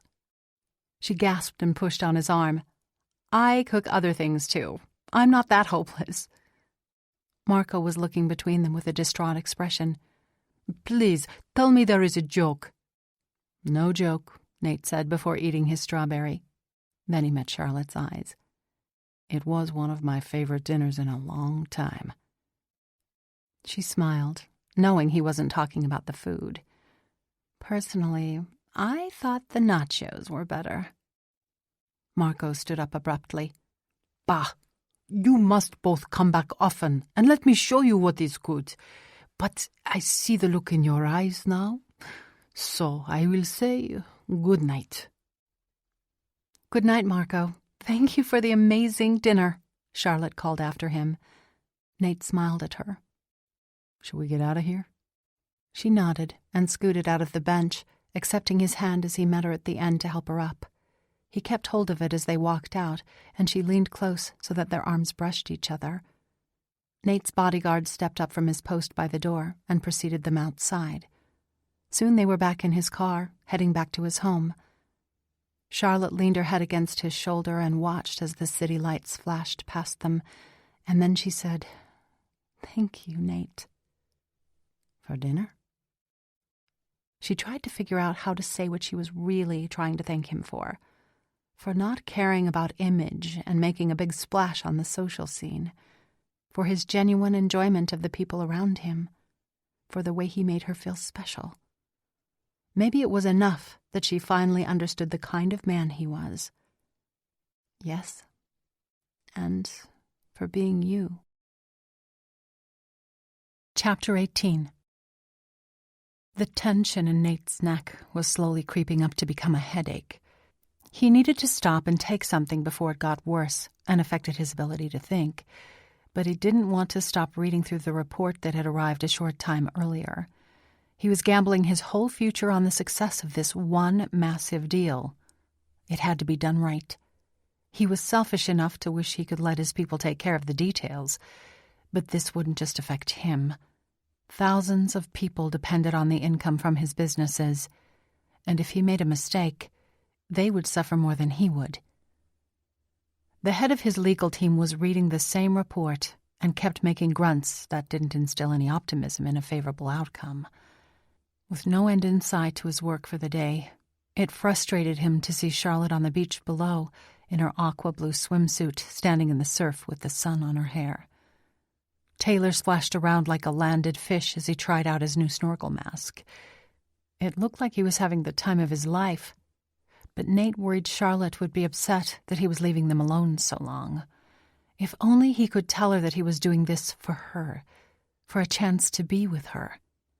Unfortunately, everything had to be kept top secret until it was done.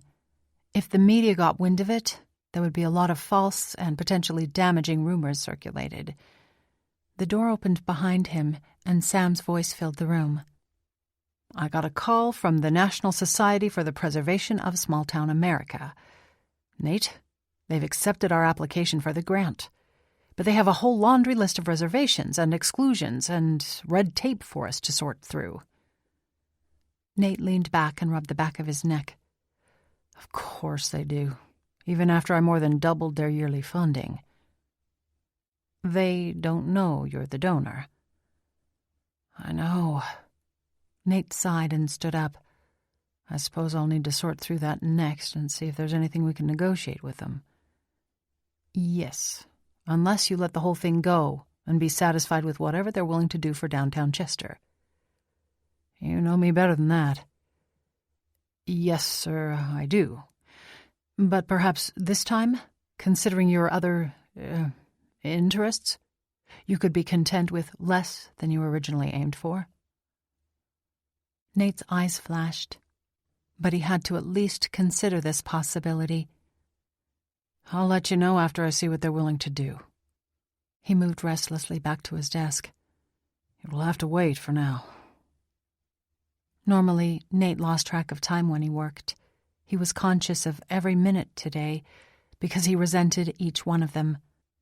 Just after noon, he looked up when he heard a timid knock on the door. "Come in," he said at once. Charlotte came inside, looking hesitant but determined. Relaxing the instant he saw her, Nate stood and walked toward her. He put his hand softly on her shoulder. "Are you terribly mad at me for neglecting you all morning?" "Not mad, no, but lonely." He hated to hear her answer, but he was glad she was honest. I'm so sorry. Unfortunately, I've had several important projects blow up at once, and it's all hands on deck. If I'm going to be free for the party tonight, I'm going to have to push through it, but it's driving me insane. I wasn't trying to make you feel bad. Seriously, don't worry about Taylor and me. She smiled at him, but it looked a little forced. We're having a great time being lazy and enjoying the taste of luxury. I just came to see about your lunch because Mrs. Henderson said none of you have been down to eat. Touched beyond words, his hand gripped her arm. So many women he'd dated would have been throwing a hissy fit by now, angry that he wasn't giving them his full attention. But here was this woman, who was at once so hesitant to date him, and yet so quick to think about his needs. Thank you. We got caught up in our work. Will you ask her to send some sandwiches up? Charlotte smiled and put her hand over his and squeezed back. I'll do better than that. I'm going to make you my famous turkey sandwiches. Give me 30 minutes or so. 30 minutes for sandwiches? He asked, teasing her. These are special sandwiches, she said, wiggling her eyebrows before hurrying from the room. It actually took her 45 minutes to bring lunch, and he was distracted for all of them, anticipating her return. But when she finally did come, he was floored by the lunch she brought. Stacked high on a tray were hot grilled sandwiches. Taylor followed her with 2 bags of chips, and Mrs. Henderson came in with a pitcher of iced tea and iced coffee. Lunch is served, gentlemen. Nate grinned as Sam and the whole legal team dropped what they were doing and came forward. Soon they were back at their desks, and Nate stepped forward to get a sandwich. As he picked one up, one of the lawyers groaned. Literally groaned. What is this? It's amazing. It's got grilled onions and peppers and what? Are these jalapenos? Sam was peering at the guts of his sandwich, carefully inspecting it with awe in his expression. Yep, and cheddar and provolone cheese, Charlotte added with a pleased smile. Try it, she encouraged Nate. He took a bite and nearly melted in bliss. Wow, he said thickly. She bounced up on her toes. Remember last night when you implied to Marco that I can't cook? I did not. You did. And just because you've only seen me cook ramen noodles. Well, I'm not a chef, but there are a few things I'm really good at. Making sandwiches is one of them. Nate took another big bite and glanced at the tray to see how many were left. One wasn't going to be enough. Okay, promise me you're going to let me try your other sandwiches sometime too. We'll see, she teased. All right, we'll leave you to it. She grabbed Taylor's hand out of one of the bags of chips and towed him behind her as he crunched on the few he'd managed to grab. Sam came up beside Nate, thoughtfully eating his sandwich. I've always thought you were a very smart man. What's that supposed to mean? Nothing. Just you picked a great girl. And not just because this is a very good sandwich. I hope you don't screw it all up. He turned away again, and Nate thought about throwing something at the man. Nate only saw Charlotte once more that afternoon when she and Mrs. Henderson came back to collect the dirty dishes. He thanked her again, but since he was on an important call, he wasn't able to do any more than stare after her as she left. But when 6 o'clock crept around and there were only loose ends to tie off for the day, he left it to his team and ran up to shower. Charlotte had entranced him the night before with her feminine dress, loose curls, and heavenly scent. She'd been enthusiastic about every dish Marco put before her, earning a fan forever, and spent the evening relaxed and talkative. If only tonight could go as well. He'd worn a suit last night, but he would wear a tux this time. He gave more attention to his grooming than usual and put on his favorite cologne. He felt like an awkward teenager going to prom, but when he looked in the mirror, carefully adjusting his cufflinks so that the engraved monogram was the right way up, he saw the man he'd grown into. Tonight, he was going to make Charlotte forget all the nonsense that was keeping them apart. He strode out of his room, down the long hall, and descended the stairs with a light, carefree step. But it was all an act. So much was riding on tonight. Even if he was the only one at the party who realized it. Charlotte might be miserable and decide she wanted nothing to do with his life, especially if Alexa caused a scene. More and more, he was seeing Alexa in a different light. Their last few phone conversations had mostly been about organizing the party tonight, but now her darlings and frequent calls seemed so blatant. He'd seen what Alexa could do when she was jealous, and the thought of her hurting Charlotte made his shoulders tense with worry. Perhaps after tonight, Alexa would see that he was serious about Charlotte and bow out gracefully. Charlotte was already below, standing next to Mrs. Henderson, their heads bent over a phone. He froze when he saw her, staring at the perfection before him. Her black dress skimmed her body from her shoulders to her knees, and her hair was pulled up in a gleaming pile of curls that exposed the back of her neck. "You don't play fair, you know," he finally said. "Do you always have to be so beautiful?" Charlotte turned toward him, her eyes sweeping over him.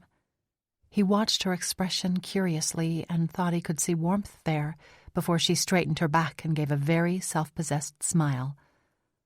"Oh, whatever," she said. "You've seen me in sweats and an old t-shirt and greasy hair." "I haven't forgotten." Her eyes widened and her cheeks flushed, so he didn't pursue it further.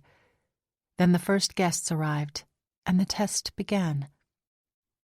Considering Charlotte's prejudices against money, he expected her to be uncomfortable or reserved, but as he watched her interact with his guests with perfect poise and friendliness, he realized there was a whole side to her he'd never seen back in Chester. She was confident, witty, and completely at ease. Her smile drew people in, and they stayed when she showed a sincere interest in them. They responded to her with enthusiasm, and Nate had never been more floored in his life. These people were politicians, social elites, and powerful businessmen, but she spoke to them as easily as she had Millie at the soda shop or the moms at T-ball. Hope rose within him like a kite on a stiff ocean breeze. Then Alexa arrived with a pouty male model at her side and a spangled sheer gown glued to her enhanced figure. She strode over to him with a proprietorial air. "Darling, you look amazing." "As do you," Nate answered, keeping his voice bland. "You remember Charlotte?" Alexa turned from him, her smile wide, but Nate wasn't fooled. "Of course I do." She made a big show of gripping Charlotte's hand. "You must be quite overwhelmed with all this, and meeting all these people. Well, don't worry. You can hide behind me whenever it gets to be too much." "Well, bless your heart. Aren't you sweet?" Charlotte said cheerfully, adopting the language and accent of his hometown. Nate had to fight to keep from grinning. He wondered if Alexa understood what that meant in Southern speak. "And look at your dress," Alexa fired back. "It looks amazing on you. Of course, I never bother with ready-to-wear." Charlotte's expression tightened. Nate couldn't stand to see her insulted and stepped in before Charlotte could answer. "Or manners either, it seems." Then he led Charlotte away, looking around the room for better company. Alexa had better enjoy herself. He didn't want to cause a scene now, but he'd make it clear she was no longer welcome in his home or his life as soon as he had a chance to speak to her in private. It was clear for the rest of the evening that Charlotte's mood had changed. She continued to smile and talk with the people he introduced her to, but the light had gone out of her eyes. And then she disappeared completely. When at last the guests were all gone, he went in search of her and found her against the railing of the pool deck, looking out at the moonlight shining on the dark Gulf waters. "I'm so glad that's over," he said. She didn't so much as look his way to show him she'd heard him. "I'm sorry Alexa was such a witch." Charlotte laughed then, but there was a choke in the middle of it. I don't care. She wasn't commenting on my dress. Not really. She was referring to my social status. Then Charlotte turned to Nate. And that's fine. I couldn't care less what she thinks of me. Nate reached out and smoothed back the hair that the Gulf breeze was blowing into her face. Then why are you so upset? Because I have a headache coming on. Uh-huh. And because one night, one party I can handle. But Nate, I would hate to have to deal with that all the time. Here it was, the results of the test, and it wasn't looking good. Charlotte, I don't do this all the time. In fact, it's been months since I saw most of these people. And I don't have to do this at all. It's a lifestyle I'd be more than happy to step away from.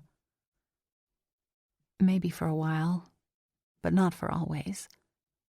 You may have grown up in a small town, but you belong here in a way I never could. That's nonsense. You were amazing. And me? I'm happy cruising my hometown in a nice truck, going to t-ball practice and drinking sweet tea at Millie's with the good old boys. There was a moment of silence, and then Charlotte asked, Do you ever wish you could just give it all away? Nate sighed and turned to look over the enormous mansion he owned. It was a dark silhouette against the night sky, except where it was lit by security and landscape lights. The bottom floor was still lit up as the hired staff cleaned up after the party. Charlotte had made it feel more like a home for the first time. Lately, yes. I've always felt like I was missing something, and never considered that maybe I had too much of the wrong things, and not enough of what matters. There was a sharp pang in his chest as he considered his next words. And I think I would give it all away if it weren't for all the people whose lives depended on me. That's not something I take lightly. After a moment of heavy silence, Charlotte said, I'm flying home in the morning. I know. I'll be back in town as soon as I can. Her voice was soft, hesitant, as she said, Part of me wishes I didn't have to leave. Surprised, Nate raised his eyebrows. I'm glad. And part of me wishes I'd never come. A pang of hurt shot through him, sharp and deep. I've been waiting for this, even though I hoped it wouldn't come. She looked up at him then and smiled sadly. I'm not telling you no, Nate. I'm just saying I need some time. I can't let my emotions sweep me into a mistake again, especially when it would hurt Taylor, too. She turned to walk away, but Nate caught her hand. Charlotte, wait. When she allowed her eyes to drift back up to his, he said, Look, I know my lifestyle isn't what you want, but I'm working on that. There's so much more to a relationship than money and social status, the things that make you want to walk away from me. But I'm still just a man, and I'd do anything for you. What are you saying, Nate? If you didn't have to worry about anything but what you wanted, what would you do? The night was still as she stared at Nate, except for the distant murmur of waves washing to shore. And then she reached for him, and he pulled her close. Her hands went behind his neck, urging him to lean down. He bent, and her sweet scent and the glory of her intoxicating kisses swept over him, opening the floodgates of his feelings, his passion, his whole soul. But then he realized her cheeks were wet, and this was goodbye. But before he could protest, a voice cut through the swirling mists. Well, aren't you two cozy? Chapter 19. It took a moment for Charlotte to regain her composure after she turned and saw Alexa on the steps above with a mocking smile on her red lips. Embarrassed, she turned her face into Nate's suit coat and felt him running his hands over her back, soothing and sheltering her. Then he gripped her arms loosely and stood back. "I thought you'd gone," he said, less than his usual friendliness in his voice. "I did," Alexa answered, "but I forgot my bag and came back. Have you seen it?" Charlotte felt Nate's strong fingers grip hers as he said, "No. I'll ask Mrs. Henderson if any of the staff have found it. But when I get back, Alexa, you and I need to have a conversation." Then he turned to Charlotte and murmured, "And we aren't done with this one, either." Charlotte didn't answer, and as Nate walked back into the house, she turned to face the ocean.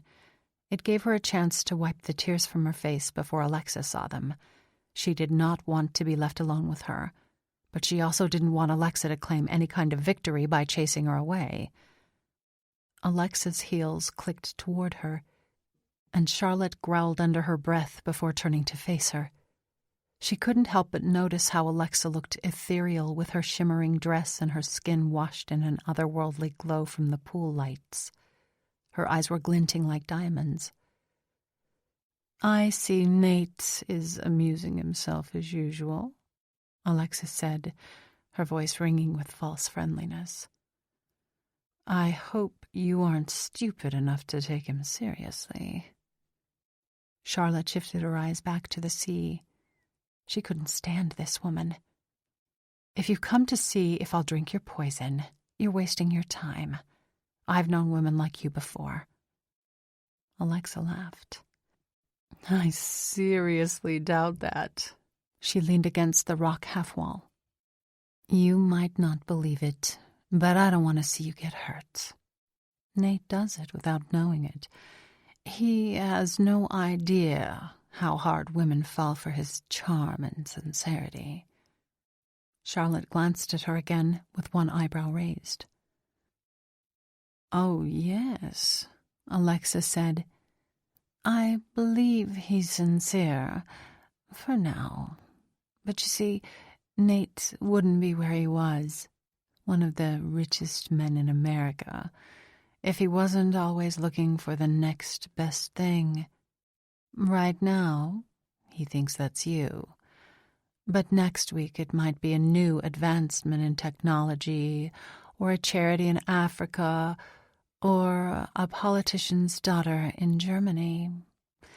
His interest is intense, but fleeting." A tight coldness spread within her, despite the fact that she'd already decided that a relationship with Nate wouldn't work out. Alexa's words were cool logic laced with pity, and it stung.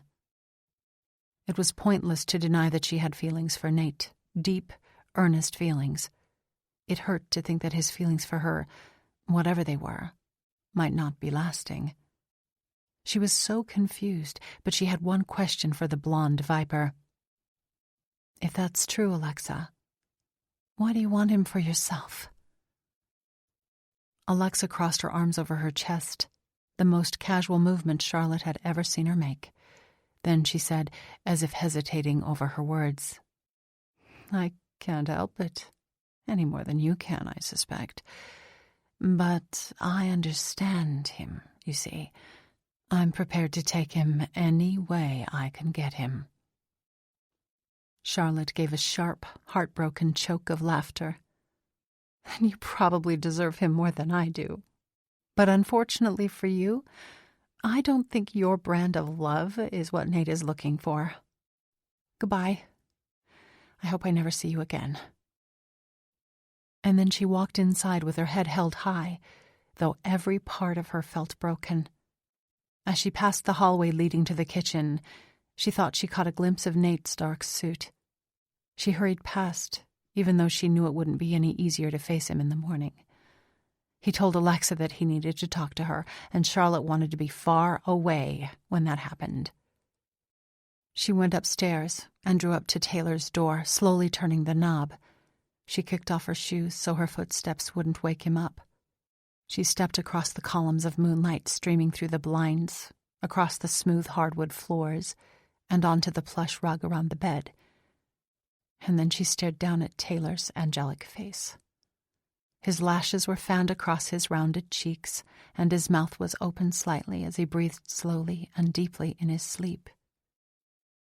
Her mother's heart calmed with the tenderness of her love for him. She smoothed his hair back from his forehead and bent to kiss him there. As she did so, she noticed that he smelled different than usual, like salt and sun and Nate's big mansion by the sea. How would her choices affect this tender-hearted and often lonely boy who thought the world of his t-ball coach? The next day passed like a blur. Nate had arranged for them to fly out early so that she could keep all of her Monday appointments at the salon. She got up early to pack, hoping she might have a chance to escape without seeing Nate. Yes, she was being a coward, but her emotions were too raw to face him. She woke Taylor up at the last moment, handed him a banana and a granola bar, and pulled him downstairs and outside to meet Sam. "Good morning," he said, standing at ease beside Nate's black Bentley. "Good morning. Have you seen Nate?" she asked. "Not a sign of him." "Good." Sam raised an eyebrow at her, but didn't say anything as he helped the chauffeur load their bags. Just as Charlotte thought she'd get away without facing the awkwardness, Nate came striding out the wide front door. She eyed his expression for any sign of how he was feeling, but it was tense and closed off. With no word of greeting, he took her by the shoulders and asked, "Why did you go to bed last night without waiting for me?" "You know why." "Did Alexis say anything when I was gone?" Charlotte nodded to Taylor, who was looking for lizards in the landscaping again. "Not now." Nate's jaw flexed, but he nodded and stepped back. "I've been working since dawn, so I'm sorry I didn't see you until now. And it's going to take a miracle for me to make it home for the game tomorrow night. At least tell me we can talk afterward." "Maybe. Give me some time to think." Nate sighed and gave a wry smile. "You think too much. I'd rather you trusted your feelings more." "Well, those are in complete confusion, too. But thanks so much for giving Taylor and me an amazing weekend." "Such as it was, huh? This house will seem empty without you." "You're a very busy man. You won't even have time to notice." She looked past him then and said, "Taylor, come say goodbye to Nate." Taylor ran over. "Goodbye, Nate." "Tell him thank you," Charlotte prompted in a stern whisper. "Thanks. I love your pool and your giant house and your TV room. Can I come back again?"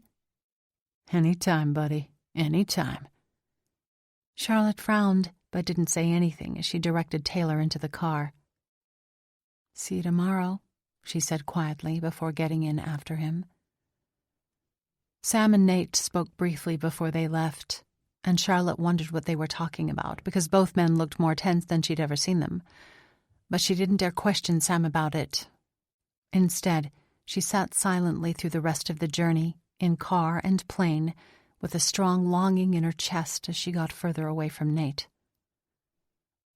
Once they were home, there was so much to do, she didn't have time to focus on her emotions, which was a blessing. She knew Taylor would be wiped out, so she let him relax in front of the television. He'd be back in school tomorrow, but for now he could rest. She, however, had clients starting right after lunch. She started a load of laundry, unpacked their suitcases, and headed out to unlock the salon 30 minutes before her first appointment. She went around turning on her flat irons and curling irons, turning up the air conditioner for the hot afternoon ahead, and getting her computer up and running for the day. And then her first client came in, jingling the bell she'd put over the door. Misty pushed her sunglasses up and said, "You got a tan, girl. I guess you really did go to Florida." Charlotte smiled, but knew it probably looked as tense as it felt. Yep, we're doing a trim and highlights today. Yeah, and maybe some layers. I thought about getting bangs, but bangs are like a night out drinking with the girls. I always regret it the next day. Charlotte laughed and led the way to the sink. Misty dropped her purse and sunglasses on a table and settled back for her shampoo. "Tell me if the water is too hot," Charlotte said as she got to work. "No, it's fine. I heard a rumor you were visiting Nate Haverton. Is it true?" Charlotte paused, her sudsy fingers stilling for a few seconds. "Yes, I wasn't keeping it a secret." "Well, Justine is telling everyone who will listen to her that you're after his money." Surprised, Charlotte accidentally snorted. "That's too ironic for words. His money is the last thing I'm after." "Yeah, he's so hot. I'd go after him even if he didn't have 2 nickels to rub together." "No, I mean, I'm not after him at all."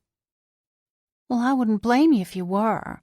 And I told Justine there's nothing wrong with 2 consenting adults sleeping together. So that's when she told me that Nate is engaged to this Alexa chick and that you 2 are having an affair." "Oh, good grief," Charlotte said, running conditioner through Misty's hair. "Nate and I aren't sleeping together. We aren't even dating. He's not engaged to Alexa Merrill any more than you are. And I took Taylor with me. Do you think I'd take my son if I were doing what she's saying?" "No. Now remember, I never believed her about him being engaged to someone else. It ain't hard to tell he's got the hots for you. Well, with the way he's always looking for you in the stands and taking such an interest in your son and all. But my sister owns the Magnolia Inn, and she says that there's a blonde woman who always comes to visit him. I thought it might be the same woman who was at the game last week. Girl, she has her claws in him." "Does anybody have anything to do in this town but gossip?" "Not really, honey." Charlotte wrapped Misty's hair up in a towel and led her to the barber's chair. She pulled the cape around her shoulders and secured the Velcro before meeting Misty's eyes in the mirror. "Well then, let them talk. They can gossip to their heart's content for all I care. I know there's nothing scandalous going on. In fact, there's not even anything not scandalous going on." Misty frowned. "Well, that's too bad. Deline and I really thought there was." Charlotte opened her mouth, nearly giving Misty an update on the situation, but decided she'd better not. It would be all over Chester before sundown. Misty barely paused her wagging tongue, though. "All the idiots around here who are calling you a skank are secretly jealous of you. Don't mind them any." Charlotte closed her eyes. Wow. Just wow. "Don't worry. All us moms from the T-ball team are standing up for you.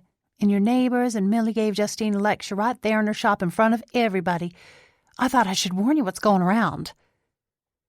"That's sweet of you," Charlotte said, though she had a feeling Misty was thoroughly enjoying being the bearer of scandalous news. "Yeah, and don't worry about those witches calling you a gold digger because you gotten your hands on 2 rich men, counting your ex-husband. It's not like they wouldn't jump on either one of them if given half a chance. No woman would. Let's just be real." Charlotte sighed. No woman, except, apparently, her. "About 2 inches off?" "Yeah, let's start with that. And you can tell me all about your weekend in Tampa. And I do mean all of it." Chapter 20. Tension pulled at Nate's muscles. Charlotte had only responded to his texts with short answers since she left for home the day before. And now, because of his tight schedule, he was once again having to race to the ball field from the airport after changing on his jet. He wanted nothing more than a chance to talk to Charlotte, but he had a game to coach first. As he arrived at the park and hurried to the dugout, the thought occurred to him that if things didn't work out with Charlotte, he would miss being so close to Taylor as well. More than miss, actually. It would tear him up. Pasting a smile to his face, Nate walked into the dugout, slapping high fives with several of the boys as he walked past. Then he saw Taylor at the far end, sitting up on top of the low concrete wall, leaning back against the chain-link fence and talking to one of his teammates. "Hey there, buddy." "Nate!" Walking over to give him a high five, Nate paused as something caught his eye. The whole side of one of Taylor's cleats had completely blown out. What happened to your shoe?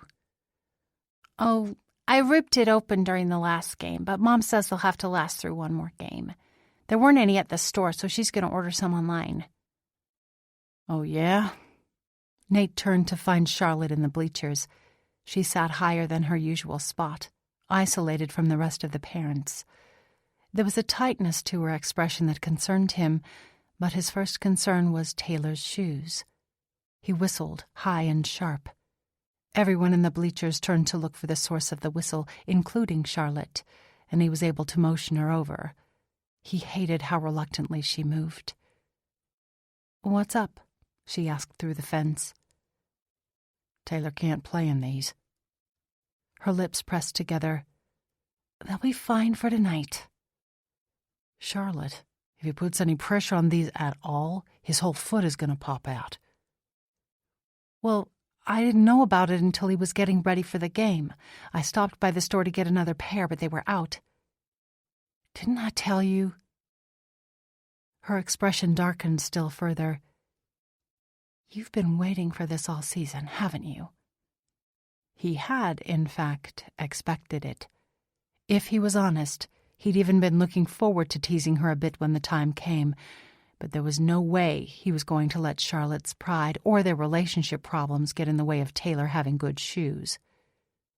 "Let's just be calm here," he said. "Luckily, the shoes are still in my truck." "I am perfectly calm, and those shoes can stay in your truck until they rot from age." Before Nate could say another word, she spun around and stormed back up the bleachers. Nate turned back to Taylor, who was staring at him with big, concerned eyes. "Taylor, buddy?" "Yeah, Coach?" "Do you want to wear another pair of shoes?" "Yeah. I can't run like a cheetah in these." Nate patted his leg. "Okay. Hold on here a second." After glancing at his watch, he saw it was time for the game to start.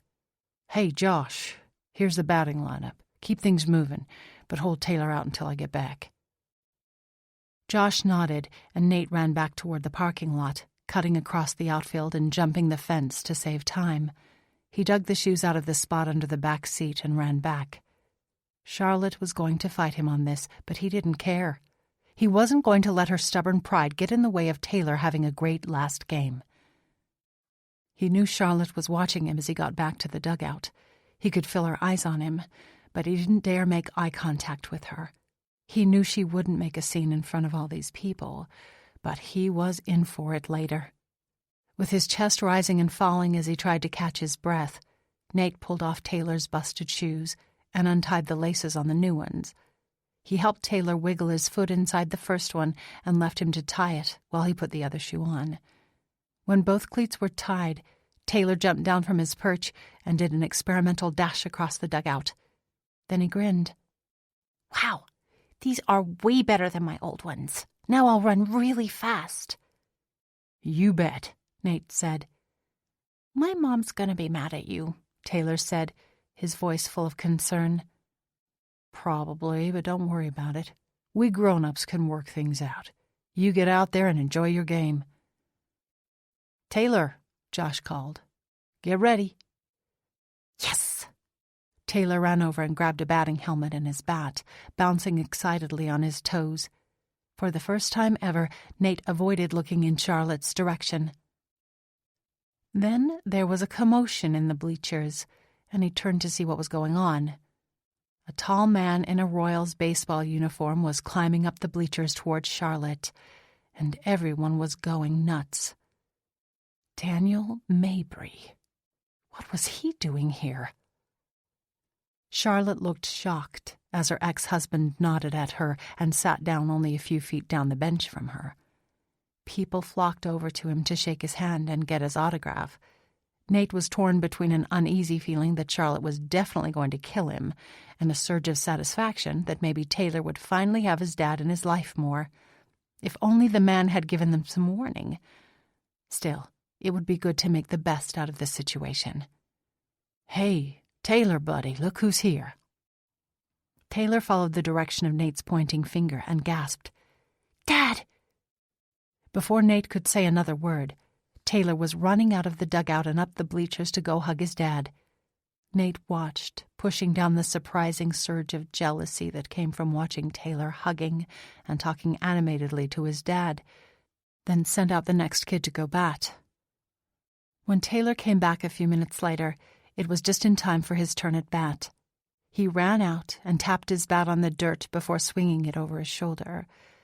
Then, before Josh could help him adjust his stance, Taylor swung hard and missed, his momentum carrying him all the way around again so that his bat hit the tee, knocking the ball off. Josh picked it back up, put it back on the tee, and this time helped Taylor get his stance squared up to the tee better.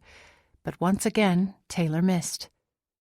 This was common in T-ball, but Nate knew Taylor was struggling with nerves from having his dad in the stands. Running over, Nate motioned to Josh to change places with him. "Okay, buddy," Nate said, raising the tee a couple of inches and putting the ball back on top. He glanced at Taylor's face and saw the sheen of tears in the boy's eyes. "Look, don't be nervous. Shake it off. All the major leaguers miss the ball more than they hit it. Even your dad." Taylor sniffed but nodded and pressed his lips together in determination. Nate moved around behind him and guided his hands further down the bat, nudged his feet so they were square to the tee, and helped him practice where to swing the bat to hit the ball. "Now, let's see you blast it." Stepping back, Nate held his breath and watched as Taylor swung with all his might. This time, he connected, and the ball soared out over the infield, past second base, and over the bored boy kicking at the grass in the outfield. "Run, Taylor!" Nate called, when Taylor stood there gaping at how far the ball had gone. Half of the other team took off chasing the ball down, then ended in a big pile, as they all groped for it in the tangle of limbs. This gave Taylor and the other 3 boys already on base plenty of time to race to home plate. Nate whooped and high-fived each of the runners, but scooped Taylor up in a big hug and swung him around. "You did it!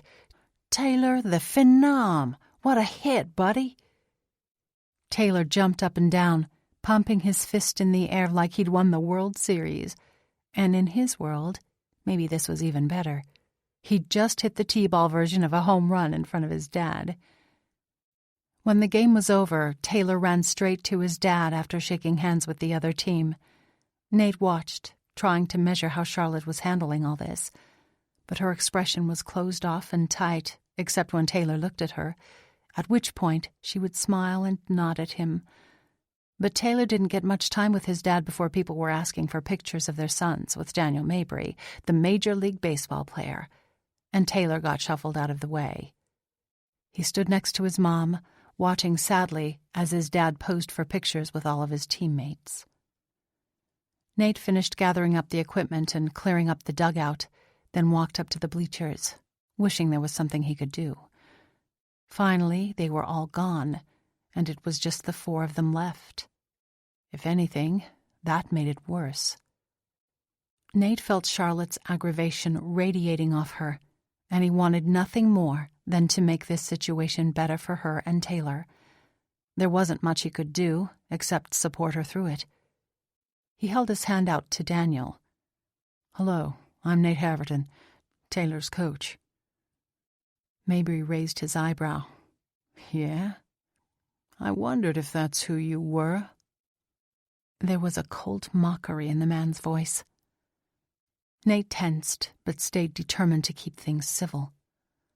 "You surprised everyone by coming today, but it meant a lot to Taylor, so thanks for showing up." He'd intended the words to be polite, but there was a sharp edge to them that he couldn't do anything about. "Yeah, well, some people seem to think I don't do enough for my kid." Charlotte looked back and forth between the 2 of them. "What's going on here? Do you know each other?" "Never met him in my life," Nate said. He clenched his jaw to keep from saying anything further. Mabry turned to Charlotte. "What's this guy to you? Your boyfriend?" She narrowed her eyes. It's none of your business. If it affects Taylor, it's my business. So, I repeat, is he your boyfriend? No, she said calmly. Her words were like a dagger to Nate's gut, even though it was true. I've got a check for you, Mabry said to Charlotte, though his eyes bored into Nate's. It has come to my attention that I have neglected to pay you the last few months. Charlotte didn't reach for the check he held out to her. Oh, yeah? My repeated texts didn't bring it to your attention? Mabry shrugged. Let's just say someone was very convincing in their argument. His eyes shifted coldly to Nate, who met his glare unwaveringly. Okay, Charlotte said, her voice going shrill. What's going on? I'm not at liberty to say, Mabry answered, his voice full of mockery. Take this, please, so I can get out of here. Charlotte reached out and snatched the check away, not even looking at it. You mean you're just going to show up in your freaking uniform and cause a whole big ruckus at Taylor's game, then disappear again? Oh, yeah, I forgot, Mabry said. Taylor, come take a picture with me. Nate watched with a storm of anger in his gut as Taylor went to his dad with an expression of injured hero worship and posed with his dad the same way his teammates had. But Charlotte didn't move when Mabry tried to hand her his phone. Oh, Charlotte, Mabry said in a lilting voice, please take a picture for us. It will mean a lot to Taylor. Charlotte's lips pressed tightly, but she took the phone and snapped the picture. When she gave the phone back to him, he immediately pulled up the picture and sent it to someone. Who'd you send that to? Charlotte asked. She pulled out her phone. Because it sure wasn't me. Mabry shrugged. My agent. It'll be great press. Nate's fists curled tight, so he crossed his arms to restrain himself from decking the man. I'm sure you're about to send it to Charlotte, too, so Taylor can have a copy, right? The man glared at him, then smiled, his teeth flashing. Of course, Mr. Haverton. Once he'd sent the picture, he leaned down to Taylor and said, I don't know when I'll see you again, but you're due to come to me at Christmas. Until then, you work on that swing. You obviously got my athleticism, but you got your mom's lack of control. Keep your eye on that ball. When you get a little older, we'll have to see about getting you with a good coach. And without another word, the man smirked and jogged down the bleachers, striding off towards the parking lot. Nate? Charlotte started. Nate shook his head. I know we need to talk, but can we do it later? He glanced down at the lost expression on Taylor's face as he stared after his dad. In private, don't you think? And after the trophy? She nodded. But don't think you can get away without telling me what the heck just happened here. And I mean everything. Chapter 21. Charlotte got the air conditioner going in her car and motioned Taylor inside. After handing him her phone to play on, she shut the door again and spun around to face Nate. She crossed her arms as she leaned against the car and said, "Start talking." I should probably wait till I have a lawyer present. I don't want to incriminate myself. It almost made her laugh. Almost.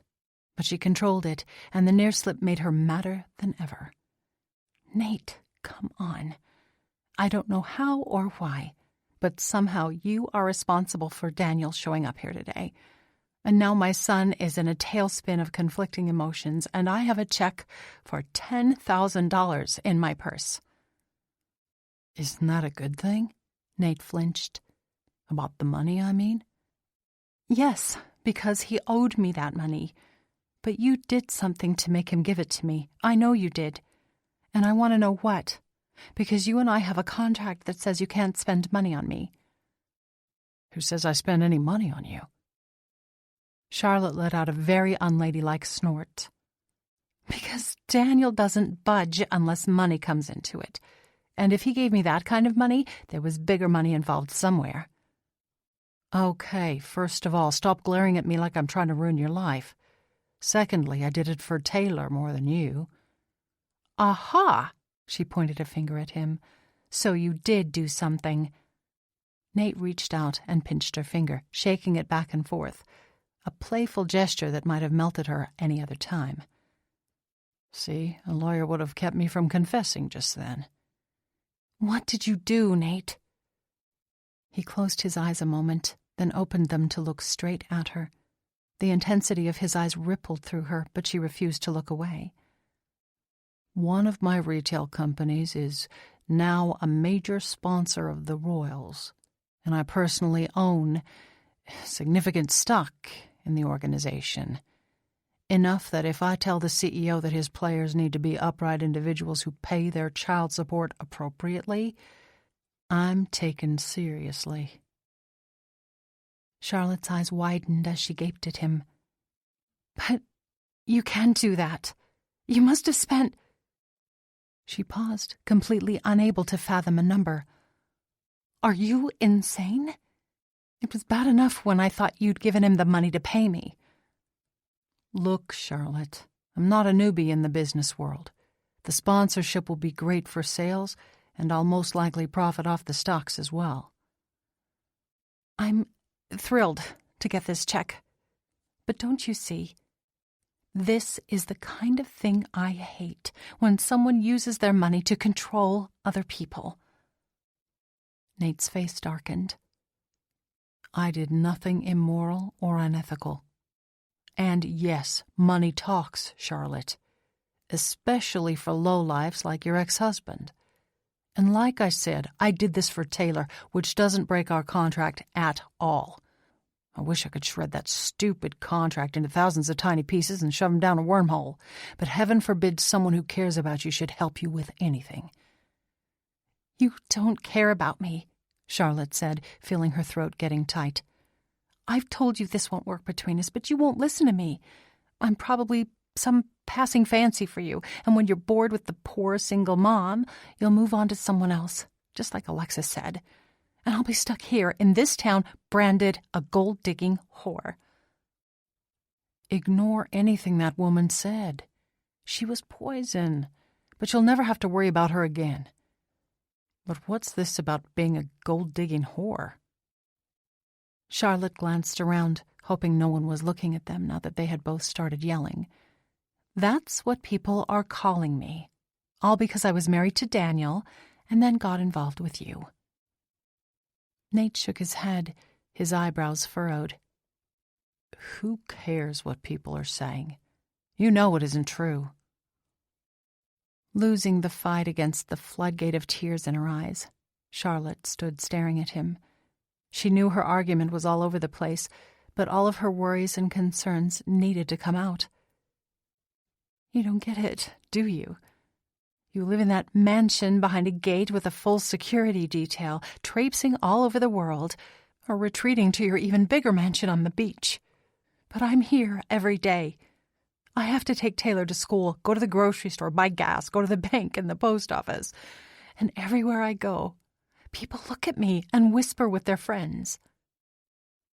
Nate walked toward her, laying his hands on her shoulders.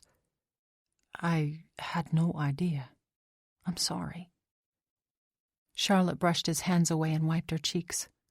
But it hasn't hurt my business any. Oh, no. Every woman in this town wants to come and get the full scoop for herself. Most of them aren't even subtle about it. Lowering his voice, Nate said, Let me take you away from all this. I have a big business deal in the works. It's top secret, so I have to go off the grid until it's done. Disappear with me for a few days. Don't you understand that I can't do that? Taylor has school. I have a business to run. And it would just make all the rumors worse. I'm trying to figure out how to fix this. All you know how to do is spend your stupid money. Nate straightened, and the expression on his face grew cold. If you'd let go of your childish prejudices, you'd see that I've done a lot more than that. You're the one who's obsessed with money. You can't look past it to the man I am." Hurt beyond words, Charlotte drew in one shuddering breath after another, determined not to cry in front of him again. She turned and groped blindly for the door handle of her car. "Well, since I'm so childish and prejudiced, I'll do you a favor and remove myself from your life." "No, Charlotte, wait." "Leave me alone, Nate. I'll mail you a check for the stupid shoes." She got in her car, put it in drive, and tore out of the parking lot, barely able to see. "Mom, what's wrong?" Taylor asked. "Nothing," Charlotte managed to say. She wanted to cry. She wanted to rage and scream and fall in a dark hole for a few hours. But she had a son who needed security and normalcy. So she swallowed her emotions, though it almost choked her. An hour later, she had Taylor bathed and tucked into bed. She walked into her bathroom, shaking and breathing quickly as she released the dam on her emotions. She hoped he wouldn't hear the sound of her world crashing down over the sound of running water, so she got in the shower, sat on the floor of the tub, and sobbed as the hot water rained down over her. The next morning, Charlotte managed to function normally by taking Advil and eating half a package of chocolate chip cookies for breakfast, though she'd had to hide this fact from Taylor, who still had to eat oatmeal. "Come on, Taylor, grab your backpack. You're going to be late for school." "I got it, Mom, see?" Sure enough, it was already looped over his shoulders. "Okay, well, let's go." "Mom, are you going in your pajamas?" Charlotte gritted her teeth for a moment. Since when did Taylor care what she was wearing? "Yes, because today, Mommy doesn't give a flying flip what people think of her. And besides, I'm not even getting out of the car." Then grabbing her keys off the floor where she'd flung them last night, she opened the front door and nearly tripped over a huge fruit basket. "What the heck?" She picked it up by the knot of cellophane gathered in by a huge red ribbon and hefted it up to examine it more closely. It had to weigh close to 30 pounds because she had to use both hands to set it up on the porch swing. "Wow," Taylor said, examining it with her. "Can I have one of those apples?" "No, it was probably delivered to the wrong house. We'd better hold off till I know where it came from." "But the tag says, 'To Charlotte with love.'" "What?" Charlotte roared, snatching the tag away from him. "That man—" "What man, Mom?" "Here, take an apple and go get in the car," Charlotte said. The whole way to school and back, Charlotte fumed over Nate's perfidy. Not only was he clearly breaking the Sam clause of their contract, flagrantly in fact, but how dare he sign it with love? True, the 4-letter word made her heart race so fast she had trouble breathing, but the swell of excited hope that maybe he did love her made her angry, because she didn't deserve his love. And worst of all, even though she desperately wanted it, she did not want to be told with a pineapple. And she didn't want to feel like this when she couldn't even call him. It could be days before she could talk to him. Well, she wasn't talking to him anyway, and it didn't matter if he loved her because it wouldn't work. Still simmering with too many emotions on too little sleep, she got out of the car and walked to her front door. Sitting in front of it was an enormous bouquet of flowers.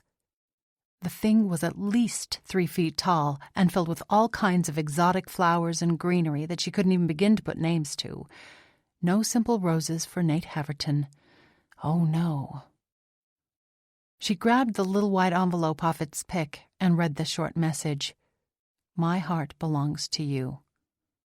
"Oh, does it?" she asked the little card. She wanted to hurl the whole beautiful, extravagant bouquet into the ditch, but she was already intensely aware that she didn't need to give the neighborhood any more to talk about. She took it inside and set it on the dining room table where it would leave very little room for eating, and then went outside to bring in the fruit basket. But Nate was not done with her yet. Throughout the day, she continued to get deliveries. 5 more bouquets, a cookie bouquet, a certificate for a star named after her, a box of fine Belgian chocolates, 2 teddy bears, and 1 angel doll with a particularly sappy, cliched note. Fortunately, the deliveries were all made to the front door of the house instead of the salon, so none of her clients saw her mini meltdowns every time something new showed up. Finally, she couldn't take it anymore. Not only was this an egregious and blatant breach of her contract with Nate, but this was exactly what Daniel used to do when he made her mad. He'd buy her stuff, and she'd quickly learn that it was an easy fix for him and meant absolutely nothing. If Nate wanted to apologize, this was the wrong way to do it. After rescheduling her 2 o'clock appointment, she called Linnell. "What's up, honey?" her neighbor asked. "I've seen about a dozen different delivery vans in front of your house today." "I know. That's why I'm calling. Can I borrow your truck?" "You're welcome to it, but I want the whole story." "Fine with me. I'd love to vent to someone anyway." Charlotte walked over and borrowed the keys, and Linnell rode over in the truck with her. Together, they loaded up all of her gifts in the back of the truck. Well, except for the cookie bouquet, which Charlotte happily handed over to Linnell, and the chocolates, which Charlotte hated to see melt and go to waste, especially since she hadn't eaten lunch. "I'll be back after I drop these off and pick Taylor up." "No hurry, honey. I'm going to go make a casserole and we can eat together tonight." "Thanks," Charlotte said. "You're the best. I've probably had enough sugar. Something creamy and cheesy would be perfect, especially if it has crushed potato chips." "I'm on it," Linnell called, waving as Charlotte backed out of the driveway. 10 minutes later, Charlotte pulled up in front of Nate's gate. She honked her horn a couple of times until a voice called out of the intercom, "I'm sorry, but Mr. Haverton is not at home." "I know that, but I have some things that belong to him. If you'll please open the gate, I'll just leave them on his porch." "That's not possible. I'm sorry." Charlotte almost screamed, but managed, barely, to control herself. "Okay, thanks." Determined not to keep anything, she backed out of the driveway and pulled up alongside the fence. She'd leave it at his gate. That was good enough for her. One by one, she set the flower arrangements on the ground and stuck the cellophane-wrapped bouquets through the gate where they were held up by wrought-iron curlicues. The 4-foot teddy bear flanked the left side of the gate, the smaller ones got stuck into the gate where they hung by their arms, and the ridiculous angel doll got earned a place of prominence at the top, with its gossamer wings glinting in the sun. Then, finally, because the notes had made her maddest of all, she taped them all over the gate in their little white envelopes. Ha! Take that, Nate Haverton. And feeling quite pleased with herself, she whistled as she drove home, until she realized she'd forgotten the blasted fruit basket. Chapter 22. Nate stared across the dumpy plastic table at the man across from him. Blake McDaniel's eyes met his just as unwaveringly. The atmosphere wasn't hostile, just tense, as they both stood firm on their current objectives. Negotiations were going to take forever if there was this much back and forth on every point of the thick contract. But the fact that Blake had such a will of iron was exactly why Nate wanted to make this deal with him, despite the fact that there was some scandal attached to the McDaniel company. "Your move," Blake said. "I've gone as far in your direction as I'm willing to go." Keeping all his frustrations inside, Nate tried to think of some way to build a bridge between them. Blake was younger than he was by a few years, but he had an impressive reputation for growing businesses and launching innovative technology. His family company had taken a hard hit when Blake's mother was accused of fraud and insider trading, but with Blake at the helm, the business was growing exponentially. Nate admired Blake's unrelenting drive, but hoped the man would be wise enough to put his personal life first. Nate had learned how empty life was without someone to share it with. But that was Blake's concern. Nate's was making sure that he secured a seamless and beneficial transition of power from his hands to Blake's. Before Nate could think of a solution they would both be happy with, the door opened and he looked up sharply to see who had dared to interrupt them. When he saw Sam's tense face, a jolt of worry surged through him. Sam only looked like that when something serious had happened. Was it one of his parents? Charlotte? If something had happened to her before he got a chance to go back and make things right with her, he'd never forgive himself. What is it? We have a situation. When Nate stood up, Sam continued, Everyone is fine. Well, that's not exactly true. You are apparently dead. Nate straightened in surprise. What? Sam walked over and handed Nate a tablet secured in a pink rhinestone-studded case. Nate flicked an eyebrow at him, then focused on the screen. A video from a national news outlet's broadcast was paused. Nate saw the headline under the video that read, Billionaire philanthropist Nate Haverton, presumed dead.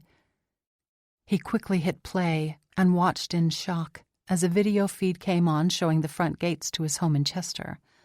To his amazement, the gate had been turned into a shrine or memorial, with flowers and cards and stuffed animals heaped all over it. He focused on what the reporter was saying, hoping to figure out what the heck was going on. No one knows who started the memorial, but all attempts to contact Mr. Haverton by law enforcement and the media have been unsuccessful.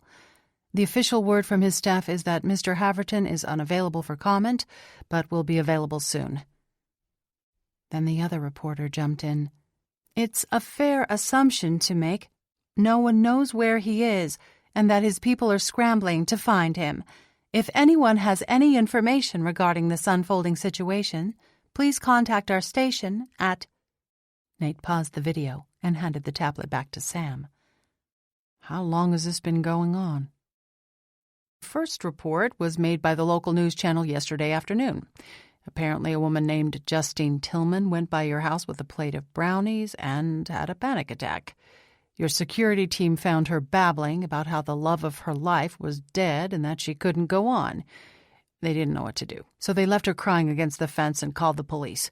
Before they could get there, though, Miss Tillman called everyone she knew and told them you were dead.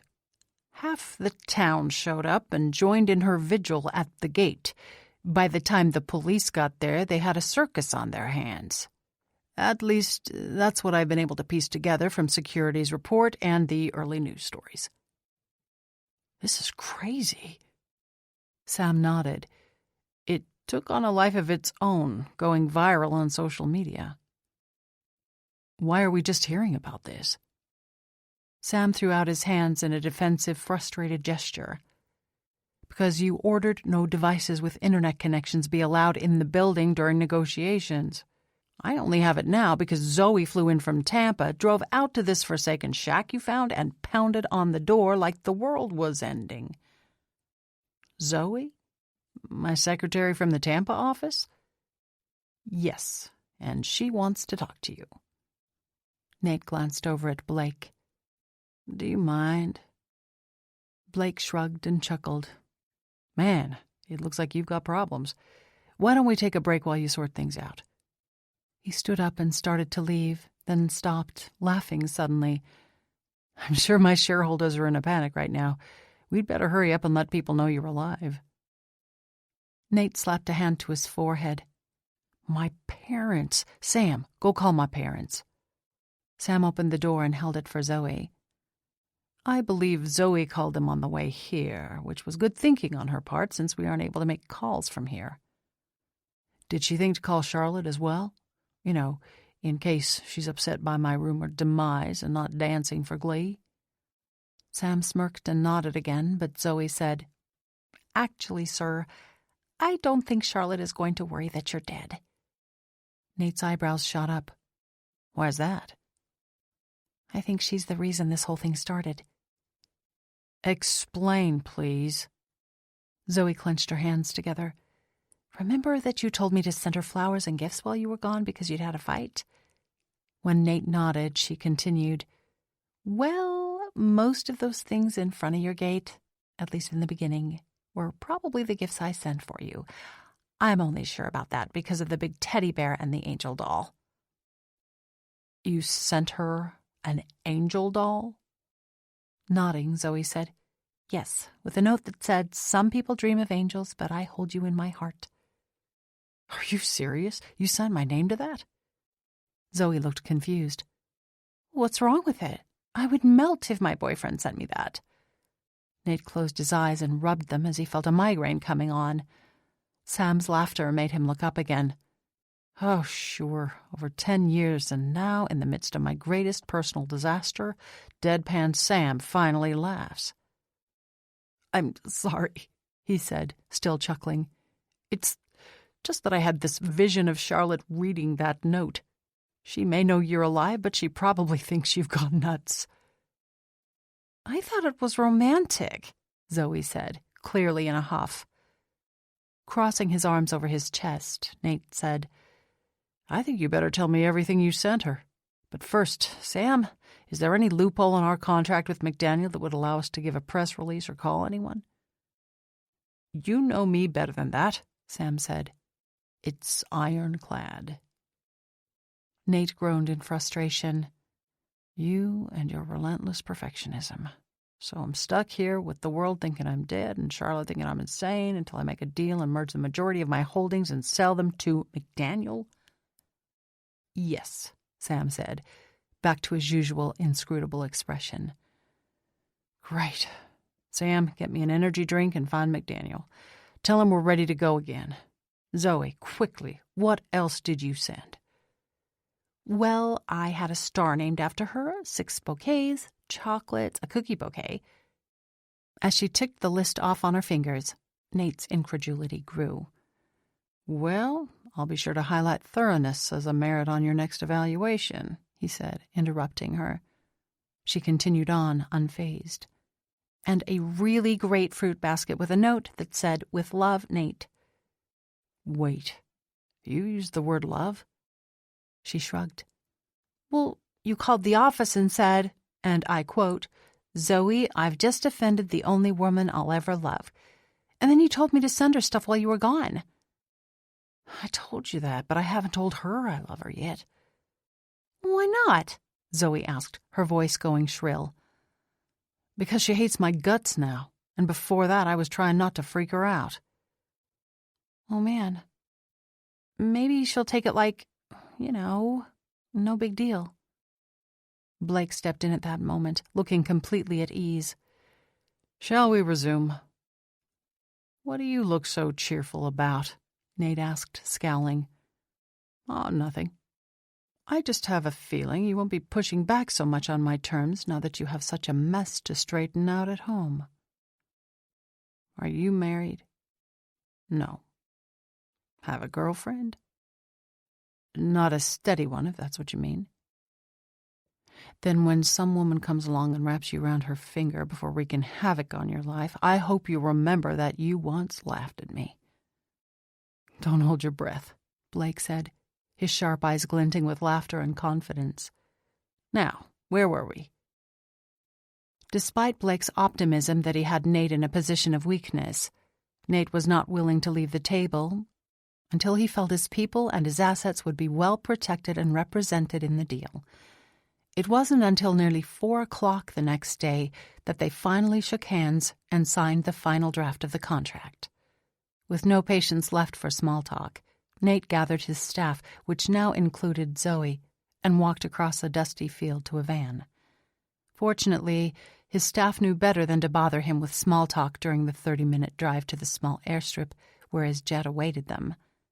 Then, as soon as they were in the air, he issued orders, sending them all off in a harried rush to get ready for the chaos that would ensue once they landed again in Tampa. Somehow, Nate had to do a press conference and get back to Chester in a matter of hours. There was no way he was going another night without seeing Charlotte. It was time to see if the biggest gamble of his life would pay off. First, though, he had to get her to talk to him.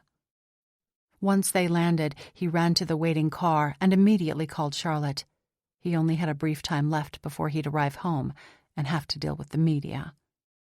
What if she wouldn't talk to him? His heart beat like thunder as it rang. 1 time, 2 times, 3 times. Finally, she picked up just before her voicemail did. "Nate?" she said, her voice tense and rough. "Hello, Charlotte. I know you're really mad at me, but staging my death? Really?" Chapter 23. Charlotte clutched her phone as Nate's rich voice poured over the speaker. Her heart pounded so loud she could barely make out what he was saying. But then the words became clear. All at once, her tears spilled over again. "Nate, I'm so sorry. I was being childish, just like you said, but I had no idea people would think you were dead." She was rambling, nearly incoherent, but she had to get it all out, explain, before he told her he never wanted to talk to her again. Linnell, who'd been sitting across the room watching the news with her, got up and came over to sit beside her on the couch. The cushion dipped down under her, and her soft arm went around her shoulders. It felt nice, like her grandmother was there holding her too. But then Nate was speaking again. "I know you didn't. Sweetheart, don't cry. Look, I'm about to get on a plane." "Where are you?" Charlotte interrupted. Part of her anxiety had been caused by not knowing where he was or when he'd be back. Not being able to get to him and explain had nearly made her insane. "I'm back in Tampa. I have a press conference scheduled in an hour, and who knows how long that will take. Then there's all kinds of business before I can fly back to Chester, so it'll be late." "Does that mean you want to see me?" "Yes, of course I do. Do you want to see me?" "More than anything, I just need to apologize. I'm so sorry." "Charlotte, it's okay. I'm handling it. But listen, we need to talk." A shaky sob escaped Charlotte. "I know, and I don't blame you." "No, you don't understand. I don't want to have this conversation over the phone, though. It was bad enough by Fruit Basket, which was my secretary, by the way, so don't go thinking I've gone crazy." "Your secretary? All of it?" "All of it. I should have given her better instructions." Everything suddenly made so much more sense. But it also hurt that he hadn't cared enough to do it himself. She was only a task on his to-do list that he could pay someone else to take care of. Nate was still talking. "I'll come over as soon as I can get away. You might want to turn the news on." "I haven't turned it off for 2 days." "You sound angry. Dang it. See, phone conversations don't work. Okay, I'm getting off here to go resurrect myself. Hold tight a bit and try to trust me, okay?" But when Charlotte got off the phone, she couldn't imagine what he wanted her to trust him about. There was no way the man was still interested in her.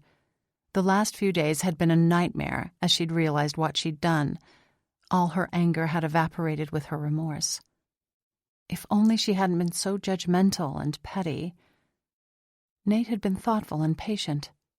Sure, he still had a few things to learn about barreling his way into people's business, but since he obviously did it from the kindness of his heart, maybe it wasn't such a bad character trait after all. She'd been such a blind fool. Nate was not perfect, but he was nothing like Daniel. He could be the richest or poorest man on the planet, and she'd still want him. She finally knew that she loved him, because he was real and genuine and kind. Even when he made mistakes, his intentions were always good. All Charlotte could do now, though, was hope she would get a chance to fix the mess she'd made. Linnell was still patiently rubbing her shoulders and holding the nearly empty box of tissues where Charlotte could reach them. There, honey, get it all out. If Nate is coming back, we got to get you looking decent again." Charlotte couldn't help but laugh. "Do I look terrible?" "Like a drunk on Sunday, dragged backwards through a bush." "Great. Come on, you go take a shower and I'll straighten up round here, then slip on home to warm up the gumbo I made yesterday. At least I will if Paul hasn't eaten it already." "Linnell, you're amazing, even if you do boss me around a lot." That's what Pa always tells me, too. Now go on." Charlotte took a shower, put on some clothes, did her makeup, fixed her hair, generally obsessed over the way she looked for the first time in days, and it showed.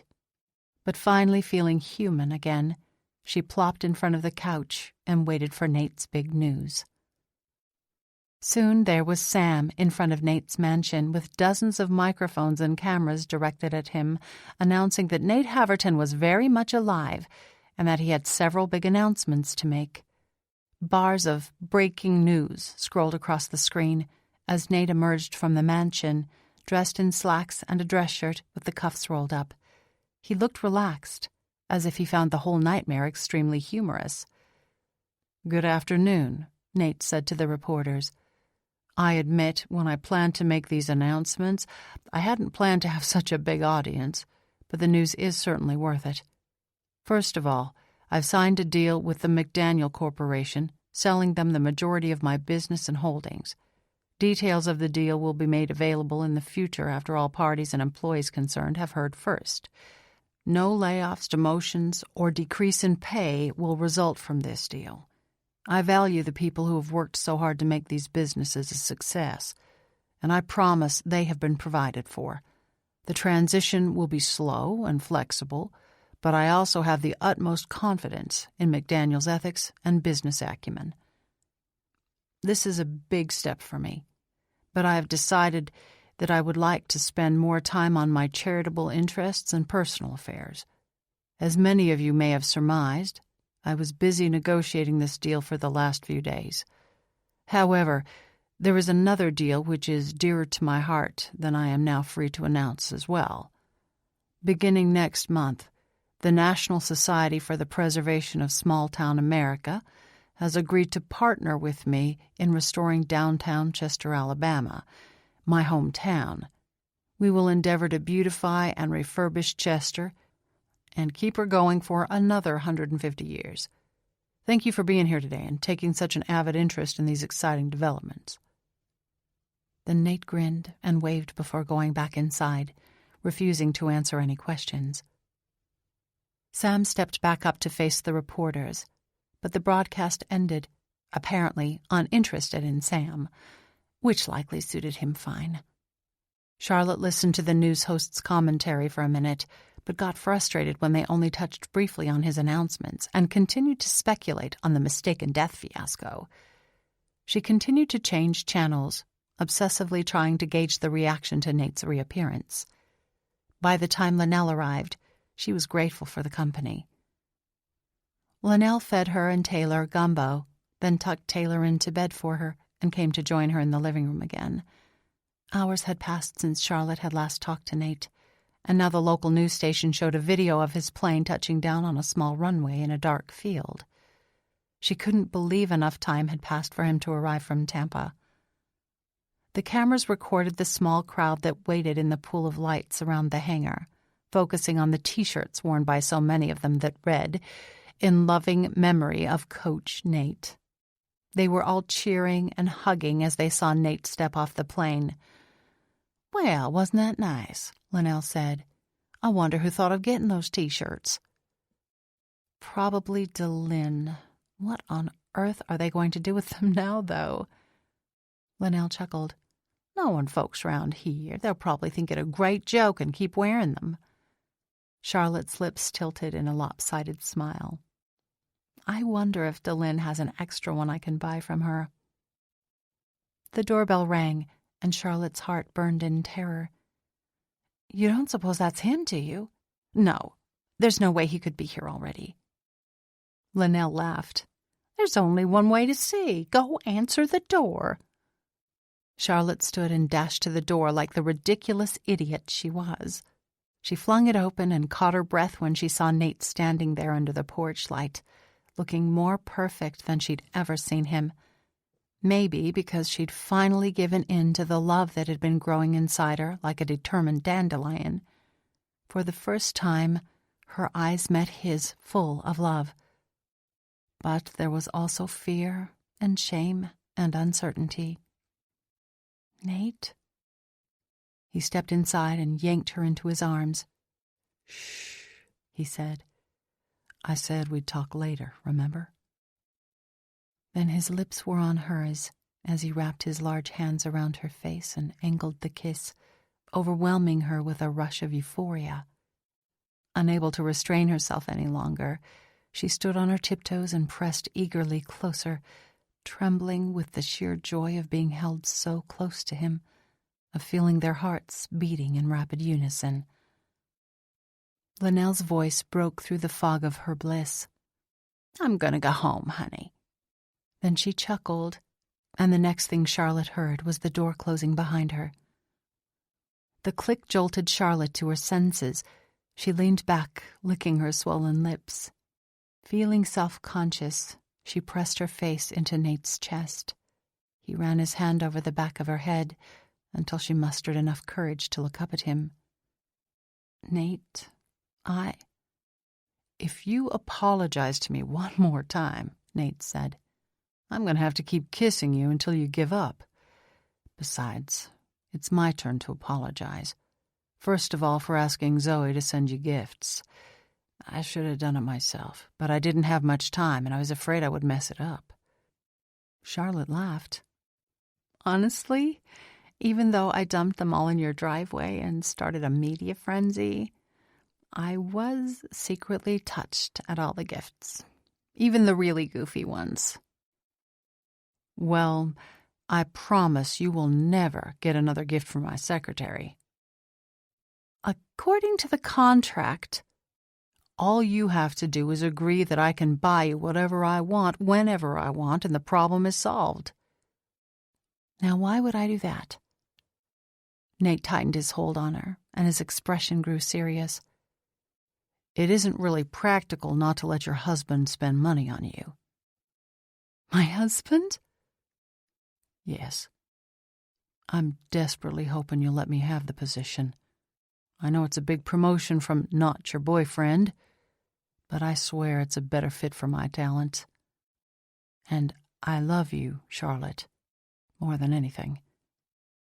Is there any way you might love me back?" Both jubilant and relieved, Charlotte laughed.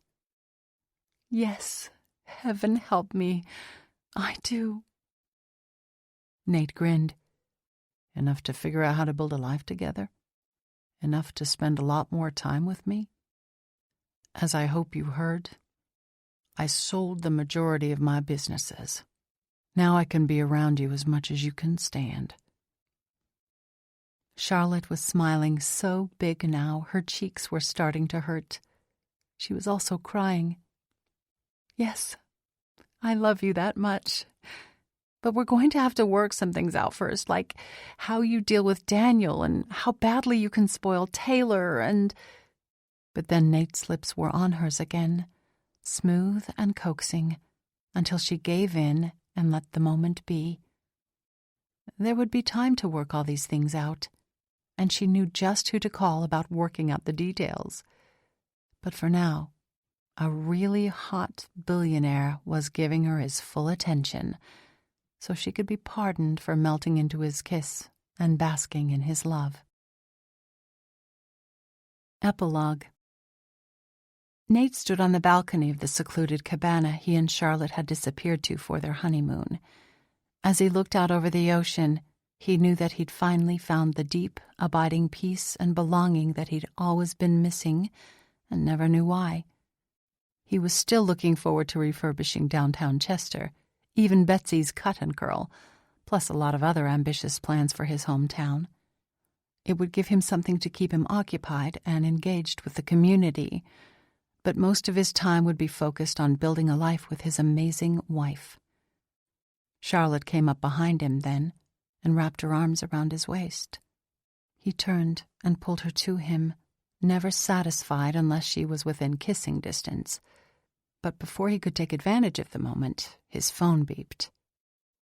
"Nate, why is your phone on?" Charlotte asked, her voice teasing but full of accusation. "We made a deal." "I just had it because we're leaving for dinner. You wanted to have a video call with Taylor, right? My screen is bigger than yours." He looked at his phone. "It's an email from Sam. Can I skim it real quick and make sure it's nothing important?" Charlotte smiled oddly, like she knew something he didn't. "Go ahead. Just this once." Keeping his arm around her, he opened the email and started reading a contract. Strange clauses about Valentine's Day and anniversaries swam before him, as well as birthdays and Christmas. What is this? Has Sam finally flipped? Wait, is this... Charlotte, is this a contract for what I can spend on you for presents? That's just the first few pages. I still have to draft the rest, but I think it might get a little too personal to get Sam involved in. It has to do with precisely how you can keep me happy and how often I'll require it. Nate roared with laughter. Oh, yeah? And what do I get out of this deal? You know, contracts will only hold up in court if they are mutually beneficial and if you aren't unduly influencing me again. Charlotte ran her finger up his chest. Oh, I intend to unduly influence you. But after the last few days, I'm pretty sure you'll like the terms. With his eyes blazing, Nate stepped back a bit, hoping to convince her that dinner could wait a little while. Then he looked down and saw Charlotte's T-shirt. What the heck are you wearing? What? I figured if everyone else in town was going to wear a memorial T-shirt for my husband, I should wear one too, don't you think? Growling, Nate picked her up and tossed her over his shoulder. Come on, I'm taking that off you right this second. Of course you are. Good excuse, honey. I thought I was finally going to get out of this cabana. Well, think again, Mrs. Haverton. This concludes The Trouble with Billionaires by Michelle Pennington, narrated by Nancy Peterson. Copyright 2017 by Michelle Pennington. This unabridged audiobook is published by arrangement with Michelle Pennington, care of Hirschman Rights Management, LLC, and was produced in the year 2018 by Tantor Media Incorporated, a division of Recorded Books, which holds the copyright thereto. Please visit tantor.com for more information on our growing library of unabridged audiobooks.